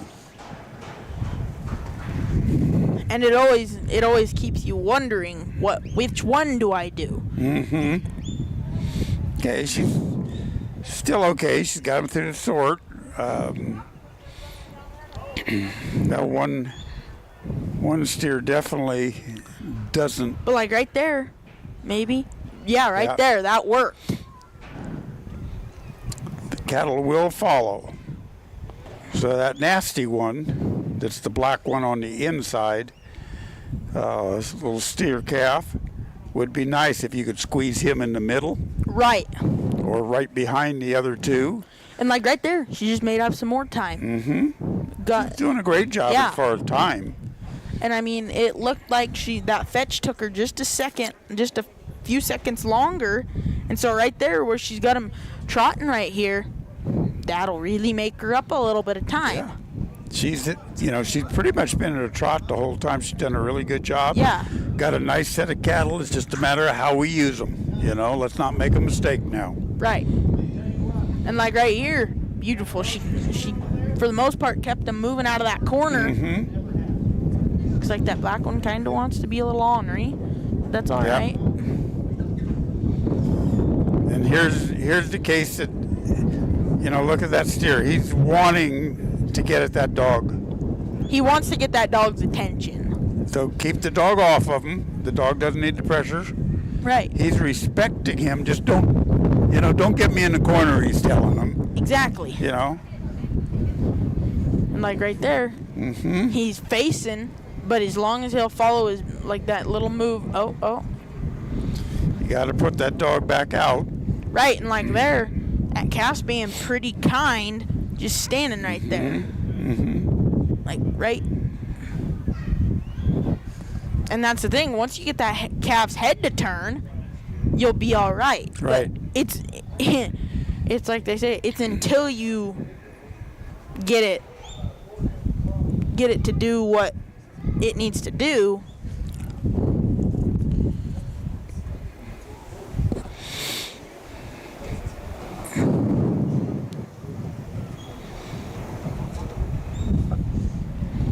Okay, and right there you there. go. There he goes. He's gonna try and turn his head again.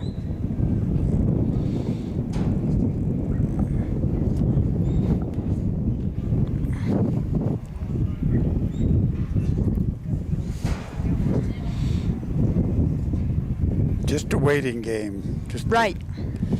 And that's the thing, is that dog's bit a couple times, so now that one black calf's looking. Okay. Watching him, like right there. And now that black one and the Charlet, they want to kind of stick together. Right.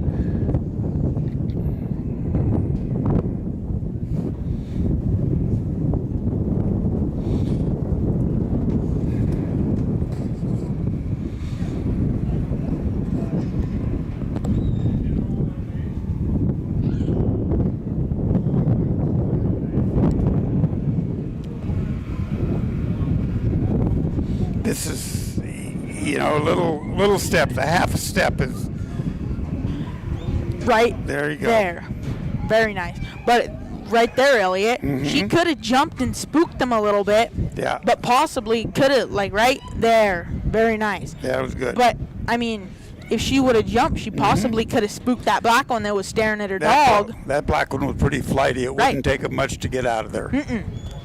That was a nice job. That was good stockmanship, good dogmanship with Jessica. But maybe it would have worked if she would have jumped and spooked him a little bit. But it possibly also might have not worked. Yep. But now she's got a full score. And, in good shape. Right.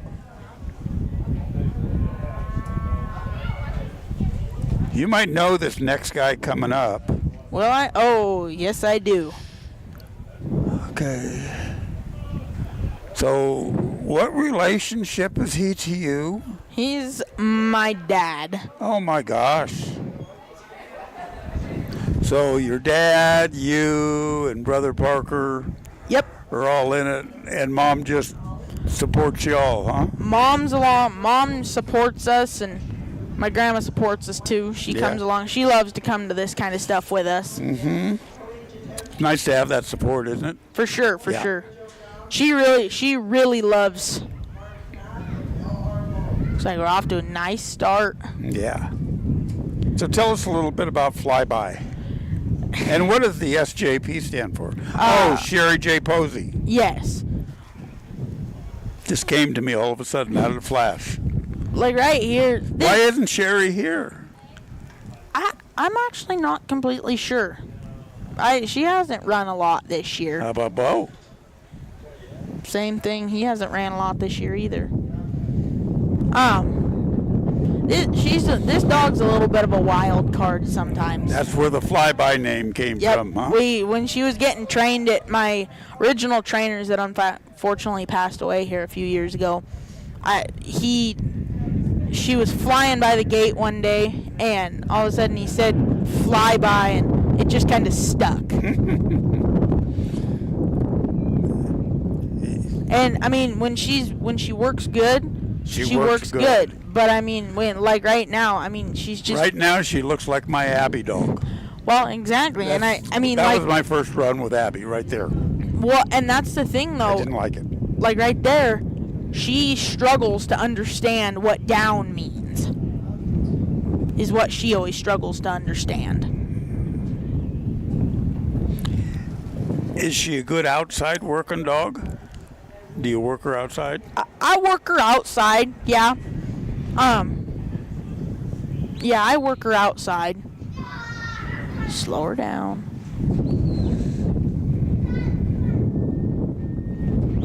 And that's the thing.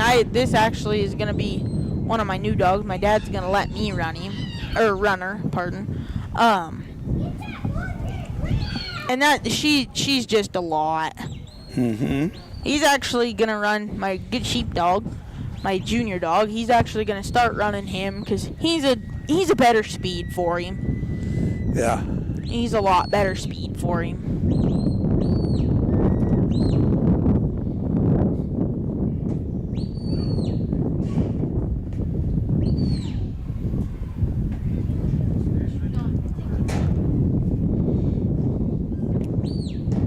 We're still working on the fetch. No, we got the fetch. Okay. We're on the number 2. All right. So a lot of the times what happens with these cattle, we've talked about them being strong to the set out in the back there by the Nutrena sign. These cattle came out as they all have, just normal, and Flyby went around the backside and then got a little excited. And well, right. And started blowing things apart, and we had dogs and cattle in each corner. Well, and that's the thing is, I mean, she's a lot of dog, but I mean, he can handle her. She's just a lot. She's fast, hence the name. Yeah.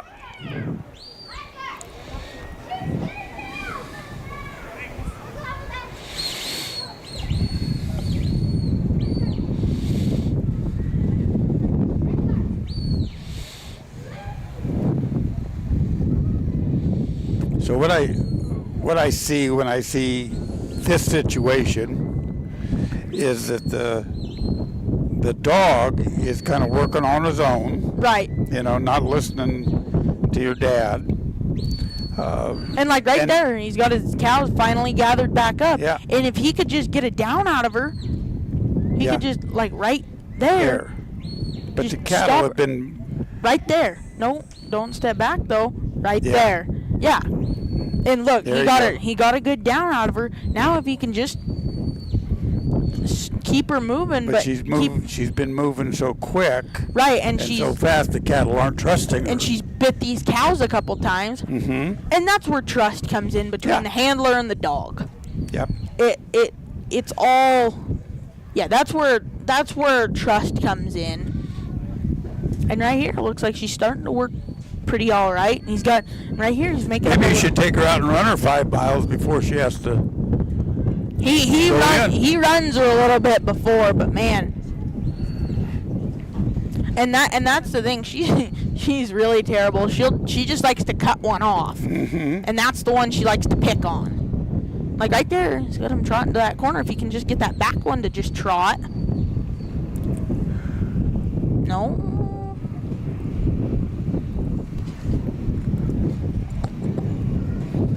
Like right there. Maybe. No.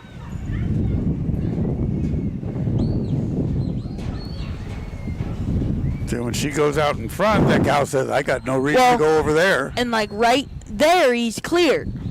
So now if he can just, he's got to get up to that sort. It looks like he's got 30 seconds.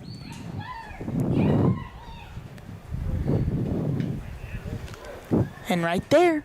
No, not quite. He's just got to get her stopped back there. And right there, she's going to come in. It's a little risky, but...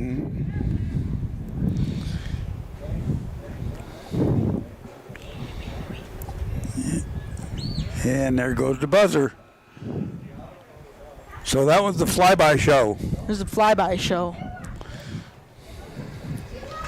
Brought to you by Josh Harris and the Harris family. Right. Right. Okay, now we have, coming up, we've got Kaylee Heindman and Hondu from Elgin, Oregon.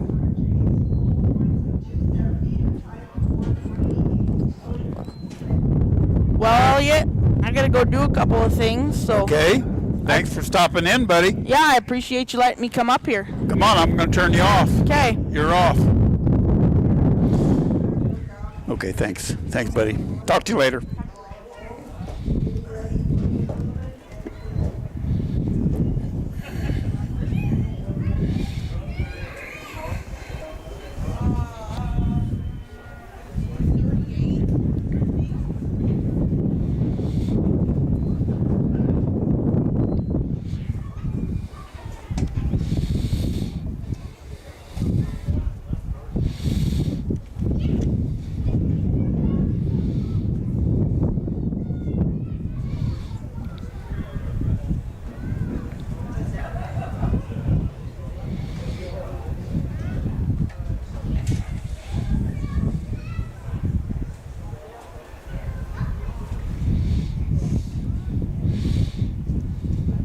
Okay. You know, from the camera view, you can see one of the campgrounds out back and how many trailers and camps are out there. That's kind of the medium-sized one. We've got a big one up in the front, and off to the side there's another one. There's a lot of dry camping as well. So, you know, there's pretty much everything to keep you going here in beautiful Afton. All right, now we've got Kaylee Heindman and Hondu coming into the arena. Kaylee calls for her cattle. She's got Hondu set up on the right side, so she's probably going to send him away, which is counterclockwise, and he goes out. Covers his cattle good. Keeping them together, got to bring them through the fetch. Needs to go over and get that one that's looking backward. We want them. They start looking back. We give them too much time to think about going back, and they will go back. So if we can keep their heads pointed in the direction we need to go, we're going to be much more successful. And Kaylee's doing a good job of that so far. You know, this isn't a set that's running all over the place. A little bit of pressure. Hondu looks like he's got a lot of power. I can see the way the cattle are reacting to him. Just that movement behind them, that black cow started. Now that red cow, he went into the wrong end of that obstacle. So she's got to bring that cow all the way out and daylight him. So now he's out. You see the pink flags on the panel.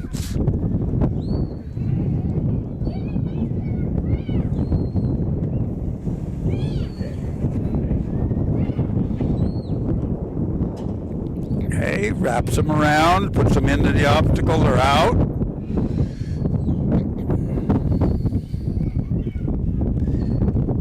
Kaylee and Hondu can start moving on to obstacle number 3.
Okay, Kaylee's got him moving down the fence line there on towards obstacle number 4.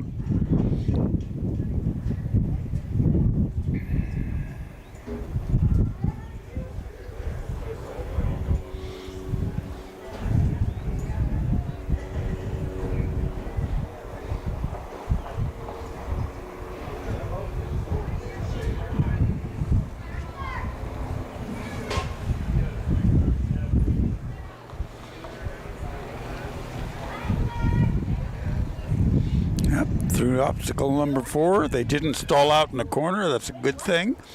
Yeah, now they're moving into obstacle number 5, which is the sort pen, and then she'll sort them. So we've got a leader. I can't see from the angle if he went by there or not. Yeah, it looks like he skirted the obstacle.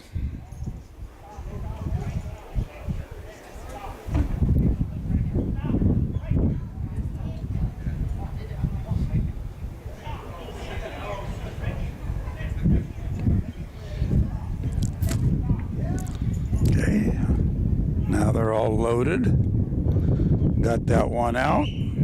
Turns the cattle around. That was a really nice, easy sort. Done easily by Kaylee and Hondu. So very nice. Time of 4:23. So they'll go to the second round with a full score.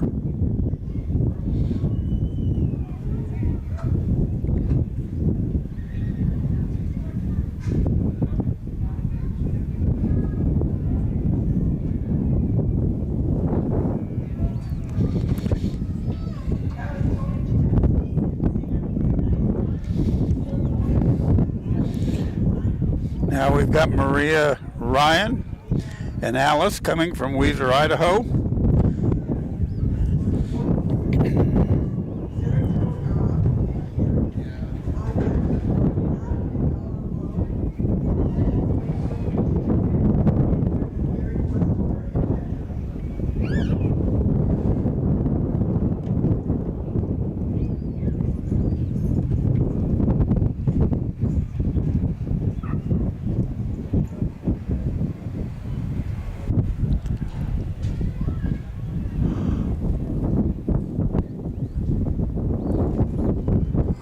Okay, Maria and Alice are setting up in the arena. Let's see which way she sends her dog. Pretty much everyone has sent them on the away side. Cattle have been very good, you know, as far as waiting. Of course, if they just ran straight ahead, we'd have a faster fetch time, and that's okay.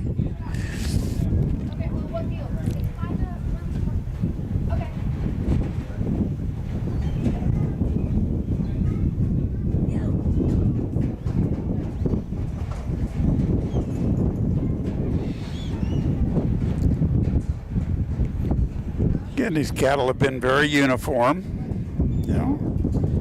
Just need to be able to read the cattle and position your dog and yourself into the position to influence them in the way that you want them to go. Simple, right? Okay, we're through the fetch. That was nicely done. Headed to obstacle number 2.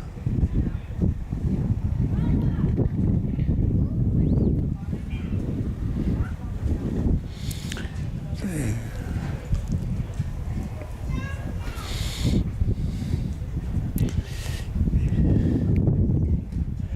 You know, so a little background on some of these handlers. I know a fair amount of them. Some of them better than others. Some of them just barely acquainted with. But you know, there's a bunch of people that come from the ranch life. You know how to read livestock well. And there's a whole bunch of them that live in town and have just gotten interested in the sport for one reason or another. Maybe their brother or uncle or neighbor or friend, or they just saw it on a video someplace. I've got a friend in Canada, my buddy Jordan Mikowski. That's how he got into it. Now he's training dogs and putting on dog trials up in Canada. He didn't know one end of a cow, which end of the cow to put the food into. And he tells you this. He didn't know anything. And he had a border collie, and he used to do a lot of canoeing and things.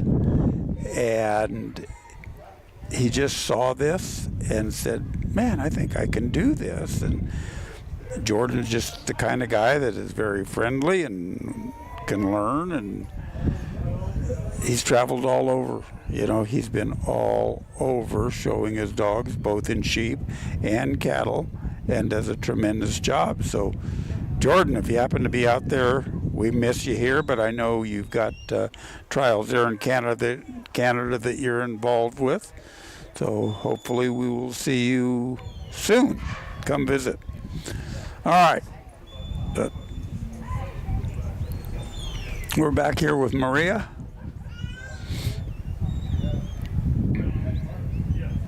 And Alice. And these cattle are just getting stuck in the corner. You know, a lot of times we look at it and we just say, oh, look at these cattle, they're bad cattle. No, they're not.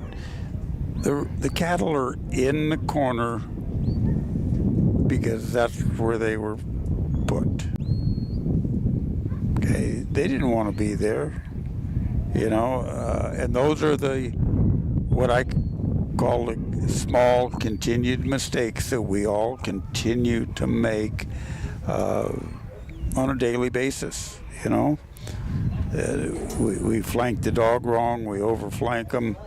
Maybe we give them the wrong flank. We don't tell them to lie down to stop when we should. We don't see something happening. We don't see the turn of a head of a cow that would indicate they're going in a different direction, and we don't react quick enough to solve that problem. So, you know, it's not the cattle. We're all pretty much given the same cattle. Like I've said in the past, it's the person, the handler, and the dog that make the least mistakes is the one that's going to win. I think you can probably ask any handler if he were to analyze his run, he could find some little error in there that his dog, he overflanked his dog a foot, and it cost him 2 seconds. But that 2 seconds could have been the difference between first and second. So, you know, everybody's going to make them. We all do. We just try to limit them and make them smaller mistakes rather than bigger mistakes. And keep on going. You know, the big thing is be out here and enjoy what we're doing. We're involved with a lot of good people.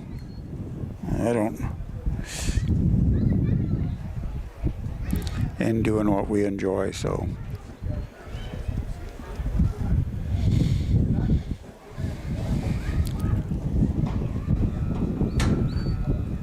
Yeah, I went to buzzer for Maria and Alice from Weiser, Idaho. And coming up next is Marcella Cordova and Duke from Chamisol, New Mexico.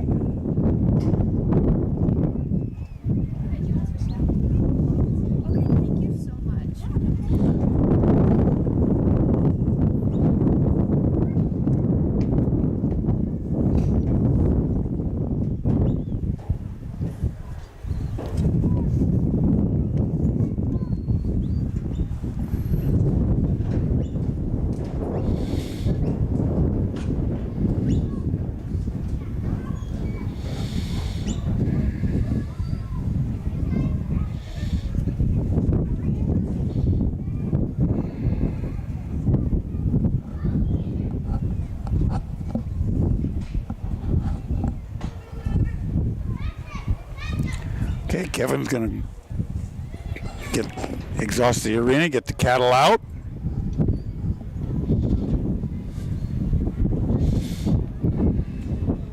And then we'll be ready for our next set.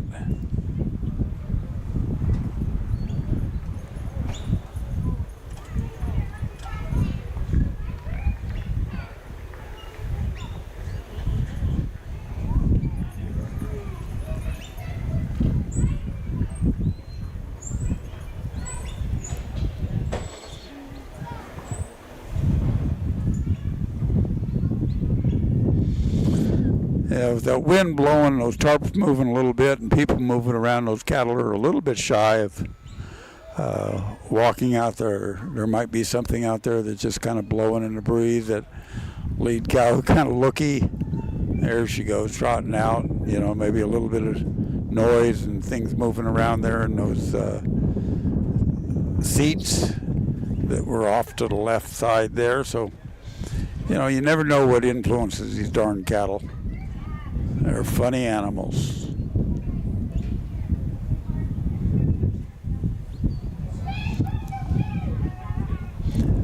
Okay, into the arena comes Marcella and Duke.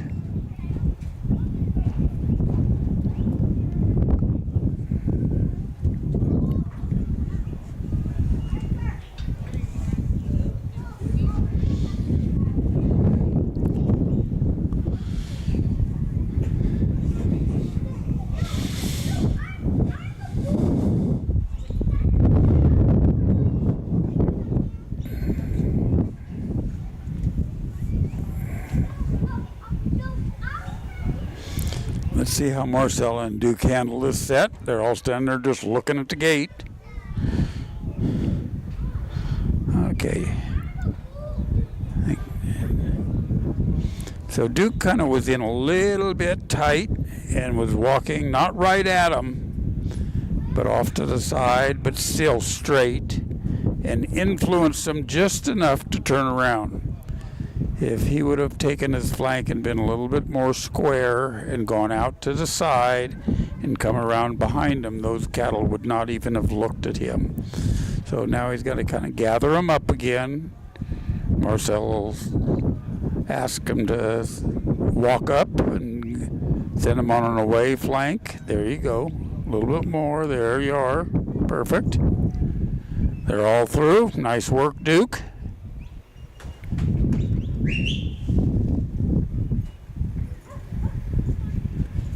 Okay, this is telling me that this is not Marcella. This is my friend Nina, Clark, and Beth. Okay, let me look.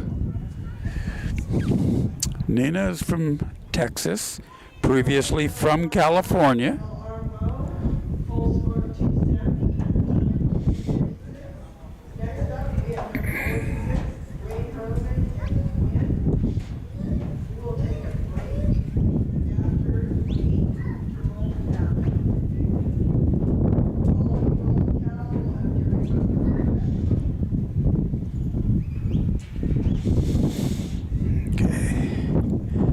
Got to get Beth out there in front to slow them down, start them. They've gone past the obstacle, so now they've got a daylight, which is come past the panel.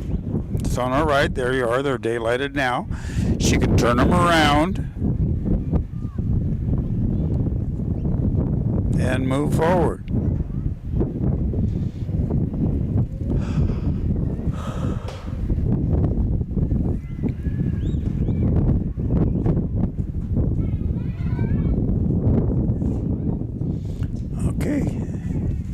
They're on their way. They've got a good run going. They've just pointed on obstacle number 4.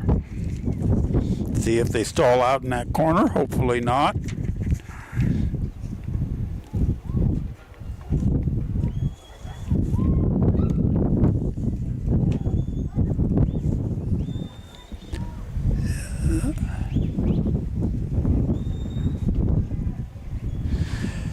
Yeah, Duke's got them. Or Beth has them moving.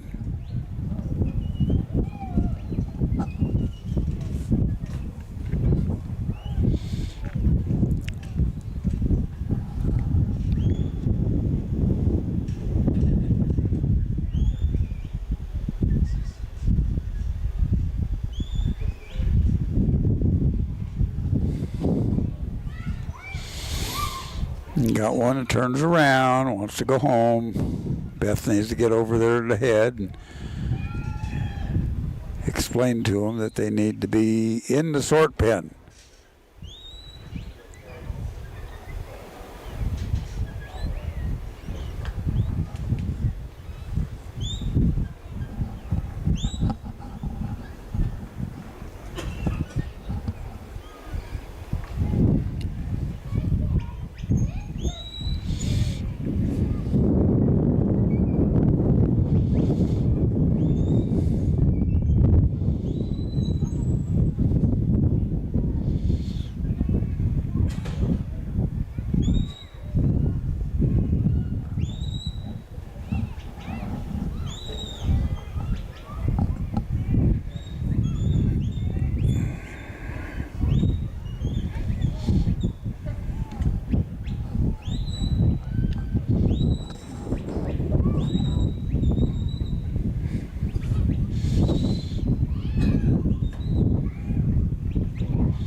All right, they're all back up to the sort pen. Let's see if we can get them in.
Okay.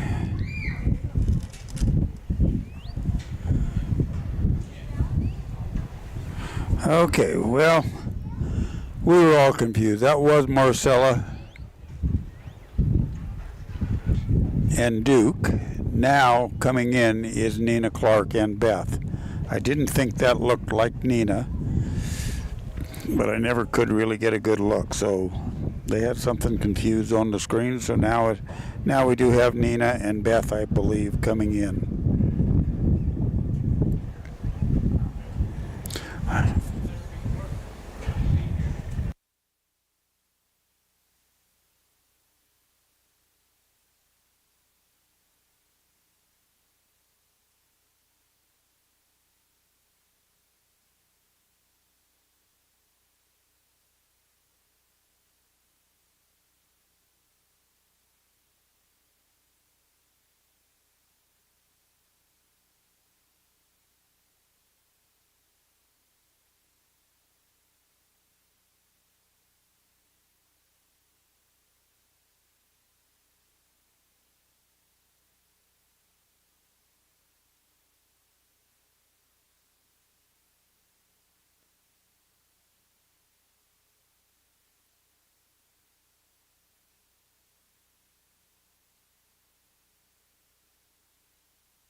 Country Vet Naturals dog food is crafted for hard-working dogs, packed with high-quality protein, essential vitamins and minerals. It's designed to fuel their energy and endurance. No fillers, no artificial additives, just pure natural nutrition for your loyal partner. Our formulas support your dog's digestive health, ensuring they can thrive at their best with comfort and ease. Country Vet Naturals gives your dog the strength and stamina to perform their best. Because when the job's tough, they deserve the best. Power your dog's performance with Country Vet Naturals. High Energy is one of 6 products in a family of foods we produce that is naturally formulated utilizing multiple protein sources, including beef, pork, chicken, and fish. Each of these foods contain what we call the VX Advantage, which is a proprietary blend of prebiotics, probiotics, postbiotics, as well as vitamins and organic trace minerals. We're one of very few companies that incorporate selenium yeast as the sole source of added selenium. These ingredients work together to promote healthy digestion and a strong immune system. Controlled minerals, including guaranteed maximums on calcium, is a cornerstone of all Next Level products. Our lab is second to none as we test all incoming meats, as well as every lot of finished kibble for all minerals, including heavy metals. I don't think there is another company in the United States that takes food quality to this level. High Energy is a nutrient-dense food that contains a very popular nutrient profile of 24% protein, 20% fat, 4.5% fiber that provides 420 calories per cup, fueling the needs of highly active dogs. The omega-3 to 6 ratio of just under 1 to 5 supports a beautiful, healthy skin and coat. There are several competitive 24/20 products on the market, but most of them are formulated utilizing lower quality ingredients such as rice bran, which has no place in a quality pet food, especially for performance dogs. These cheap foods simply will not digest, as you will see by the large volumes of poop produced. High Energy is a food of choice for hunters during the working season. I'm Scott, and this is Vega. I'm the co-founder and chairman of Next Level Pet Food. If you have any questions about any of our products, go to our website, online chat, phone call, email. Let us know. We'd love to hear from you. Really do appreciate your consideration and business. Thank you, Charlie. Thanks, Rocky. Thanks, Cooper. You too, Toby and Jody and Daisy and Sadie and Gracie. Your loyalty means everything to us, which is why we perfected the recipes behind our food and included special support for mobility and immunity. Find premium nutrition near you at NutrinaWorld.com/loyallife. Nutrena, what's inside counts. Your dogs deserve the best, so give them the best with our stock of Nutrena Loyal Life pet food. In every bag, there's wholesome nutrition that's free of corn, wheat, and soy, added digestive support with prebiotics and probiotics, and special ingredients to optimize your pup's immune strength, mobility, and overall health. Get the best for your dogs with Nutrena Loyal Life pet food.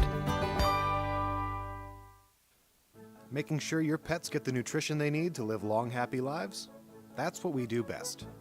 With our special blends of quality ingredients, you can count on us for the pets counting on you. After all, being the best pet parent ever is what you do best.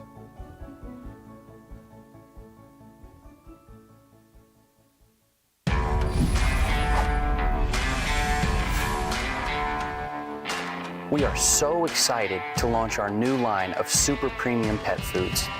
We built it with passion and purpose, with everything we have, to create science-driven, balanced nutrition that makes a real difference in an animal's health. How do we know this?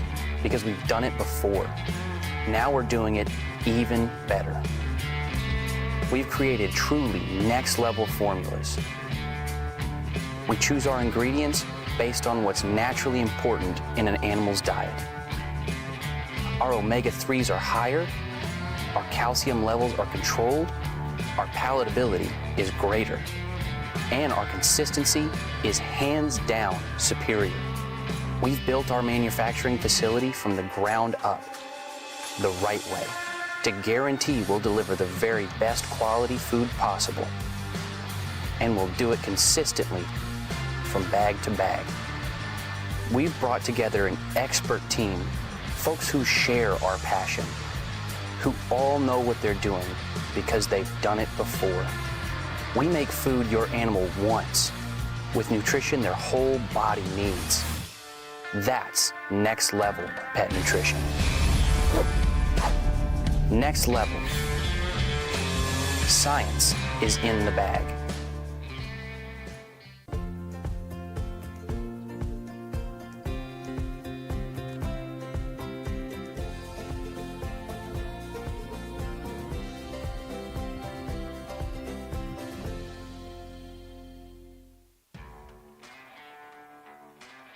Our Salmon River is a grain-free food formulated for adult dogs. It contains 28% crude protein, 16% crude fat, and 390 calories per cup. It contains extremely high levels of omega-3. In fact, the omega-3 to 6 ratio is almost a 1-to-1, practically unheard of in the industry. It contains our VX Advantage, which is a proprietary blend of vitamins and minerals, including selenium yeast as a sole source of added selenium. Probiotics, prebiotics, postbiotics, all working together to support a healthy digestive and immune system.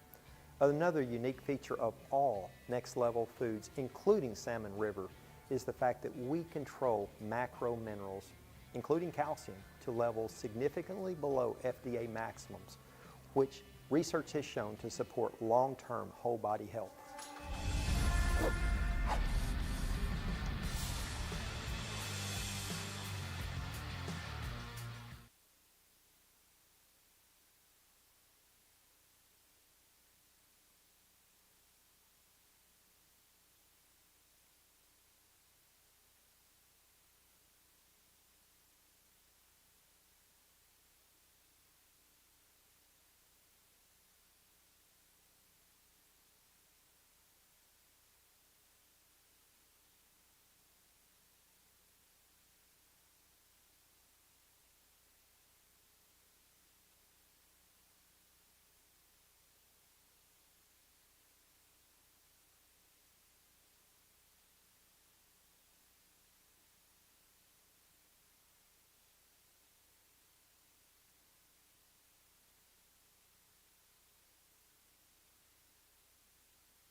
Okay.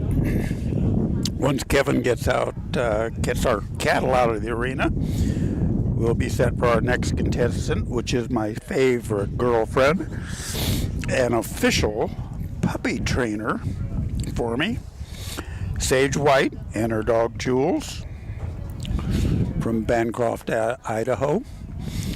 You'll probably recognize Sage as one of the stars of the Nutrena commercials that they filmed a couple years ago at their ranch here in Bancroft.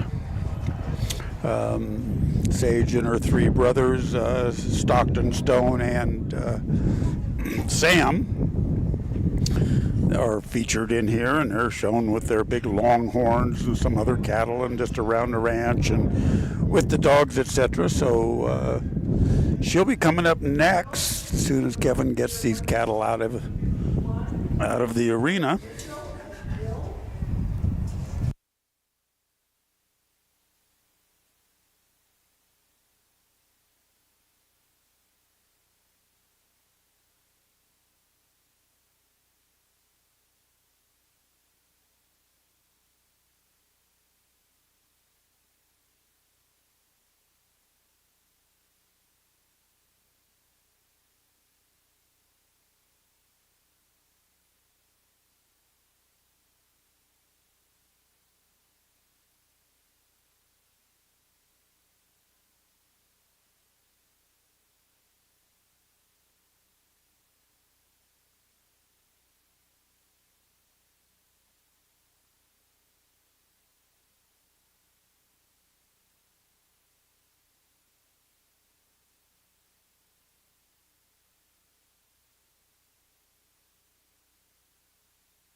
Okay, here is Sage and Jules.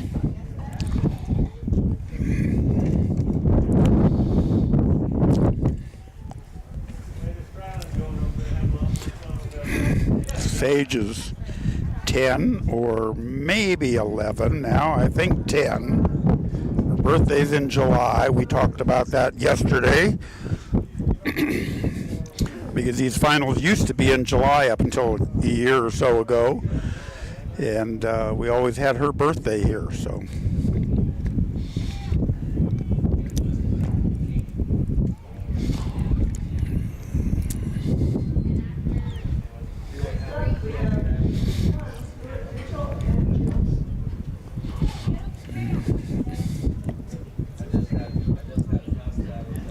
okay, there we go. Now we got them in the picture.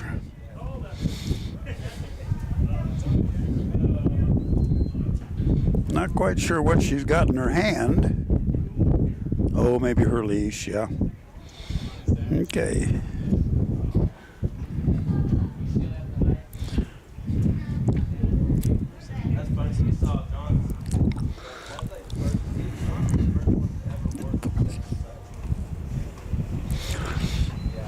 All right. Having a little trouble getting them through the fetch, but she'll get them wrapped up here in a minute.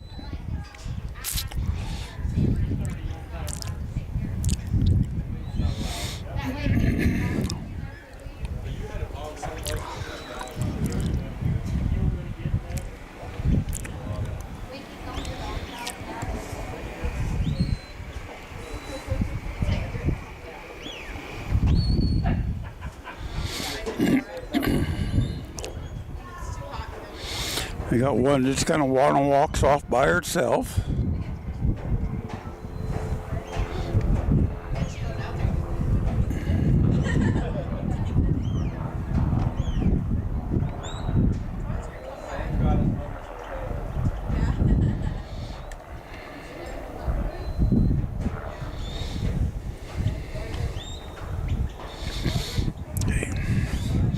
Okay, don't forget the old timers class that's going to start in this arena at 3:30.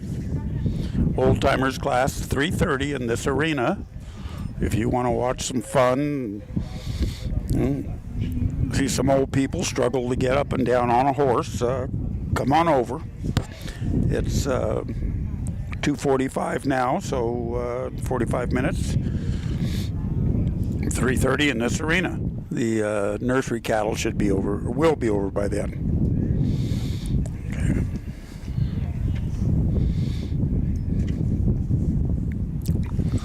Okay, Sage and Jules are still struggling a little bit here. Let's see how they do.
Okay, Sage goes nicely right into number 2.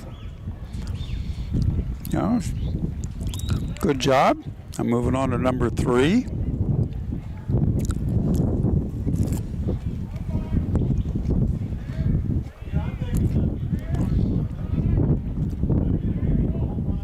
That Charlet just has a little bit of a mind of his own. Been causing some problems this whole run.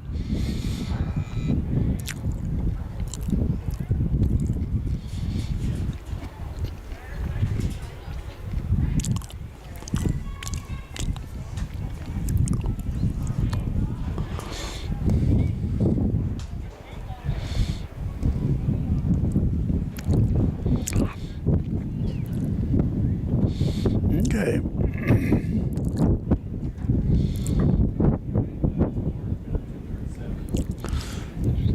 The handler has the option to go on without all 3 cattle if she wanted to.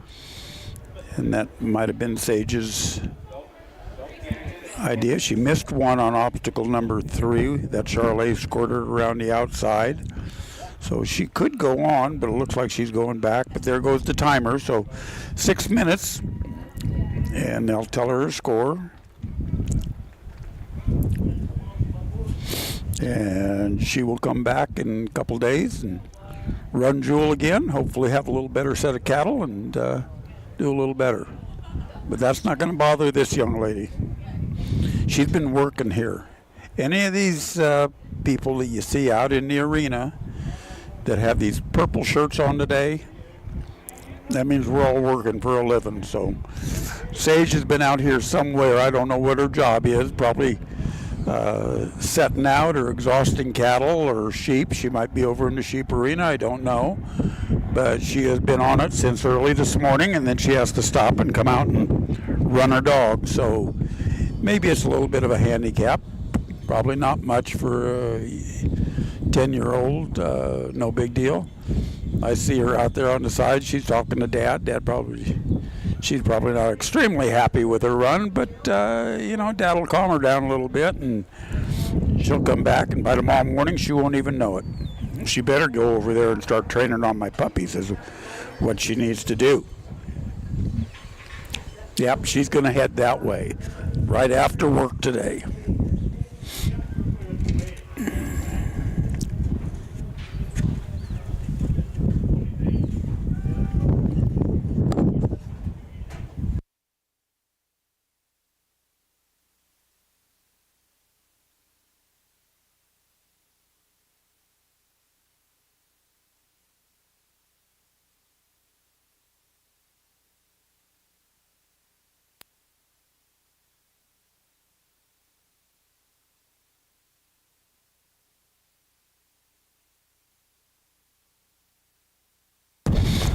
Okay, up now we have Tim Jessen and Tex from Sulphur, Oklahoma.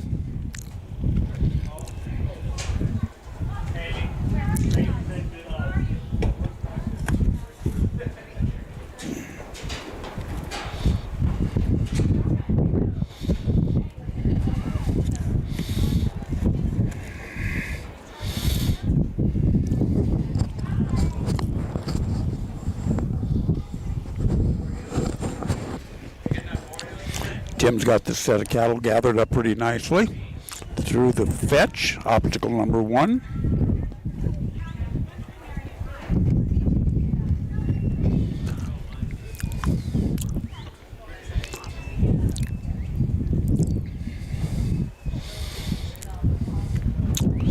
Nicely on to obstacle number 2. So as you watch these, pay attention to positioning and movements of the handler and the dog. So Tim's already setting up for his next obstacle, which is obstacle number 3. We've got to drive him down here into this obstacle, but the cattle want to drift off to the center of the arena to get to the exhaust gate. So you have a little bit of pressure on that inside. Keep them going. Tex is doing a really good job of keeping these cattle together, keeping them calm, quiet, and collected.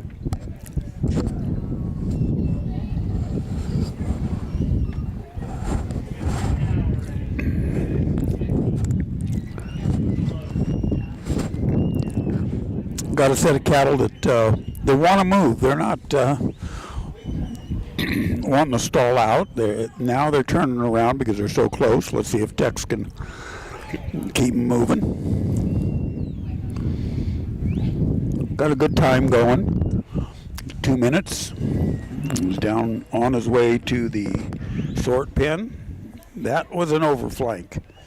And did you see how that turned those cattle around? And he's lucky he could get those cattle back. But look at the fight that he's into, and look at the time that's ticking off. That if we don't have an overflank, he would have been in the pen probably by now. So it's just timing, and it's attention, and it's focus. And Tim's still got a great run going. He's less than 3 minutes. He's 2 minutes and 50 seconds going in.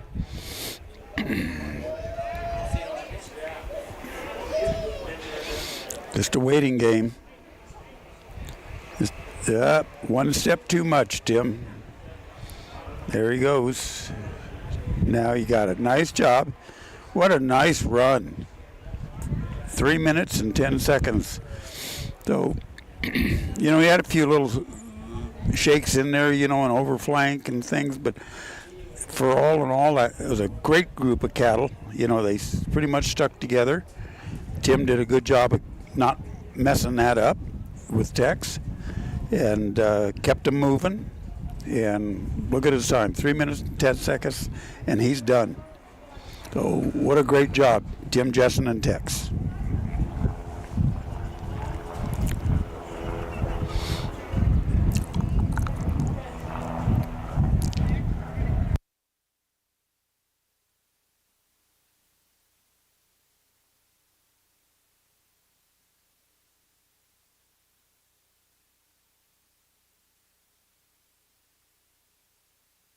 Your relationship is built on trust. Your buddy is with you for work and play from sunup to sundown. And you can trust Nutrena True to deliver nutrient-packed formulas for active dogs like yours. Each bite is TruMune powered for immunity and mobility support, and with support for digestion plus joint, skin, and coat health, trust that they're always protected from the inside out. Find high-quality, hard-working nutrition near you at NutrenaWorld.com/NutrenaTrue. Nutrena, what's inside counts.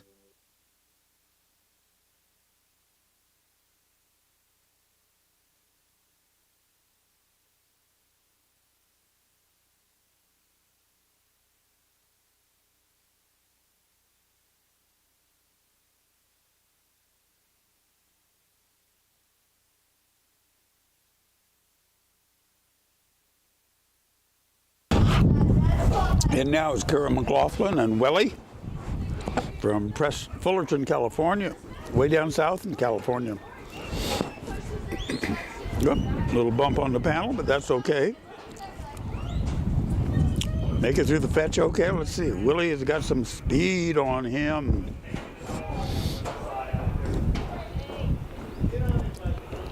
Let's see how Welly and Carol get along here, how they work these cattle, where they position themselves.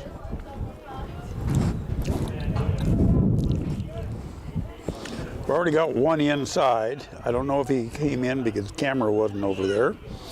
I don't know if he came in the back side or the front side.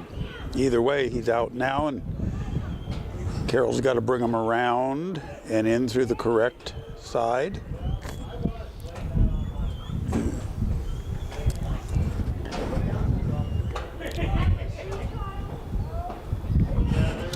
You know, you watch these cattle, they're very curious. See them looking at Carol. She was standing way off. Does a good job, good move.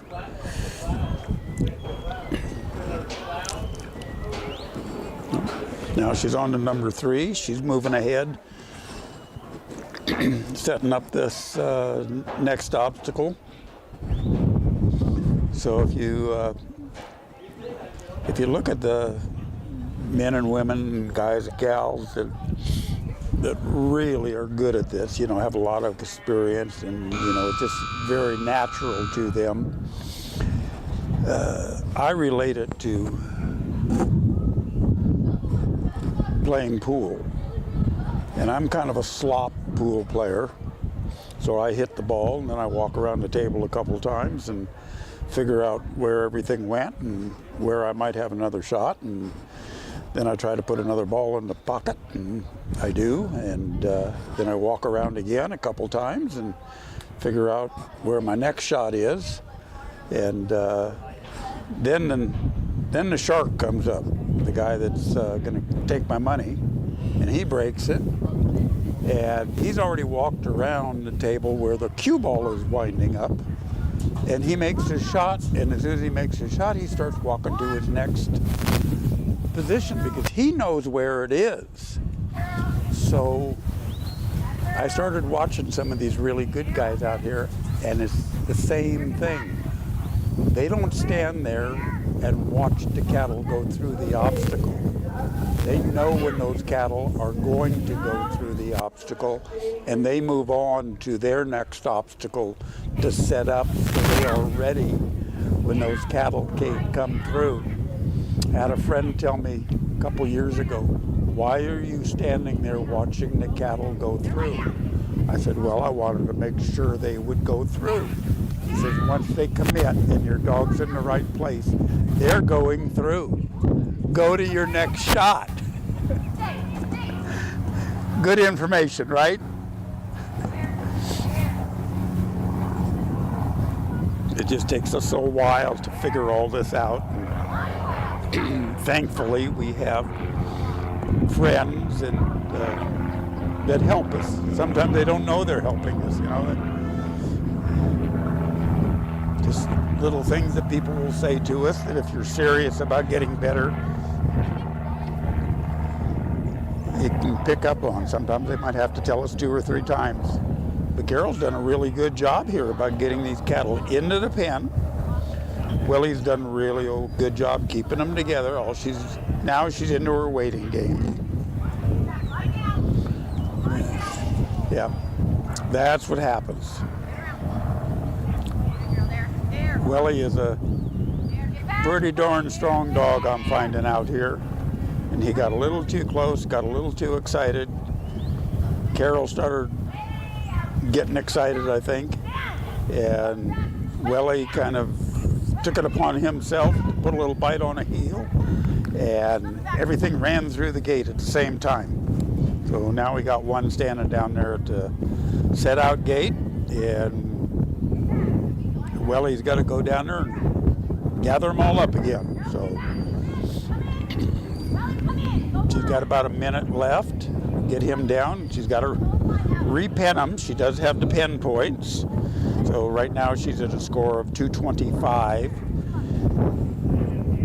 She won't lose any pen points, but she's hasn't gotten her sort points yet. So she's got to get them in the pen and sorted. She's got 45 seconds left to do that. And I'm not a betting man, but if I was, I would bet that she's not going to have enough time. But I was pretty impressed with the dog. He's a good, strong dog. Looks like he takes a lot of good commands from Carol, and she seems to know what she's doing.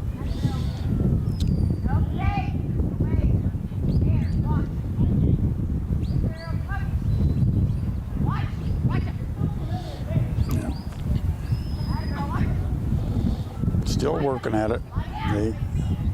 That little heel bite there, that's what happened in the pen, and that's what kind of blew them all up. So I've got a dog like that at home, and she's got a heck of a heel bite.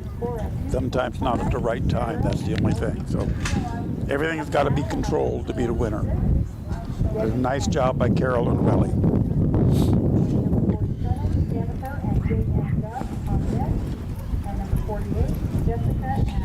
Next up, we've got Debbie Anderson and PDA Reo from Preston, Idaho.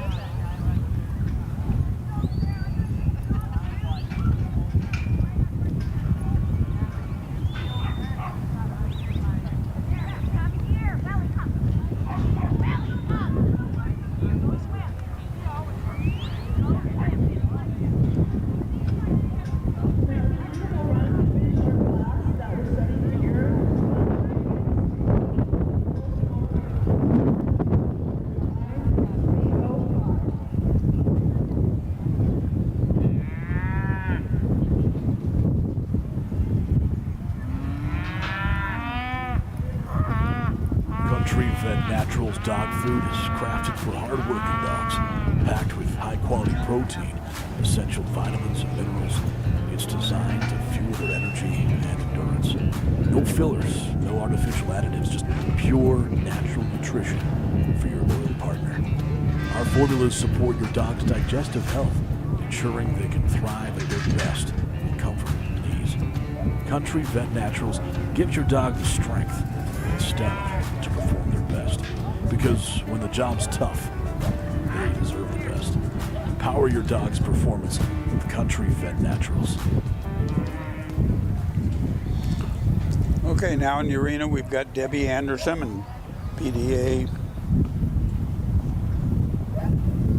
Reo from Preston, Idaho. Debbie's got herself set up. The cattle come in. Oh, nice set of cattle. It's come nice, easy trot.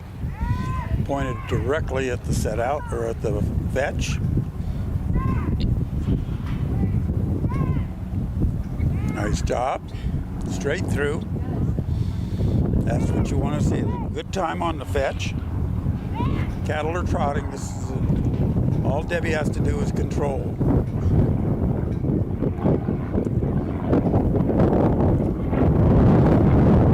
Wind's starting to come up again. Wind is really coming up again. Probably up past 20 miles an hour now. It was quiet for a little bit. And Debbie's got her fetch and got two standing there waiting for her, and one that's kind of got a mind of his own. But they're coming again. That might be your leader. He's going to lead the other two right through that. That's, there goes the white face on the wrong side, so she's going to have to reload.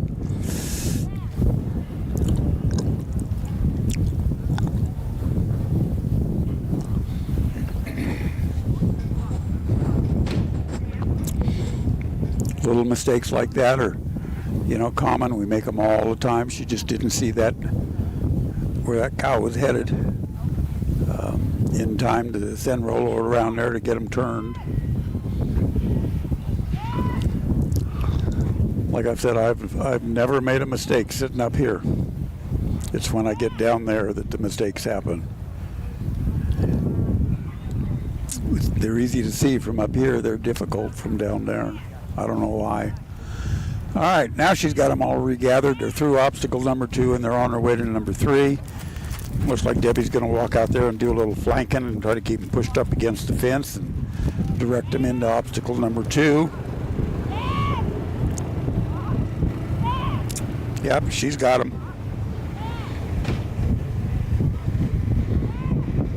Nice set where they're just kind of loping along there. Direct the front one, go back and push the back one. Rolo's got to get back there behind that one and push.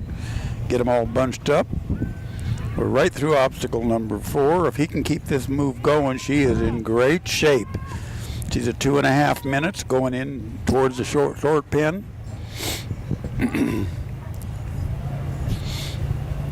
You can see how they kind of all slow down and get stuck in that corner. Get that white face one back. We got 2 on the other side of the pin. They skirted down the alley. That's a smart move, Debbie. If she got them on both sides of her, so what do you do?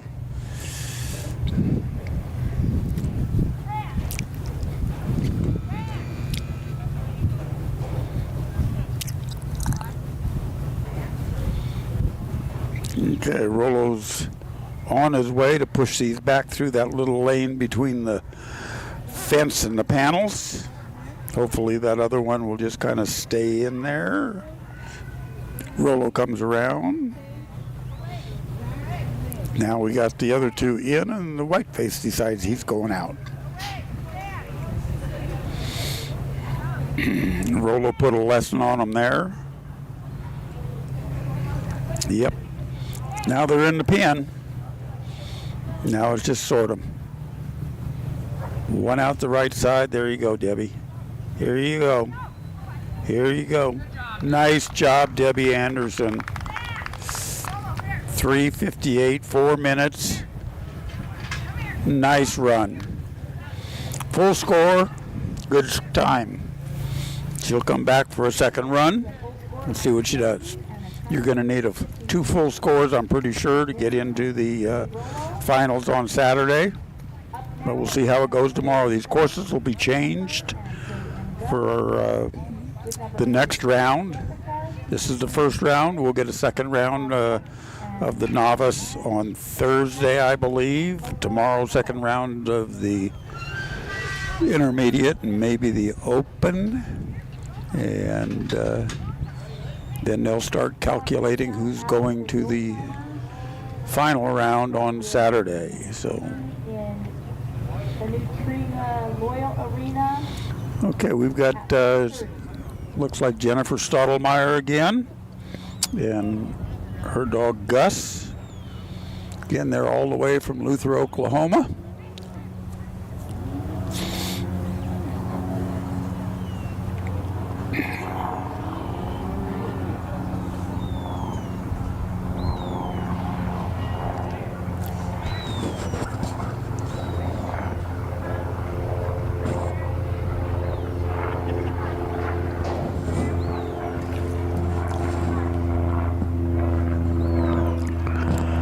Jennifer calls for cattle, and they're set out. Gus doing a nice job keeping them all together. A great set of cattle. Of course, I haven't seen much for bad cattle here. I've seen some challenging cattle, and I've seen some mistakes made by dogs and or handlers. Little mistakes sometimes, but that's all it takes when you've got, cattle. They've got a mind of their own. And Jennifer and Gus doing a good job coming through the fetch. Directly into obstacle number 2. No messing around here. No waste of time.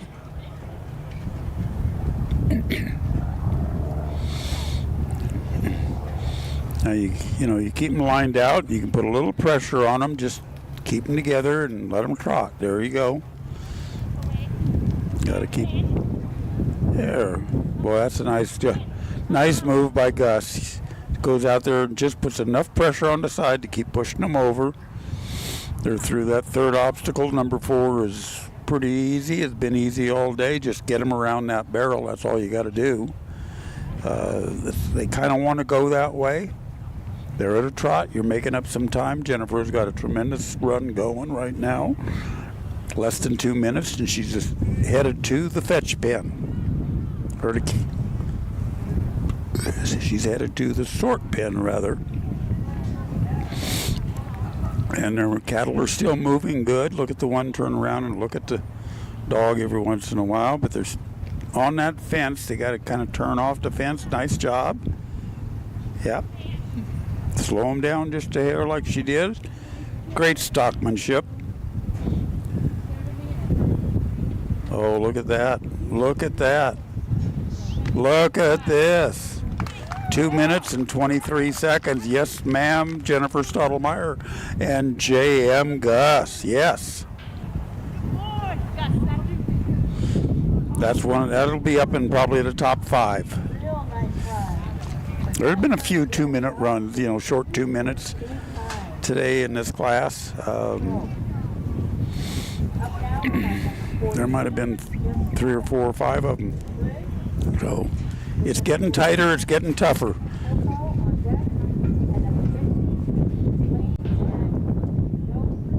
Okay, here we come again with Jessica Mosbaugh and CQ Briggs. Jessica is from Fiddletown, California, another California contestant. So I want to thank our sponsors for our open cattle, West Coast Stock Dogs, and I didn't see the other one. Spade B Stock Dogs. Yes, Zach and Sierra Brady, and our reserve champion, West Coast Stock Dogs, Brent Mattaroli. Thank you both for your sponsorship. Very important. And both of Zach Brady and Brent Mattaroli are showing here with their dogs. They're trialing their dogs. So if you happen to see them around here, tell them thank you for their sponsorships. We all appreciate it. Okay, Jessica's doing a good job with Briggs. Got the cattle directed well. They're trying to get away. They don't want to take the direction as well as some.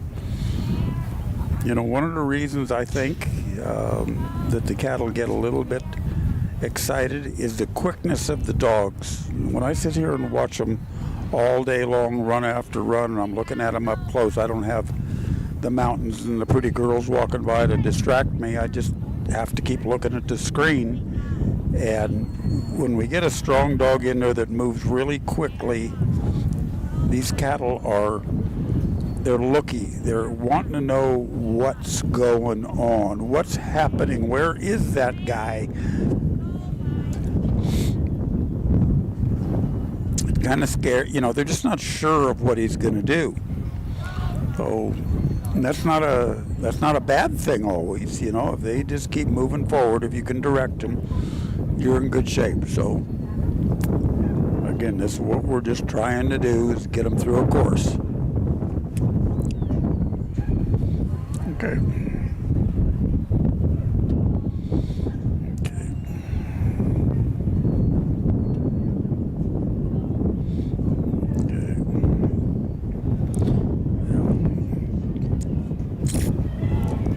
Jessica's through obstacle number 2 with Briggs. Now they're going to go down the fence line to obstacle number 3, which has been pretty good. The only problem that anybody's had is they just didn't see that cow tipping his head a little bit towards that exhaust or that set out gate, and they just skirted that wing panel that's out there on the right. Jessica did a good job of controlling everything. Briggs pushed in behind. Direct the front cow, push the back cow. Briggs, push the back cow. And there you are.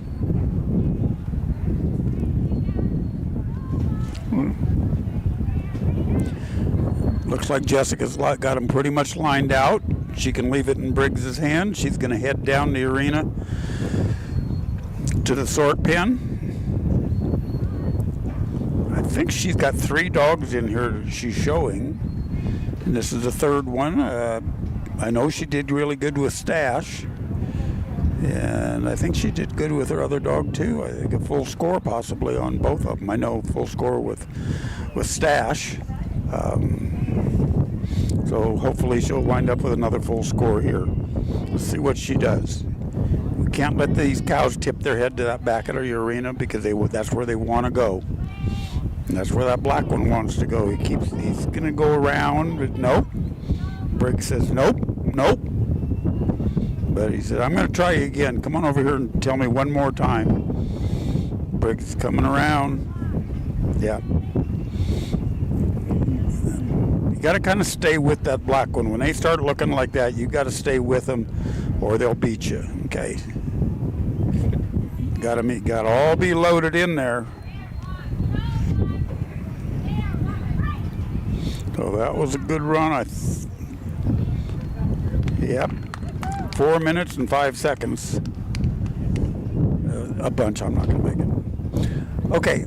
I'm going to go. I'm going to miss the rest of this because I've got to go over to the old timers class, and which starts in a couple minutes. So I'll be over there. Keep watching the main arena, and you'll see a fun thing. Hopefully they'll show a couple of us trying to get up and down on the horses. See ya tomorrow.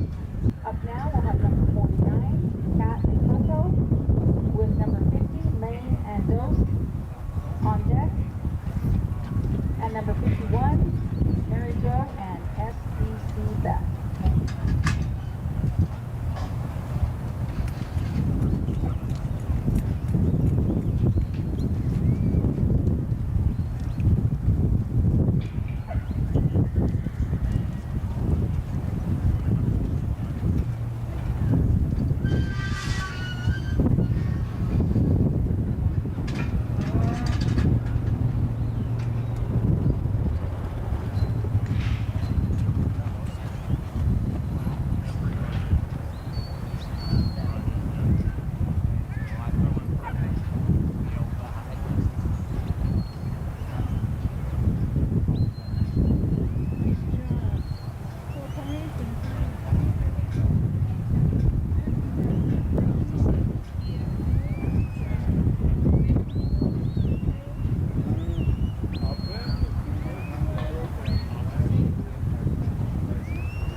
Come by. Come by. There. Come by. Come. There. Come by. Come by. Come by.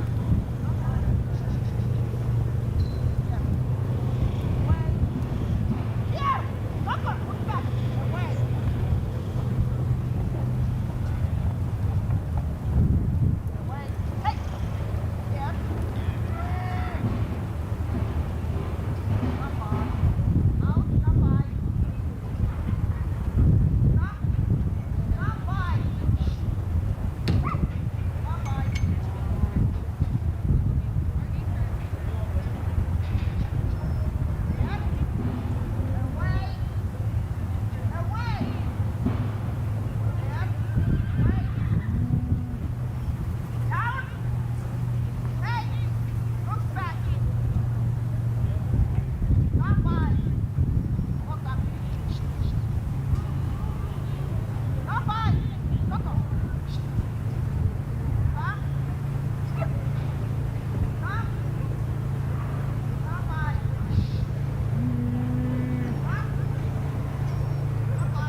come back will be at number 50, Lane and Dose, with number 51, Mary Jo and CBC Beth on deck, and number 52, Nina and Sid in the hole. And then don't forget to go up to the upper arena for the old timers meeting if you're participating in that class there. So you can start that shortly now, and then we'll be back here.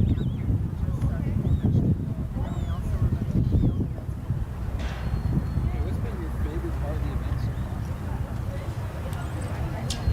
Personally, as a competitor, I really enjoyed working at the track. I ran my young dog. Yeah, I have a mother daughter.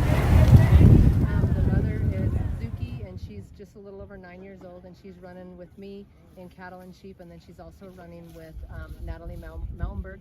She's one of our stock setters, and she's running in novice sheep with her. And then I have Zuki's daughter, Beth, and she's just 4, and she's running in both cattle and sheep as well. That's awesome. Have they gone yet, or? Yeah, so I ran yesterday in open cattle in the arena, and I finished my course up there with Beth and Zuki. I got a little bit tougher draw. I got one that didn't want to stay with the other group, but that's just part of trialing. You know, you don't always get the perfect set of cattle or perfect set of sheep. Zuki has not run out with me yet, so I'm waiting to do that this evening. All right, is there anything else you'd like to tell me about Mountain States? It's an awesome organization. You know, Steve and I started this. This is our 10th finals, and we started it. And we never dreamed that it would ever turn into something as it did, and it's all because of the amazing competitors and handlers that we have. It's pretty awesome. All right, thank you so much for your time. That was Jeannie Biggers from Oregon. Tell me your name and where you're from. I'm Oakley Hepworth, and I'm from Auburn, just right down the road. Yeah, so tell me your experience at Mountain States so far. I absolutely love it. I've worked here for a couple of years now, and it's my favorite time of the summer. I look forward to it all year. Yeah, what's kind of stuck out to you about this year is like particularly fun and for you? Yeah. For me, it's all the new handlers we've got. It's fun to see new people come in, and even old handlers from the past, and getting to see them again. Yeah. Can you just kind of walk me through some more of the events that are coming up for Mountain States? We have an auction coming up, and that one's always a fun one. We give it to a scholarship. The items we get donated are always really cool. A lot of them are handmade. I love seeing those come in. And then Saturday is a big day. We have a family day with a bunch of bouncy houses and face painting. All right, that's awesome. Is there anything else you'd like to say about Mountain States? It's just awesome, and it's a great association, and I love being able to work for them.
relationship is built on trust. Your buddy is with you for work and play from sunup to sundown. And you can trust Nutrena True to deliver nutrient-packed formulas for active dogs like yours. Each bite is TruMune powered for immunity and mobility support, and with support for digestion plus joint, skin, and coat health, trust that they're always protected from the inside out. Find high-quality, hard-working nutrition near you at NutrenaWorld.com/NutrenaTrue. Nutrena, what's inside counts.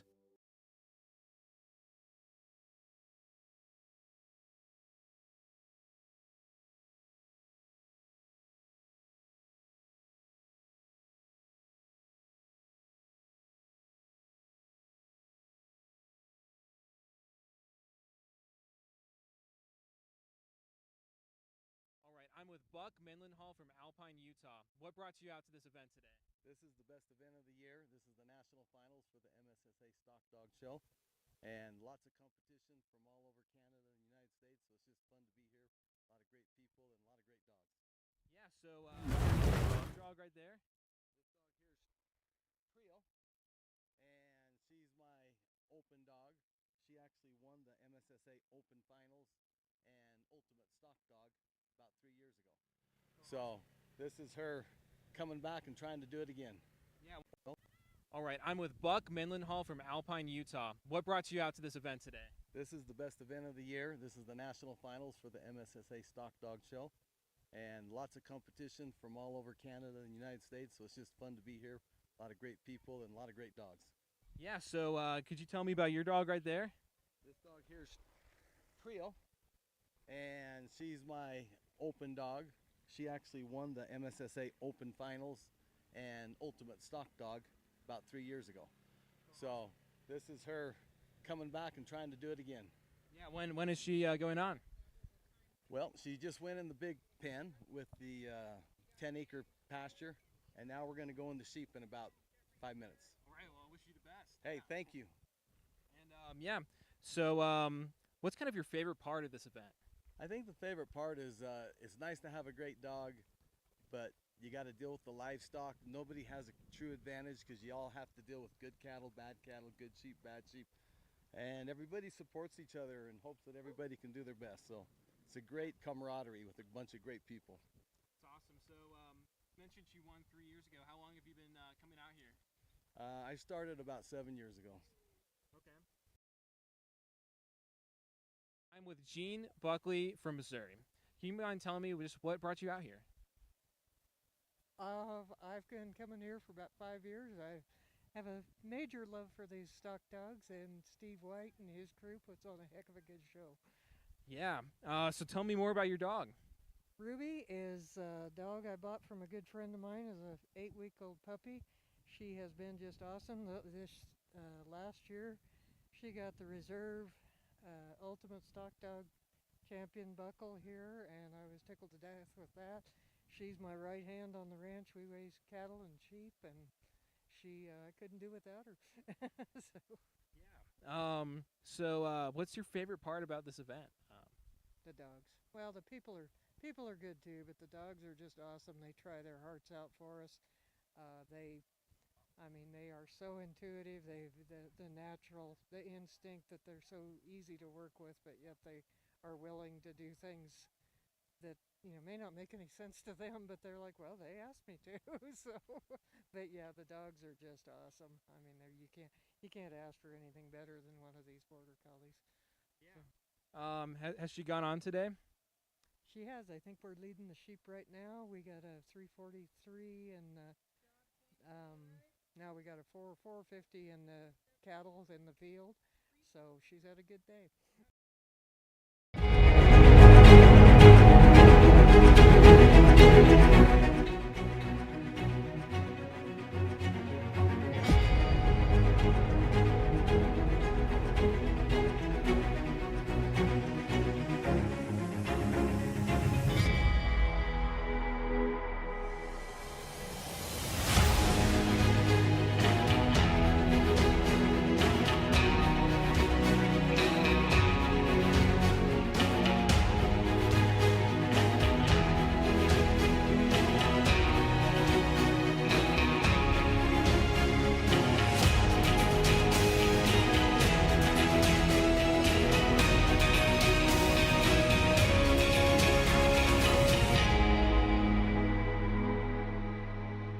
Country Vet Naturals dog food is crafted for hard-working dogs, packed with high-quality protein, essential vitamins and minerals. It's designed to fuel their energy and endurance. No fillers, no artificial additives, just pure natural nutrition for your loyal partner. Our formulas support your dog's digestive health, ensuring they can thrive at their best with comfort and ease. Country Vet Naturals gives your dog the strength and stamina to perform their best. Because when the job's tough, they deserve the best. Power your dog's performance with Country Vet Naturals.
All right, we're going to get going again with number 50, Lane and Ghost.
Great job.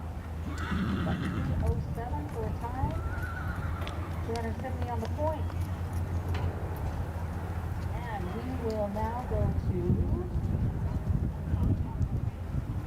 number 51, Mary Jo and SBC West, with number 52, and Sid on deck, and number 53, Randy and Sage in the hole.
is going to be Mike Thompson.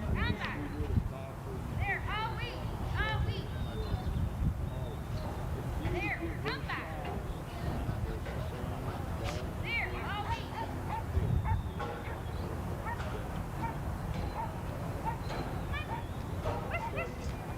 week. I don't remember which dog it was. I bought a bottle and it was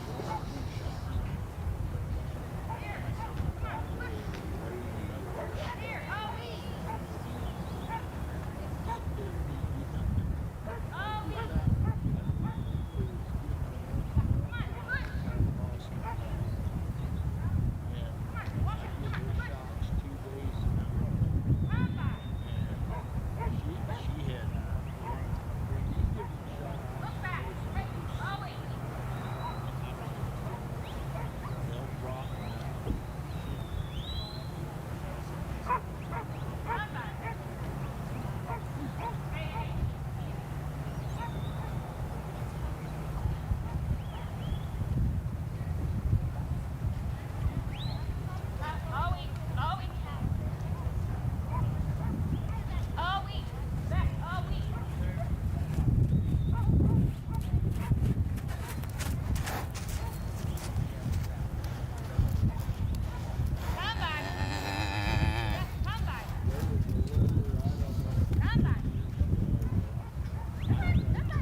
Belle in the hole.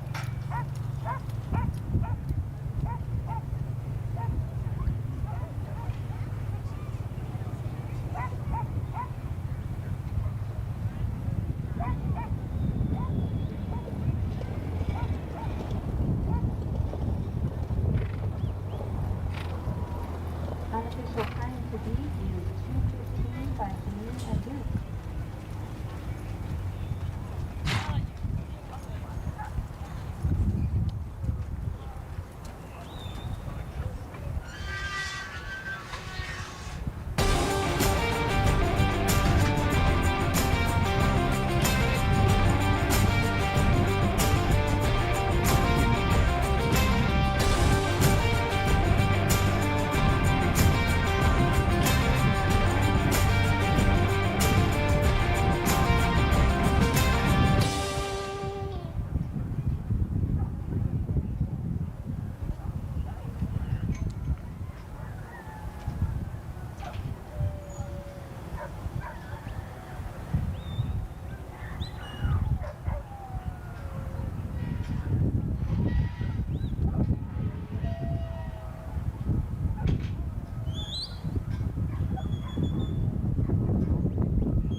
and Bella.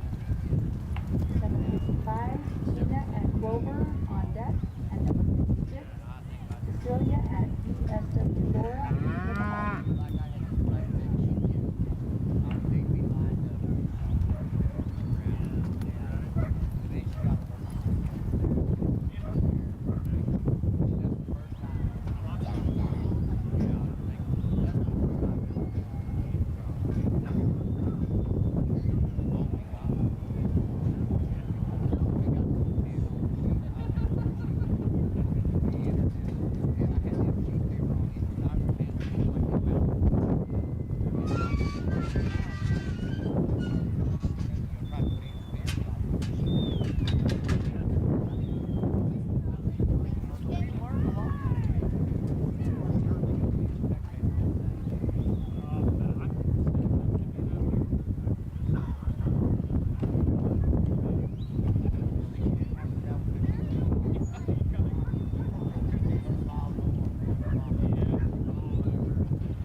anchoring for a treat or something to eat. Our acai bowl truck just showed up.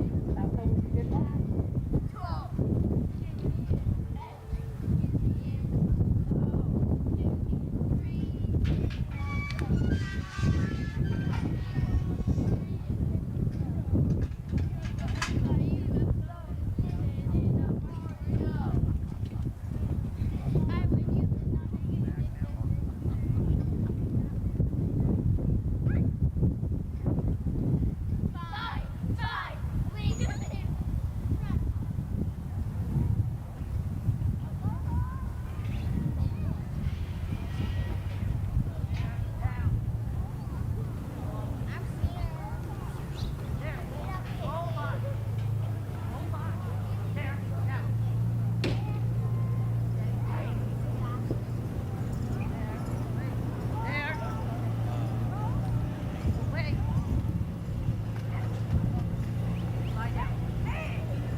off with a full score of 270 and a time of 4:08 for Tina and Clover. Up now, we'll have number 56, Cecilia and ESW Dora, with number 57, Kaylee and Sam on deck, and number 58, Holt and MISR Tech in the hole.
6, Cecilia and ESW Dora.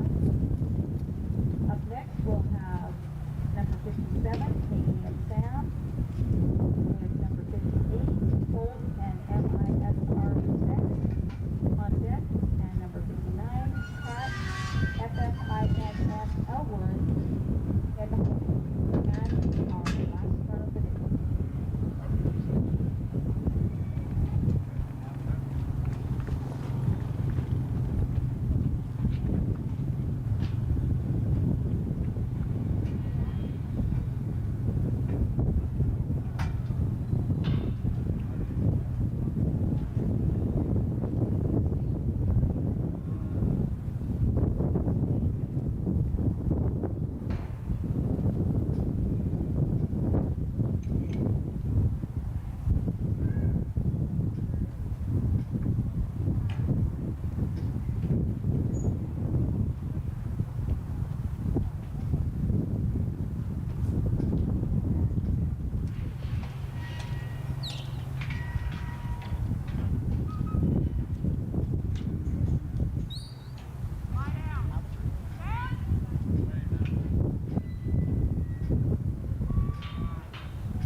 That was winner Joe and Gus with 4 points and a time of 4:55.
We've got number 58, Holt and MISR Tech. With number 59, Pat and FFINS Elwood as our last start of the day after that.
Walk up. Walk up. Walk. Hey. Hey, come by. There.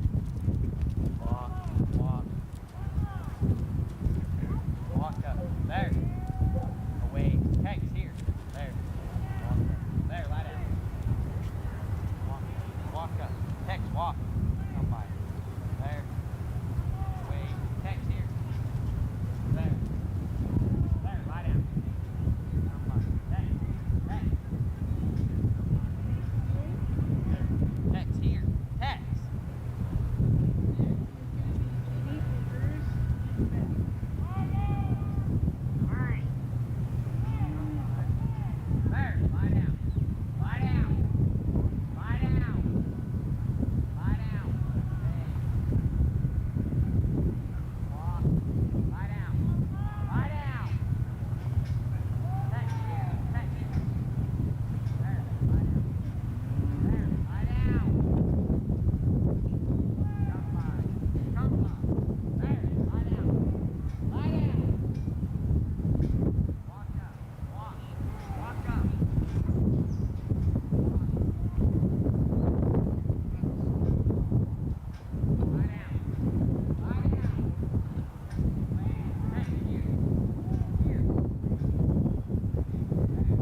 score of 270 and a time of 5:27. Pat and FFINS Elwood. We will see you back here tomorrow. Don't forget to check out the concessions and other booths we got around. Or head up to the upper arena to finish watching the old timers. High Pro Professional is one of 6 products in a family of foods we produce that is naturally formulated utilizing multiple protein sources, including beef, pork, chicken, and fish. Each of these foods contain what we call the VX Advantage, which is a proprietary blend of prebiotics, probiotics, postbiotics, as well as vitamins and organic trace minerals. We're one of very few companies that incorporates selenium yeast as the sole source of added selenium. These ingredients work together to promote healthy digestion and a strong immune system. Controlled minerals, including guaranteed maximums on calcium, is a cornerstone of all Next Level products. Our lab is second to none as we test all incoming meats as well as every lot of finished kibble for all minerals, including heavy metals. I don't think there is another company in the United States that takes food quality to this level. High Pro Professional is a nutrient-dense food that contains a very popular nutrient profile of 26% protein, 18% fat, and 4.5% fiber that provides 395 calories per cup, fueling the needs of active dogs and puppies. The omega 3 to 6 ratio of just under 1 to 5 supports a beautiful, healthy skin and coat. High Pro Professional is formulated for all life stages, including large and small breed puppies, lactating females, and adult males. The Professional got its name as it is the food of choice for professional dog breeders and kennels, as it is one food that can be fed to the entire kennel. Many hunters of young, growing, active dogs choose this food during training and hunting season. I'm Scott, and this is Vega. I'm the co-founder and chairman of Next Level Pet Food. If you have any questions about any of our products, go to our website, online chat, phone call, email. Let us know. We'd love to hear from you. Really do appreciate your consideration and business.